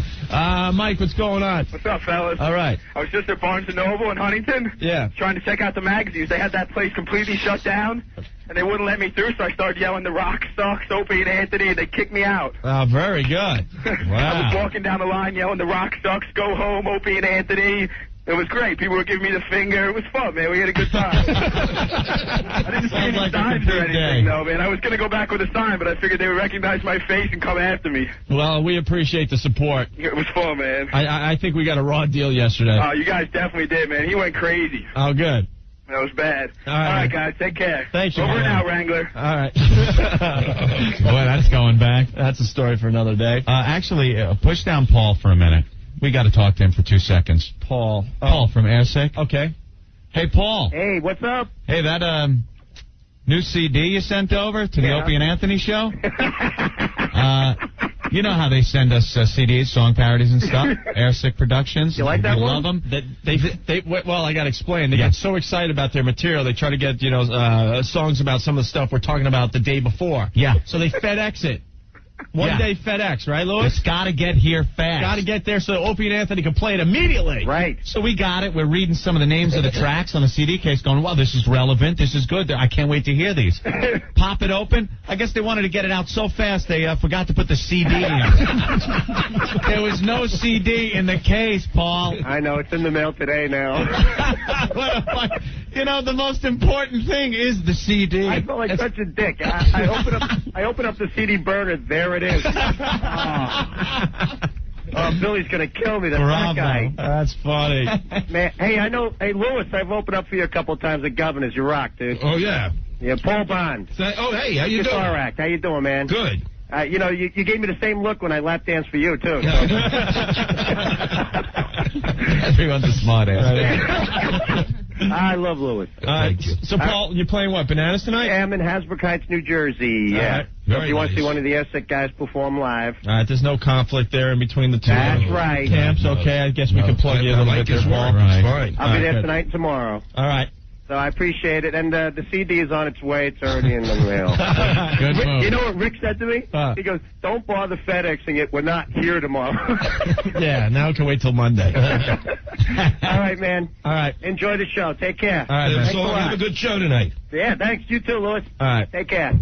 Comic talk. Oh, the camaraderie between you comics. Yeah. Till you don't see each other, and then you're talking about each other. This guy stole my bit. We're up a step above guys in clown suits. We're waiting for the day where we get along with one other DJ. Oh, it ain't going to happen. It ain't happening. No. We tolerate people. That's about it. Is that right? Yeah. Most DJs are just dicks. Yeah. They got that whole, attitude, the DJ thing. And even we've been to some things where we had to broadcast with about 30 other radio stations. Like in L.A. and all that stuff. Oh, yeah. They do that. What do they call that thing? Where it's you get one interview after another kind of. Yeah. It's like, hey, Mitch Cumstein, how you doing? And you could turn the voice off now, Pally. Right. We're not on the air. Hey, how you doing? You're from that station. And then they go through all the alphabet soup of stations they were at. That was WABG, WGBZ, WGBZ, KLOD. It's like, who cares? They always got the voice and the attitude. Ugh, we don't get along with any of them. I'm distracted. There's a really hot girl outside the studio. Oh, yeah? What is her deal? Is she going to do anything? She's going to really? What's with the guy? She wants to talk to the canoe driver, Anthony. I don't think that boat goes to that slip. Tell you the truth. Oh, over here? Yeah. Yeah, I know. That's okay. We'll get her in here in a minute. Another guy that was at the book signing. Tom. Yo, what's up? What's up? Yeah, I was yelling stuff when I. All right, try again. Okay, yeah. I yelled stuff and they threw me out. But you know what I find ironic is in the WWF, man, they got John West and everything else working for them, and you guys, you guys can't clown around. Well, come on, dude. Pat Patterson is he's a sexual harasser. He still works there, and he's the Rock's buddy. Is this that guy again? He's getting a Rock. Are you the guy that was... That's right, but I used to work for them, and I'll tell you right now, I challenge any of them. They got some more... Dude, they set you guys up so bad. I seen just by you could tell by the way he was talking to you guys that they were going to set you up because he wasn't even himself, man. This guy called up a couple of months ago and said that he was sexually abused or assaulted. I was sexually harassed. When I was a kid, I was abused by a ring announcer from the WWF. I sued them. Wow, that could cause damage. You guys, let me tell you something. You guys can or whatever, but they use you like a pawn, like they use everybody else. He knew he was going to do that. He was on The View yesterday in the morning talking about the racial angle. This is a total thing, man, where they knew all along they were going to come out and they got all the publicity out of this that they wanted from the New York City area, man. They just use you guys. I hope that you guys learned your lesson, man, and don't support them no more. And let me see if Shane McMahon or Vince McMahon gives you guys a call and says and tries to smooth things over. They blew you guys up, man. All right, Tom. Thank you. Yep. All right. I just had it rolling out of the station. I saw it. All right. Well, everyone's talking about our interview with The Rock yesterday, Anthony. It's big news today. We gave our views earlier, so we don't want to rehash that part of it, but we want to play for all our faithful listeners the very uncomfortable moment. I haven't heard this yet. So I guess what we're going to do is we're going to start the tape here where we're still having fun with The Rock. Yeah. Just joking around, and then all of a sudden we're blindsided. Absolutely blindsided. The Rock all of a sudden making, racial accusations and getting all pissed off. All right, so let's go to the tape from yesterday. Well, that's the funny thing is you didn't even try to be a good guy.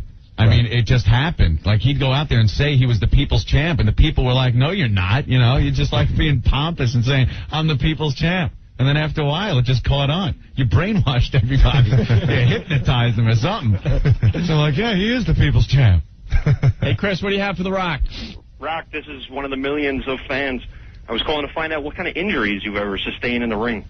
In the ring, other than a couple of knee injuries, had a couple of surgeries already. That done shoulder injuries all the time. Pretty much your typical bumps and bruises. Yeah, you can see time and time again. You see, like, black and blue marks on some of the wrestlers from going off the ring and everything. What about when you flip over the top? What's that do to you? Well, you won't see too much flipping over the top from The Rock. Not like the Hardy Boys or anything like that. They get into it. That ladder match is still one of the most amazing things I've ever seen. We got Sick Boy in the studio. He's like a wrestling expert. You got a quick question for The Rock there, Sick Boy? He's been chomping at the bit all afternoon. Yeah, I was actually kind of curious about, remember the MTV special over the summer? They had the feature on Tony Atlas, who was your dad's tag team partner. I was kind of wondering if you saw that and what you thought about it. They kind of highlighted some of the hard times that Tony's gone through over the years, and him talking about being so desperate that he wanted to kill himself and all that, and just what your thought on it was, with your dad being his partner. Well, before The Rock actually answers that, just out of curiosity, The Rock's heard of your name, and The Rock's got a question for you regarding your website. Oh, no. Actually, I had no idea it was you who who goes by the name of Sick Boy, but it was brought to my attention last night from the office that your website carries a lot of racist comments, and I just want to hear about that.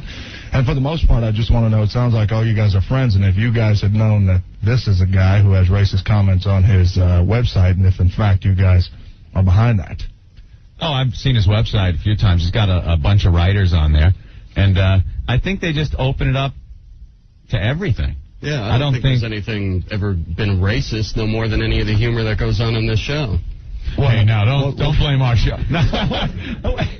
Don't lump us into that. Well, I'll tell you what, after it was read, a couple of lines were read yesterday. The officer called me, read a couple of lines for me. It said something like, The Rock, being half black, half Samoan, doesn't know whether he should go rob houses or eat food or whatever it is, and saying Jacqueline's from the jungle, and Mark Henry, something about him being a gorilla or a monkey or something like that. Elaborate on that. If that's the case, if you guys are behind this guy, then really, I really don't even want to be here, for that matter, and I certainly don't want to talk to you. Well, if there's been any, this is nothing that's been written by me. I've got a staff of 15 writers that are on the site, and the site is done as an entertainment site, adding humor and just commentary on what goes on in wrestling. I haven't seen anything that was racist on the site. If there was anything that I ever saw as being too extreme, it would be gone in a heartbeat. There's been plenty of stuff that gets... Well, being saying that Jacqueline is from the jungle and Mark Henry's a monkey, and whether or not The Rock wants to rob houses because he's half black or he wants to eat because he's half Samoan, quite frankly, I find that offensive. Well, I haven't seen that. I haven't seen those posts at all. I don't know if anybody else has. And I'll be honest, I've never read any of that. I've never seen one thing up on my site that would ever be racist, because that's not how I was raised, and that's not how I would run a website. Well, it's on there. Well, I haven't seen it on there. If it's on there, it will absolutely be removed. But I absolutely do not condone, nor do I support any of the statements made. And if somebody on there has made racist comments like that, they're absolutely going to be fired. Can I be excused? Whoa, really? Wow. All right. Well, for the most part, it's one of those things where, I was contacted, I was made aware of it, and the office was made aware of it, and quite frankly, I don't want to have anything to do with you. I don't want to answer your questions. And if you guys have anything to do with this guy, I quite frankly don't want to have anything to do with you guys. Honestly, I've never read any of that stuff on the site, and that's the honest truth. No, we have him on whenever we have wrestlers on. He's an expert, knows a lot about it. We have that on. I don't know anything about any racist postings. Like I said, we don't condone that either. Yeah. Well, it was brought to my attention last night, and it was read to me over the phone in detail. When you have an open forum, especially on the internet, there's not really much you can do about apparently it was from the writers who you must employ somehow. Well, they're not paid writers at all. They're hired based on their writing skills. But if I'd known somebody was posting that kind of crap, that matter. Well, I apologize for anything that you may have taken offense to. I absolutely, do not condone that type of writing, especially on my website. It's something that I put a lot of hard work into, and it's been up for 2 years now, and we've put a lot of energy and a lot of money into it to make it something to be proud of, and for something like that to be on it is a black eye to the site, and it's a black eye to me. And I apologize to you and Jacqueline and anybody else from the WWF who, if somebody had made a comment like that to them, then they will absolutely be gone. You mean African American site? All right, enough with that. Wow. Boy, that sure turned around quick. Look at that. What the hell are you doing? So what else, guys? Let's wrap this up. Yeah, no problem. God damn. You ruined our interview with The Rock. What the hell? We were all having fun. All right. Well, we still want to thank you for coming by. I appreciate it. Yeah. All right. Absolutely. I hope you don't hate us. Well, no, I mean, if you know of this, and if you tell me the truth, if you know of this... I'm giving you my word. You don't know much about me, but I honestly have never read anything like that on his website. And that is my word. I'm not backing down or anything. I've never read anything like that. And that's the God's honest truth. All right. I believe it's there. I'm not going to lie, but, if you say it's there, but... I was pretty much there, for the most part. Again, I was brought to my attention last night, sat on the phone for a good couple of hours, and made the publicist aware, and I had no idea it was him. But appreciate you guys having me on. Thank you. Okay. Book signing starting at... And there it was from yesterday. Oh. That's weird. Isn't that weird? Oh, what a difference a day makes. Thank God Lewis came here to give us some humor. If we had a naked girl yesterday, I think everything would have been fine. Yeah. And The Rock's a little angry with, the racist. Oh, Christ, look, boobies. And everything's cool. We talked... The Rock apologizes for calling you a racist. Bring on the gash. Yeah. We talked about it the first hour of the show today, but basically, what pisses me off, and we did say right from the start of today's show, if he wants to come back on our show today, by phone or live, I don't care. I'll say this to his face as well. Not anymore. Right. But that's it. He can't come now. But I think the guy, and I said this earlier. Statute of limitations. I said it earlier. I think the guy's a pussy because... Oh, my God. No. He's okay. And I would say it to his face, and we did say he could come back, and I'll tell you why. Because after that whole segment was done and we went to commercials, any man would have stayed behind and maybe talked for a few more minutes. That guy turned his head and whoop, out the door. I'm sorry to say, from listening to that, the only people that sounded like pussies were me, you, and Sick Boy. Well, we said that earlier, too. Because we were blindsided. Yeah, absolutely. I didn't know where that was coming from. It's not. It's yours. My favorite is, you go, well, the least we can say is we're glad you came in. And then you go, yeah, we are. Really glad. Please don't beat us up, you huge man. You got a professional wrestler. The guy's giant. Sitting there. You see him every week on TV, like 3 times a week. And, you blindsides it like that. It's kind of hard to come back with something. And we're guilty by association. I never even saw what he was talking about. Yeah. That's what pisses me off. Well, that's the weirdest thing. That it's, that he saw it, nobody else saw it. Well, I thought a lot about it last night while watching some Amos and Andy reruns. That, it was, what? Check, please. Bellboy, this bag is full. But he wants to talk about stereotyping and stuff like that. Why does he look at the company he works for? We have no problem with what the WWF does, but why don't you start with your job? Yeah, they got a guy called the Godfather that comes out and says, the black guy, pimping ain't easy. He's a pimp. Right. He comes out with 4 hoes, these strippers that come out with him. Anybody want a piece of my fine hose? Pimping ain't easy. I'll be pimping 24/7. Like he's a total black stereotype. Oh, my God. But that's okay. Yeah, he works for it's the company that's writing the Rock's check. Yeah, they exploit stereotypes, and I have no problem with that, but... Yeah, exactly. They cut the check, so he's not going to say anything in-house there. Isn't it a little weird how he didn't even break character, though? Well, because he wasn't in character the whole time, but that whole thing how he talks about himself in third person didn't stop. Like, usually somebody would say, hey, I'm not going to answer your question because the things that you put on your website pissed me off. He's like, well, The Rock isn't going to answer your questions because The Rock was informed about this, and The Rock is a little... It's like, well, who are you talking about? Bring The Rock in, and we'll talk about it with him. He still talked about himself in third person. It's a little weird, isn't it? Yes, Think he does that all the time?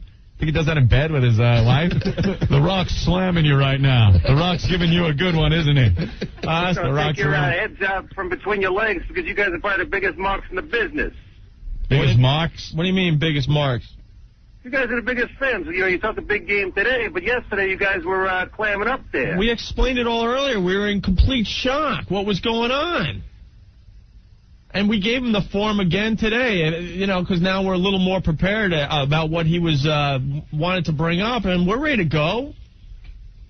Yeah, well, ready to go. We did say that. He could come right in here right now that we have 15 guys with us. I know. Yesterday it sounded like you guys were ready to get on that motorcycle together. You know what I'm talking about? Right. Hop on the jet ski. There you go. I'm pissed off at myself. I am totally friggin' pissed off at myself. Oh, totally. Like we completely came off like we backed down and just gave in. I think we came off trying to sound like we were trying to explain ourselves, and we're stuttering, muttering. You stuttering, muttering, Spidey, you stuttering, muttering prick, you. Look at you, lifelong members of the SmackDown Hotel. Yeah, we were just in shock. I just couldn't believe it was going on. All right? Okay, guys. All right, bye. What do you got, Mark? What about yesterday as he's plowing through the millions and millions of fans out here? Mark steps up to him and goes, "Hey, would you like to cut an ID for the Opie and Anthony show?" Jesus Christ. You got some set of balls, Mark. What are you going to do? Punch me? You know, I mean, what do I He care? could have. They say he has a rage problem. Ed, what's going on? Hey, I just wanted to say, you guys, there was really nothing wrong with anything you said. You know, there was a lot of confidence and everything. It was just hard to hear because you could hear a sound of knees knocking in the background. Oh, I'm not going to lie. I was like, because, you know, I mean, I did some research on the guy. The guy has a rage problem. No, it sounded like a setup. It sounded like it was I had to use some baby powder from the rash I got from wetting myself. Tell you the truth, when I got home. Take care, guys. All right, man. Yeah, look, you guys sounded... we'll read some real ones. I wouldn't want to get in a room with a professional wrestler. Yeah. I mean, the concept is a little odd. Just ask Belzer. Just ask Richard Belzer. That time Hulk Hogan choked him out. Yeah, no, they're not. I mean, it's a completely psychotic. Now I'm mad again. They got a restaurant. They got a restaurant in my corner. Oh yeah, yeah. Because you know what? When I think World Wrestling Federation, the next thing I think is food. You know? Hey, we're cordially invited. Sweat and grunt and make noise. I think, God, you know what I need? Chicken wings. God in heaven. They yelled about Disney coming in. What about them? How nuts is that? 2 blocks from my home. If I'd known that when I was a kid, that this is what I was going to end up at, I'd have killed myself. Paul from right around the corner. You guys sounded so guilty and like such pussies, like little school kids being scolded by the teacher. See, that's how I feel that at least I came off. I'm not very happy with the way we handled that yesterday. Well, maybe you can spend some time in church over the weekend. I think I will. I'll light a candle for myself. I think I'm going to. Hey, Joe, what's up? I have a confession to make. Yeah. I had to sneak in. This is Macbeth from X Wrestling. Hey, what's up? What's up, man? going on? Hey, you are a genius, man. Thank you. I read this guy's posts. They're hysterical. They are really the funny. latest one. We have a public service announcement from The Rock. I gotta check that And out. I'd just like to take this opportunity to thank The Rock, because yesterday we were a 5,000 hit site, now we're a 20,000 hit site. 20,000 hits. You guys are a bunch of pussies if you don't put that the posting up. Oh, please. Once Stick realizes he's not going to get sued, everything will be back up. Our big gimmick will be making fun of The Rock from now on. All right. Cool. I have something else to say. Viscera rules. Thank you, Joe. What The Rock is cooking. What a frickin' moron. He is the biggest hypocrite on the face of the earth. I think, yeah, I agree with you. I mean, I don't blame you guys for, you're in a bad position. I wouldn't. You can't curse. I know, I'm sorry. I'm just worked up and trying to get in all day. I didn't really care about that. I was in shock. The guy works for the raciest company on the face of the earth. He makes his money off doing those kind of things. You know? Right. What's he going to say about a website that's basically praising him, making a few jokes? Right. All right, This Joe. is a bunch of crap. Thank you, Joe. Thank you. man. Matt, Macbeth. Matt. Oh, Matt, I'm sorry. You rule, man. All right. Take care. Oh, that's Macbeth? Yeah, you got to read some of his posts. They're hysterically funny. Like, he's got this whole thing now on here, I guess, a public service announcement from The Rock. He wrote it. He puts these pictures, I guess, of The Rock's action figure. Yeah. And he talks like he's The Rock and stuff. Like, this guy's got a set of balls. He don't care. It's pretty funny. Pete, what's up? Hey, Pete. His action figure. Did we lose Pete? I guess. No, man. Hey, Pete, what do you got? Yo, it's Tom, by the way. Oh, Tom, it says Pete on the screen. Sorry. Oh, dude, I'm about to go work the book signing. Yeah. You guys want me to do something like X Wrestling all over or something? Just whisper in his ear. Opie and Anthony say hi. Yeah, maybe apologize to him for you guys. No, I ain't apologizing to him at all. I apologized yesterday, and that's all he's getting out of me. I didn't even really apologize. I was trying to tell him what I knew, which was nothing. Man, it doesn't matter. His book sucks, man. I read it. Yeah. Terrible. Well, there's a lot of pictures in it, so. Yeah, 5 years in WWF. He's got no story. He made it big from the start. He's going to end big. All right, Pete. All right, later, guys. Thank you. What story do you tell? What is the story? I wrestled somebody. We set it up. I'm going to win. He's going to lose. What's the story? Oh, no. It's not like, I exercised for a while. I ate a lot of that bionic crap. I got bloated muscles. Then I was up against the Tick. And we had to sign a contract. And then I want... What is the story? It's about 8 pages. You remember the Tick cartoon, Anthony? Hell yeah. That was the you know what, man. I like that cartoon. Hey, old Dirty, what's going on? My man, I heard yesterday. Yeah. Well, I was kind of... Come on, man. What? Why were you apologizing to him, bro? You should have threw him out of the studio, man. Well, you should have threw him out. You should have said, you know what? We had nothing to do with the website. The man you want to speak to is right in front of you, and he's my friend. And if you got a problem with that, you know, let's talk about it off mic. You know what I'm saying? Yeah. You went around and turned it into one of those fake You know what I'm saying? Well, that's why. How soon before the WWF goes bankrupt, kid? That's why I think he's a pussy for not even discussing it after the fact when we were in commercials. He should have, man. He should have said, yo, you know what? Let's talk about He bolted out crying like a little baby. Little bitch. Come on, man. All right. And now what's going to happen? Now you guys been getting good press in the magazines and everything. Now what's going to happen with that? Well, everyone's like, you better just not talk about the incident today on your show. Who said that? A bunch of people around here. Yo, man, slander for that. What do you? I mean, come on. It's too real. It happened to us. We got to discuss it. You know. All right, old Dirty. Anything else about it? Nah, man. I mean, I was surprised, man. I thought it was like a setup or something, like a joke. I thought it was a bit, man. I said, oh, watch, he's gonna take, he's gonna flip or something. That's why we started laughing when he first said, I got a problem with your website. We're like, okay, what? I thought something funny was gonna finally come out of his mouth. Ay. Never a dull moment. All right. All right, my friends. Thank you. All right, baby. Bye. Upstairs. Well, this could go on forever. Yeah. I mean, that's all anyone wants to talk about, but... He just bolted out. Well, let's take a break, Anthony. Okay. That's how it went down yesterday. Yes. All right. The half-breeds don't like it. The rock's a pussy.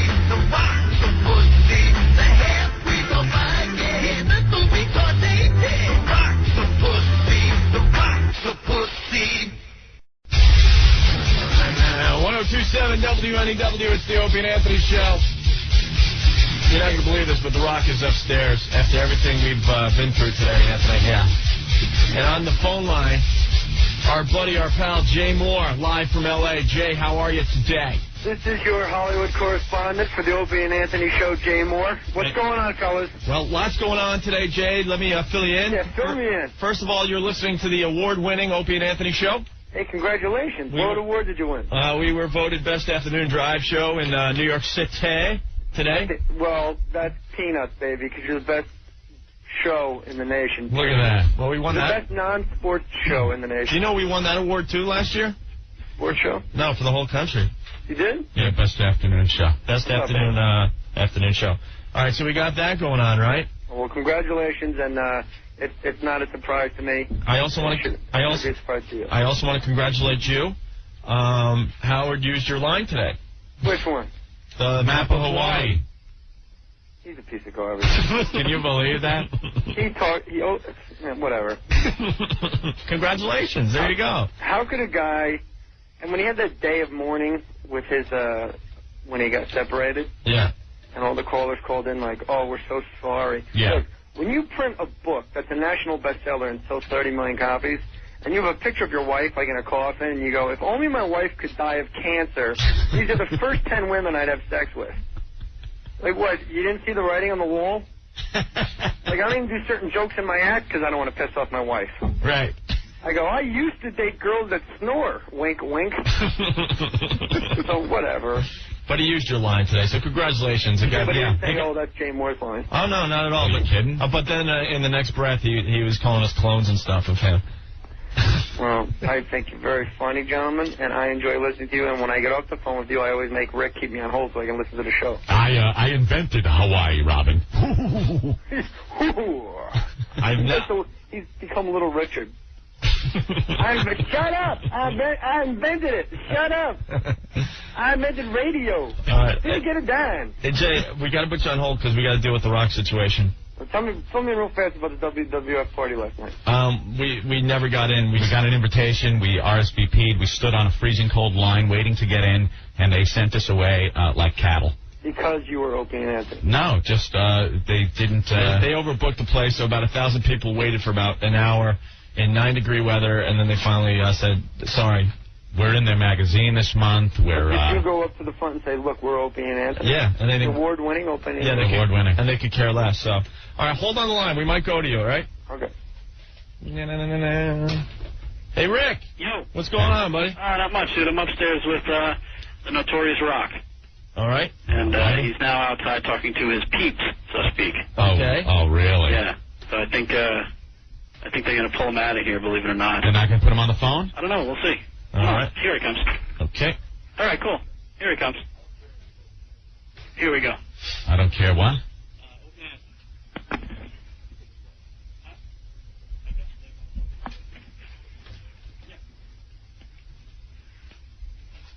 Hello. Hey, Dwayne. Who's this? It's Opie and Anthony, Dwayne. How are you? Boys, how y'all doing? Pretty good. Very good. What's going on?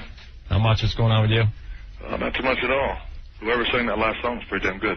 That's a good one, right? I say it's entertaining. It's entertaining. Oh, that's good. Yeah. Well, we were looking forward to seeing you last night at the big party. Yeah, I heard about that. I just got buzzed about that. The best I could do is apologize. That damn candy-ass Jim Byrne didn't do what he needed to do. No, we just and hey, you know what? Legitimately, y'all should be pissed off about that. I absolutely agree. He did tell me you guys were coming down. I'd look forward to seeing y'all. But I apologize about that. Really? This is a little awkward, isn't it? Yeah. Yeah, we had a little that little issue from the last time. Well, we didn't really deal with. Here's the thing. You're absolutely right. We didn't do that. Now that I'm here, I appreciate you all letting me on. The thing about that was as far as for being in the same room, I was buzzed about that guy, Sick Boy. He came in. I certainly just couldn't be in the same room with an ass like that. And I didn't. And if y'all took it personal, it certainly didn't mean to be taken that way. I just had to get the hell out of the room, and that's the way it was. And so the way I left wasn't the most professional way, and I shouldn't have left like that. But at the same time, again, man, I just couldn't be in the same room with that asshole. And excuse the language. And I did let a lot of listeners down and realize that. So. But you took it personal. We took it very personal because I told you flat out I had no idea what you were talking about. And you didn't believe us. Right? No. Well, that really wasn't the case. Wasn't the case that I didn't believe you guys? It was just a case. I had this guy sitting right here beside me. If not, I wanted to bash his brains in. And that's something I take it very personally in terms of racial discrimination. And doing that, I didn't want you guys to take it personal, and I'm not saying I didn't believe you guys when you guys flat out looked me in the eye and said, we have no idea what you're talking about. We had no clue about this guy's website. And well, that was the truth. And then and it's just like I told Jim Byrne earlier. I even talked with Vince. I said, whether or not those guys knew really wasn't the case, and I pretty much believed them that they didn't know. They just had a guest on who had this, real crappy website posting, racist comments. The point was I just couldn't be in the same room with that guy. I got up, I left. I took it personal in terms of him being there with me. Again, one of the most professional thing to do, just to get up and walk off your guys' show that way. I know you guys are big supporters. WWF were of The Rock. I knew that too. Read the article. Saw one of you was chewing on The Rock's head. But, again, it was never made to be taken personal towards y'all, too. I just was pissed that you left without even, when we were off the air, I just wish you would, drag us out in the hall and explain yourself. Well, I certainly could have done that. But the thing about that was I just wanted to get the hell out of there with that guy. That was the thing. We were in shock. We're like, where the hell did this come from? At least explain yourself. And then the WWF doesn't even, have the courtesy to, call us the next day to explain what the hell was going on. Oh, see, I thought they did. No. Okay, I thought they No one has ever given us an explanation until right now. They were pissed at us. Oh, is that right? It's kind of weird. Yeah, because then I won't say who called us, but one of your people called and said that you guys were listening after you left and you're not, and they weren't happy about what was going on. Well, who called you? Might as well say who the candy ass was. Susan Warner. Okay. The one that's probably right next to you right now. Okay. Yes. So she gave me her cell phone number. I called her back. And she, I guess you were busy at the book signing. I was. I did have a book signing. And she said, well, I can't discuss it now, and that was the last we heard. And then on top of that, we were like shut out of the cute little party last night, so we're really pissed off. No, I don't blame you about the party. I don't blame you one bit about the party. And had I known y'all were standing out there, again, Jim Byrne buzzed me last night, said you guys were, because I hadn't talked to Jim. I had said, listen, Jim, I had called him yesterday, and we finally talked last night at the WWF New York. I said, where those guys at? I want to know where we're at in terms of this. I need to talk to them beforehand to let them, let myself explain what happened. Mm-hmm.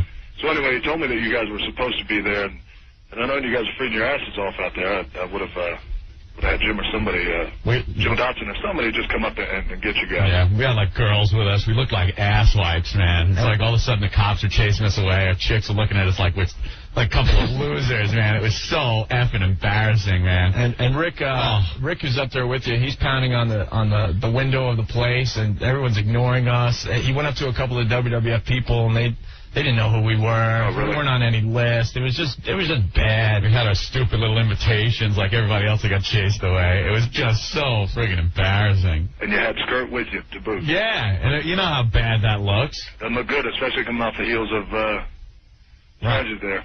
Yeah, of course. Well, I wanted to see you guys last night as I wanted to see you guys today. I wanted to come back on the show, as you guys know that. I sat with Vince and I said, there's got to be a way to reconcile this. I know these guys are big fans, or we're big fans for that matter, of the product and as well as the WWF, as well as The Rock. And I said, I really need to reconcile this. I didn't want them to take me leaving off their show personally. It wasn't like that. You guys were kind enough to let The Rock on, and I appreciate that. But, again, the reasoning was just that I just couldn't be in the same room with that guy, and that was it. Him being there beside me, I took it personal. Again, I wanted to stick my foot so far up, bury it deep into his ass. But I just couldn't be there, and walking off your guys' show wasn't the best thing to do. But at the time, I felt it was the right thing to do, and I didn't mean for y'all to take it personally. And again, too, what made it even worse was, I had a lot of Rock fans listening that day, and, for the most part, they kind of took it personal, too. Yeah. Which certainly wasn't the case. I never ever meant it to be that way. I just wanted to let them know, too, as well, that it wasn't personal against the fans. It wasn't personal against Opie and Anthony or your show, for that matter. I just couldn't be in the same room with that guy. That was it. And as far as for the party,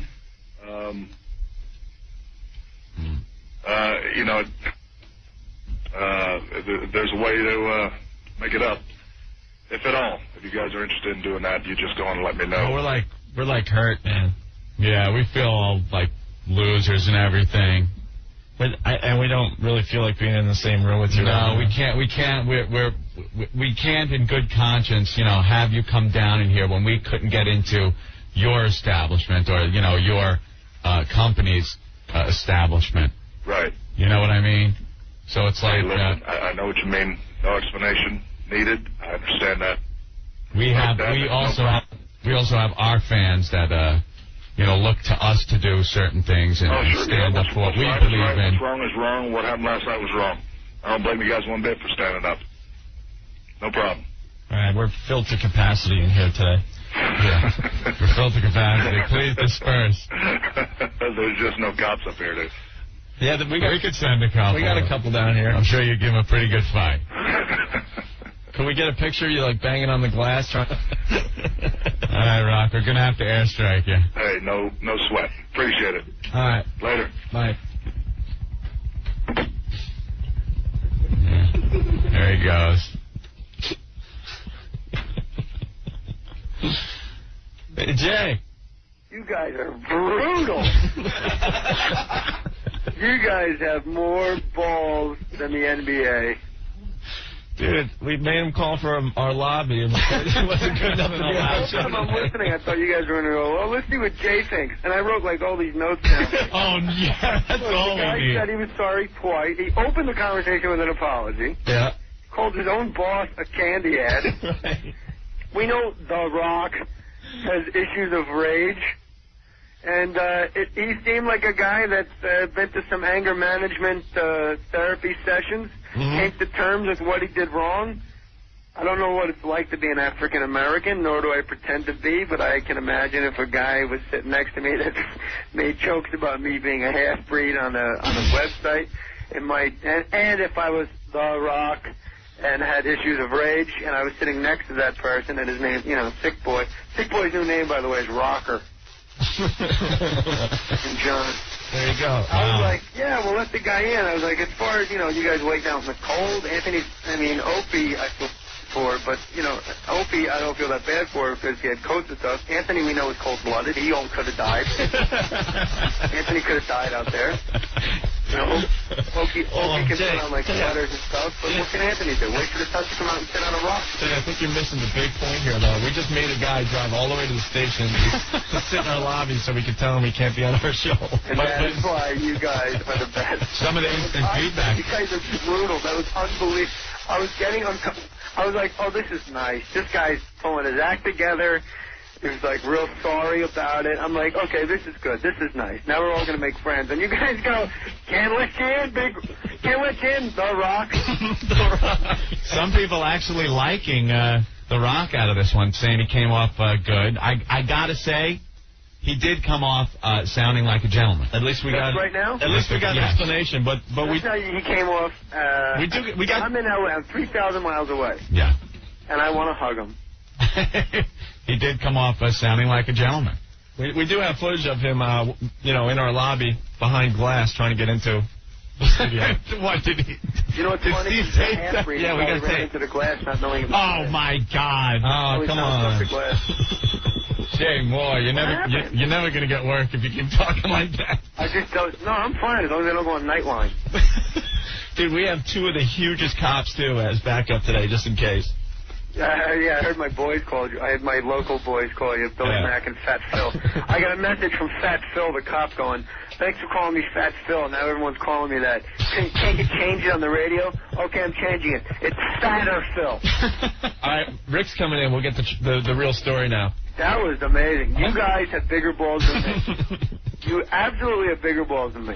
Although it's easy to say all that stuff when you're upstairs behind a locked glass door. Exactly. Hold on now. Jay. Rock, how about a massage? All right, hold on. We got Rick back into the studio, who is at ground zero. Jay, I wasn't behind any glass. You were right next to him, right? 10 feet away from him. Yeah. And I think I'm drenched. Are you sweating? I'm sweating my ass off. Michael Jackson at a Toys R Us. I could see him what, they want to do this on the phone? I'm just like, yeah. Yeah, The Rock. Yeah, The Rock. Rick sweating like Mark Furman at the Million Man March. Oh, my God. I'm sweating like a freaking altar boy at a priest convention right now. Rick sweating like Mike Tyson at a spelling bee. Oh, my goodness. So how did they take it? I guess they took it okay. Yeah. Look at his voice is changing. Rick is a wreck. Time to change. No, Jay, you got to see Rick. I've never seen him so freaked out right now. Oh, man. Look at the size of these cops. Jesus Christ. When me and Rick almost threw down. I would rather take a picture of you with your pants down right now, Jay. Yeah, but when that happened, when Rick and I almost threw down, he had this weird glimmer in his eye, like he could taste blood. So this guy, The Rock, must be unbelievable. Yeah, I was going to taste my own. So what did they say to you after they hung up? Well, I tried to play stupid. I was like, so what did the guy say? Shivering and stuff. And that's going to be it. I'm like, oh, they didn't invite you downstairs? Oh, my God. And he's like, no, that's it. Emo Phillips on Def Comedy Jam. Oh. And you should have seen the guy he brought with him. Oh, this guy's built like a brick S-house. Really? Oh. Everyone's coming into the studio. Psycho Mark? He grabbed the video camera from me, and he's like, let me take a picture of you. Okay, only if I can get a people's elbow. Really? Oh, The Rock might hurt you with that. Yeah. He keeps talking to himself. A lot of people think we should have let him in, but no, I'm sorry. No, I thought that you should have let him in, but when you made your stand, you opened up an entire new room of respect that I didn't know I had for you. You know, if we would have been able to get into their little event last night, things would have been different. But he represents the organization that we were a little unhappy with today, so we had to do the same thing to The Rock, not let him in. You guys have balls of steel when you're 2 stories beneath the earth. Exactly. And poor Rick up on the front line. Yeah, we're not stupid. Come on, Jay. You know us. But like you said, we made a stand earlier in the show, and we had to keep to it no matter what. You said it wasn't That's why going you're to the best show. The Rock came across very well. He explained himself. I appreciate all that. Thank you. But it wasn't good enough to get him in here. We're really hurt from yesterday. Hey, you want me to make a prediction? Yeah. You know we're all afraid of The Rock? Yeah. I have a friend that's in WWF school right now. He's from New Zealand. He's a Maori Indian. Or they don't, it's not, we call them Indians, but they're Maori warriors. His name is Gengi. I predict that he will kick The Rock's ass. Gingy will kick The Rock's ass. We'll look forward to that. Like that Hundalaka, like that dance or everything. He's 6'6", 320, not an ounce of fat on him. All right. Jeez. Wow. He's Wow. going to kick The Rock's ass. We'll have a guy, we will actually have, speaking we again, we, Opie and Anthony and friends, will have a man that is bigger than The Rock that we will feel safe standing next to, saying, well, up yours, Rock. All right, Jay, we're going to let you go because we're sweating. You guys are so funny. Call Priceline. Get Shatner's toupee and towel off. I love you guys. Stay in touch. All right, Jay. Thank you, Jay. Thank you.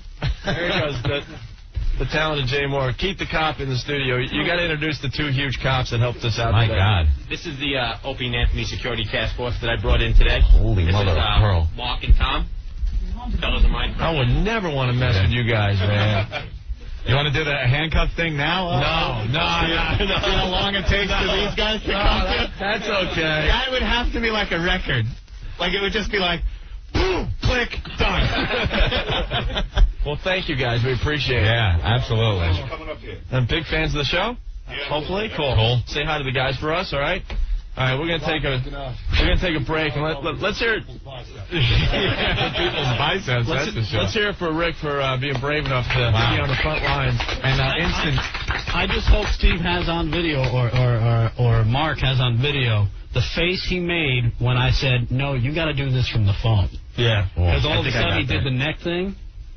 And he kind of looked around. Oh, no, the neck thing. I was just like, oh, here it comes. You never want the neck thing. The instant feedback coming alive, people not believing we actually received the people's apology. Well, I appreciate that from them and stuff, we really were hurt, but they're still pissed off at the WWF. But you got to say, the guy came across as a gentleman, and he explained himself very well, I think, and that's that. And we had to stand our ground today. We told the WWF earlier that we would not let him in today, and we had to stick to that. It would still take a miracle and an act of God to get us back on board that ship, but I think he came across as a gentleman. All right, man, let's take a break. What a day we've had today, huh? Woo! A lot of crap hitting the fan today. Yeah. Phone line 212-757-1027. Phones are just burning up, Anthony. Let's start with Fernando. Fernando, what's going on today? Hey, what's up, guys? All right. Listen, man, you guys got a lot of respect for me, guys. You guys did the right thing. I don't know who's telling you guys did the bad thing. You should have let him in there. No, we have our fans too that expect us to act in a certain way, and that's it. I mean, we couldn't, in a good conscience, let him in here.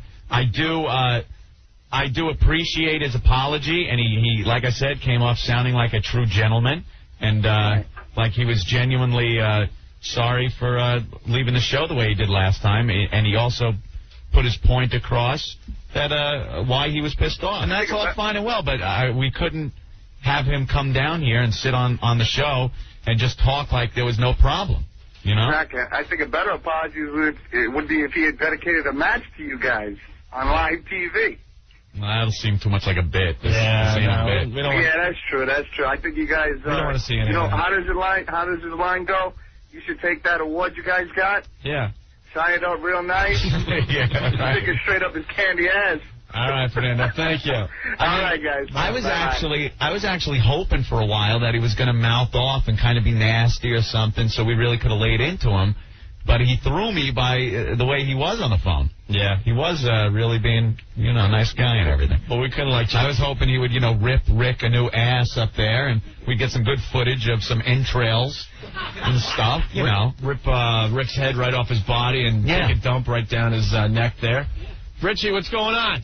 Hey, guys, what's happening? All right. I would like to welcome you two gentlemen back from Pussyville, USA. It's the manhood. You guys kicked his rear end today, man. That was great. How does it feel to be strong instead of weak like the Pussyville? Well, feels good, doesn't it? We didn't. Like Jay Moore said, he was 2 floors up. Yeah. Anthony, come on. You're feeling like a big tough guy now, aren't you? No, we didn't. We just had a principle. We didn't kick his ass or anything. We made a stand and we had to stick with it. That's all. You know? The only way to bring a big man down is to be power and number one like you guys. Later. All right, man. And we did tell the WWF not to bring him by, so it wasn't like, it was a huge surprise to everyone here. Bill, what's going on? Hey, first of all, congratulations on the award. Award-winning Opie and Anthony show. Hey, but who the hell else are they going to give it to, right? You know? I know. We were trying to think of our competition. Mad Dog. Well, I could give it to me for doing those 92-minute rack blocks. Oh, that goofball. Forget that. Hey, listen, man, it almost seemed during the little Rock conversation that you guys were almost like backing down, you know? It almost seemed like you guys were like kind of happy to have the Rock. I mean, am I right or wrong? No, like I said, he threw me by the way he reacted on the phone. I thought when we said that, when Rick went up there and gave him the phone and said, no, you're going to call downstairs to the studio and talk to the guys, I thought he was really going to come off being a tough guy and, F you guys and stuff. So it kind of threw me, at least, that he reacted like that right off the get-go. No, I could go home today knowing that I feel good about our performance today. Do you really buy the apology, though, seriously? I mean, they did have a week. You guys gave them an open chance to call back in the next day. You know, they basically blew you guys off till they figured how pissed off No, I think he did speak with some people, and there is a company line that he has to follow. They know which side their bread is buttered on. I mean, we have a lot of the listeners that they seek to have as their audience when they're here in New York. So they're not stupid. But I think there were some genuine things there in what The Rock was saying. And we're not stupid. We can't make or break the WWF. But you know what? No. We're not. I mean, we're not going to be talking about them for a while. Well, that's perfectly good with me. Because, I mean, we're really pissed about last night. We looked like idiots. Yeah. We just looked like lame-os. All right. Hey, you made up for it. F like us. All right, thank you, Bill. The best part is everyone. The best part was everyone else online going, "Hey, aren't you Opie and Anthony?" Yeah, we're here online. We're online with you guys. That's cool. You know, we'll all get in. We'll have fun. I'll have a drink with you. Right. Please disperse. Please disperse. Leave. Oh. It was like Vince McMahon has told you two to get out of here. Oh, come on. We look stupid. We really did. And Vince, what's going on? Hey, what's up, guys? Oh, you scared me for a second. Did you think it was Vince McMahon? Oh, that's coming. Vince McMahon. What's up, Vince? I just want to give you guys the awards from, hopefully I represent the people. You guys are the new People's Tag Team champions. It was a handicap match. A handicap telephone match. You took the people's elbows, you shoved it up his candy ass. You let them know where you stand. And I applaud you guys. You guys are the best. I was just scared for Rick's life when we said, you know what, in good consciousness, we really can't have you down here today. Well, it's better Rick than you guys. Poor Rick. Look at him. I've never seen Rick so freaked out in my life. It's kind of nice to see. All right, Vince. All right, you guys suck. Thank you. Let's move right into what did we learn on the Opie and Anthony show today. All right. We covered a lot of things today. 212-757-1027. Rick, you have something? I have. What did I learn today? That I can wet myself in front of other people. And have it on videotape. That'll soon be on the website. Let's start with Mark. Mark, what did you learn on the show today? Hey, what's up, guys? All right. Well, something that we've all known for a long, long time. You cannot curse on the radio. Right. But if you are The Rock and the people's champ, the a-hole word will come out and you will not get dunked. Well, we dumped out of a couple words, he said, though. I think it's all in context and you know, people, just the mood in the studio at the time. Like, I can turn around and say, Opie's being a real asshole. Okay, you probably shouldn't say that. But in that context, I wouldn't dump out. Maybe John just did. I don't know. Mm-hmm. But you can't say, The Rock shoved it up my... and then use the word. Yeah, because then you're using it as the actual thing. Right. See that, people? A little lesson on radio. One more thing, guys. Yeah, Mark. Thanks for making our show number one. Hey, thank you. All right, guys. Bye. You heard that, Ant? Yes, our show. We like the that. People's Radio Show. I'm the Anthony, and this is the Opie over here. Hey, George, what's up? What do you say? Not much. What did you learn today? I learned that The Rock does a great Greaseman impression. Apologizing. Did The Rock apologize? All right. I'm Syndication sorry. now, guys. Syndication now. Thank you, George. I'm sorry I walked off the show. I apologize. Snarlin' yada-doodle. Wada-deedle. It's The Rock. The Rockman Show. We pause for these words. We'll be back with more of the Rockman apology after this. Wada-doodle. Bone dry, yeah, people's elbow. Mike, what's going on? Hey, what's up, O&A? All right. You what I learned on the show today? Huh.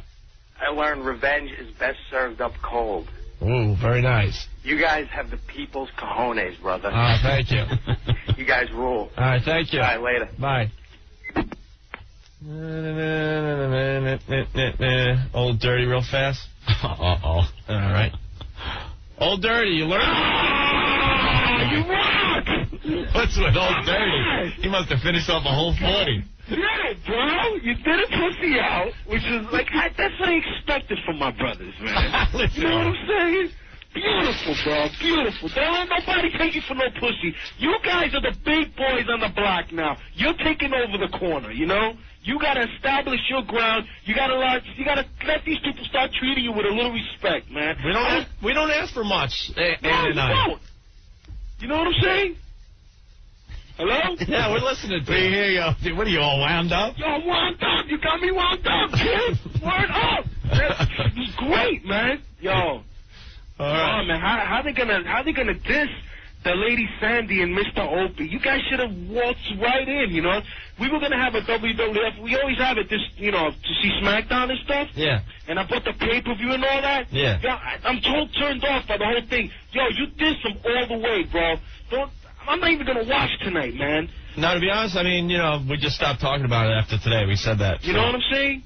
Vince McMahon, his lips stretch from Stanford all the way to 57.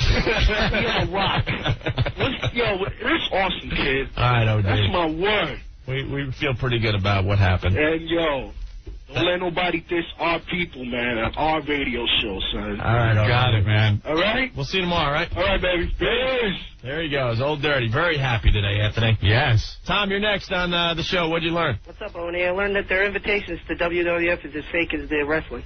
Maybe that's it. What are we expecting? That's true. Look, I got the invitation here. It's a fake. Fake. Very good, Tom. Thanks. You guys suck. All right. Let's try to get a bunch of calls on. Make it fast if you're calling in. Tommy, what's up? What'd you learn? Not much, guys. Congratulations, by the way. All right. I just wanted to say we received the people's apology, and we reciprocated with the people's F you, Rock. Have a good night, guys. Yes. Thank you. All right. Line 9. Wow. All right. Andrew, you're next. What did you learn on the show today? I learned that you guys still care too much about Rick to play those damn songs for The Rock. That would have put him over the top, man. It was too serious to break out the rock songs today. I would have loved that, though. All right. That would have been great. All right, thank you. Oh, my All God. right, thanks a lot, guys. All right, bye. You look like King Kong with Bay Red. Drew, you're next. What did you learn on the show today? Well, I learned that Howard Stern is an unfunny, big-nosed, washed-up, self-pitying, pussy-whipped bastard. Wow. That couldn't even use your names when he's whining about you guys doing original acts. The big F you to The Rock and the WWF. I love you guys. All right, thank you, Drew. Let's see. We're not even screened. Greg, what'd you learn? How you doing? Good. I learned where Howard's party is going to be tomorrow. Oh. Rosedale Theater, right?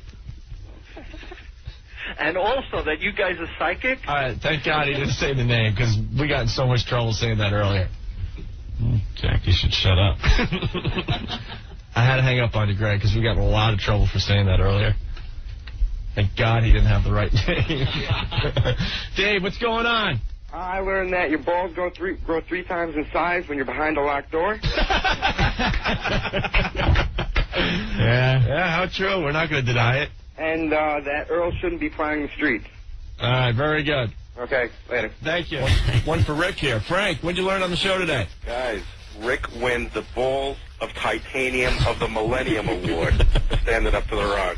Can you imagine? Poor Rick was up there 2 feet away while we're telling The Rock he can't Yeah, go. you guys come are down. protected wherever you are, and he's all like right in safe. front of him. That was absolutely amazing. He had the red carpet treatment at the restaurant. You know, everyone wanted to talk to The Rock. Yeah. Pulls That up in was a great. swim You guys started off slow. You started off like two pansies in like the dean's office, but you nailed him at the end then when you didn't invite him up. That was great. All right, cool. Classic job, guys. Thank you. You guys suck.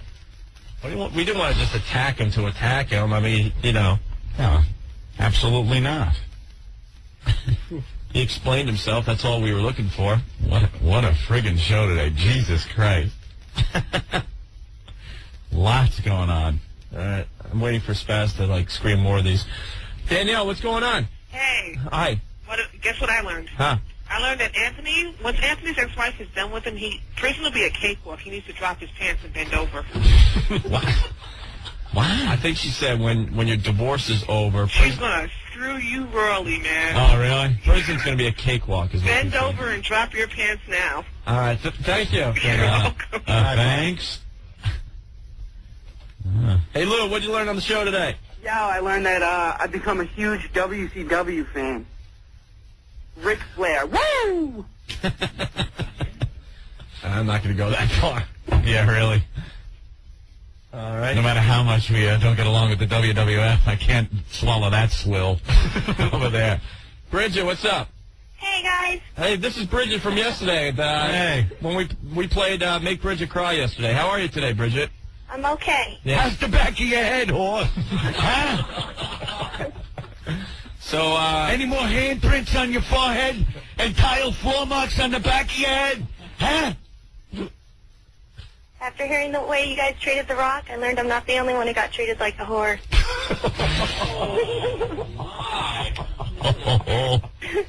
Hey, I sent you guys my photos on You got the people's penis. Is what you got, honey. you sent pictures of yourself to us? Yeah. Okay, we'll check them out. You should be on the unofficial website. Steve from the unofficial website in the studio. Steve, grab a mic real fast. No, I can't. Why not? Please. I can't. Why not? I can't. All right, no, explain yourself. Okay. Oh, wait a minute, that was you? Dude, I think I just, saw her pictures. Really? Really? Bridget photos. Let me see. Please hold. Well, I mean, you don't have to do it, but Steve's in the studio. He's looking for more girls to send in pictures to the unofficial Opie and Anthony website. There's a section called The Girls of the O&A Show. Girls of the O&A. And so far, we have one skanky broad that's sending pictures. Wait, which one are you? Good thing you're not on totally one with in the red Boston. hair? I think that's where she lives. Okay, you look like... Whoa, that's you? All right, hey, that ain't bad. Hey, turn around. I wanna see. You kind of look like... you kind of look like Tiffany. Let me see. Oh. Which one are you? The one on the left? The one on the left? The one on the left. I'm not looking at a computer. Wait, the darker red hair? Yeah, the other one's got blonde hair. Your pal there? Yeah. That's All my right. friend. So that's you in the little white dress? Yeah. Yeah, check it out. Oh, yeah. Wow. Some guy, dumped you? That ain't bad. Recognize her without the white. But it can't go on the website, okay? All right. Oh, really? Yeah, we're not allowed to do it if you don't want it to be there, so. All right? Bye, guys. I love you. All right, we'll talk to you soon, okay? Hey, bye. Bye. Let's finish up the show here. Kevin, what'd you learn on the show today? Yeah, how are you? It's just Opie or Anthony. Both of us. It doesn't matter who they say. The Rock's #1, baby. All right, very good. Just to prove we're not screening the calls today, because last time we were accused of that after The Rock left. Yeah, just push him down. Eric, what's going on? I learned that The Rock is a pebble. Have a good one, guys. All right, man. Just about done. Chris, what are you doing? Hey, guys, what's going on? I learned the best way to lose all your possessions is to get married. Yeah. That's really sucks. I'm never going to do it. Take care, guys. I got to go. All right, thank you. Steve, you're next. What did you learn on the show today? Hey, Opie and Anthony, one thing I learned today is definitely never get married. Yep. And number two, I got to call you guys jerks for not walking to the front of the line last night. You guys should have got in there, man. No problem. Nah, we tried. You guys are big time, man. Oh, yeah. Never waited online. Oh, we really felt big time last night. We went to the front of the line. No, they made us feel very welcome, very good over there at the WWF. Well, listen, I called you guys once before. I'm a Stone Cold Steve Austin look-alike, and I got a great sign made up for you guys. So look for me at the Royal Rumble, all right? And I hope you guys change your feelings towards the WWF because I still love them too. He's got his own music. What a tool. That's pretty funny. Jesus Christ, that's funny. That's very funny. Mike, you're next. What did you learn on the show today? I know that WWF would do anything to get you back on their good side. Even make The Rock come down and cry and be a pussy in front of you guys. The Rock's crying like the people's tears are going down the people's cheeks. And guys, can I have these tickets? No, we ripped up the wrestling tickets. Yeah. Ripped them up. None more tickets. Okay. All right, Mike. Can't blame you guys. Thanks. Bye. Let's end with one more here. Matt. Yeah, I learned that Opie and Anthony have got the balls to put the map of Hawaii all over the WWF. That, and you guys won't be giving away wrestling tickets anytime soon. No, that won't be happening. Nah, I didn't think so. All right. Thank you, Matt. Later. Okay. Well, I think we're done, Ant, for today. Yeah, looks that way, huh? Crazy, crazy day. Opie, let me congratulate you. Yeah. On the 1999 New York Metro Air Award Best Afternoon Radio Show. Oh, that. Bravo. Now you kiss my ass and we're done. And congratulations to Anthony. Thank you. Thank you. For a job well done. I'm getting a back rub. That's why I'm distracted. I see that. Trying to congratulate you, but yes, the award-winning Opie and Anthony show. Much to the chagrin of the radio industry, we walked away with the Best Afternoon Radio Show, and boy, was the room pissed. I heard. Ben and Earl got up and accepted the award, and the people were just like horrified. It was like Adolf Hitler going up to accept the humanitarian award. Yeah, pretty much. They were just horrified. The CBS FM table, heads like in their hands. Right. Pissed. Thank God, because if they would have applauded and been happy for it, we would have known that we suck. What it? Maybe it was a joke. The whole award thing? Yeah, maybe they went like, let's give it to Opie and Anthony. Well, we're thankful. Thank you very much. Maybe we could turn it into a bomb. That would be cool. Get it drilled out and stuff. Put a carburetor on. Yeah. All right, we'll see you guys tomorrow for FU Friday. All right, thanks for listening. We appreciate it. If you're out there in the slop, take your time. You'll make it home eventually. All right? All right.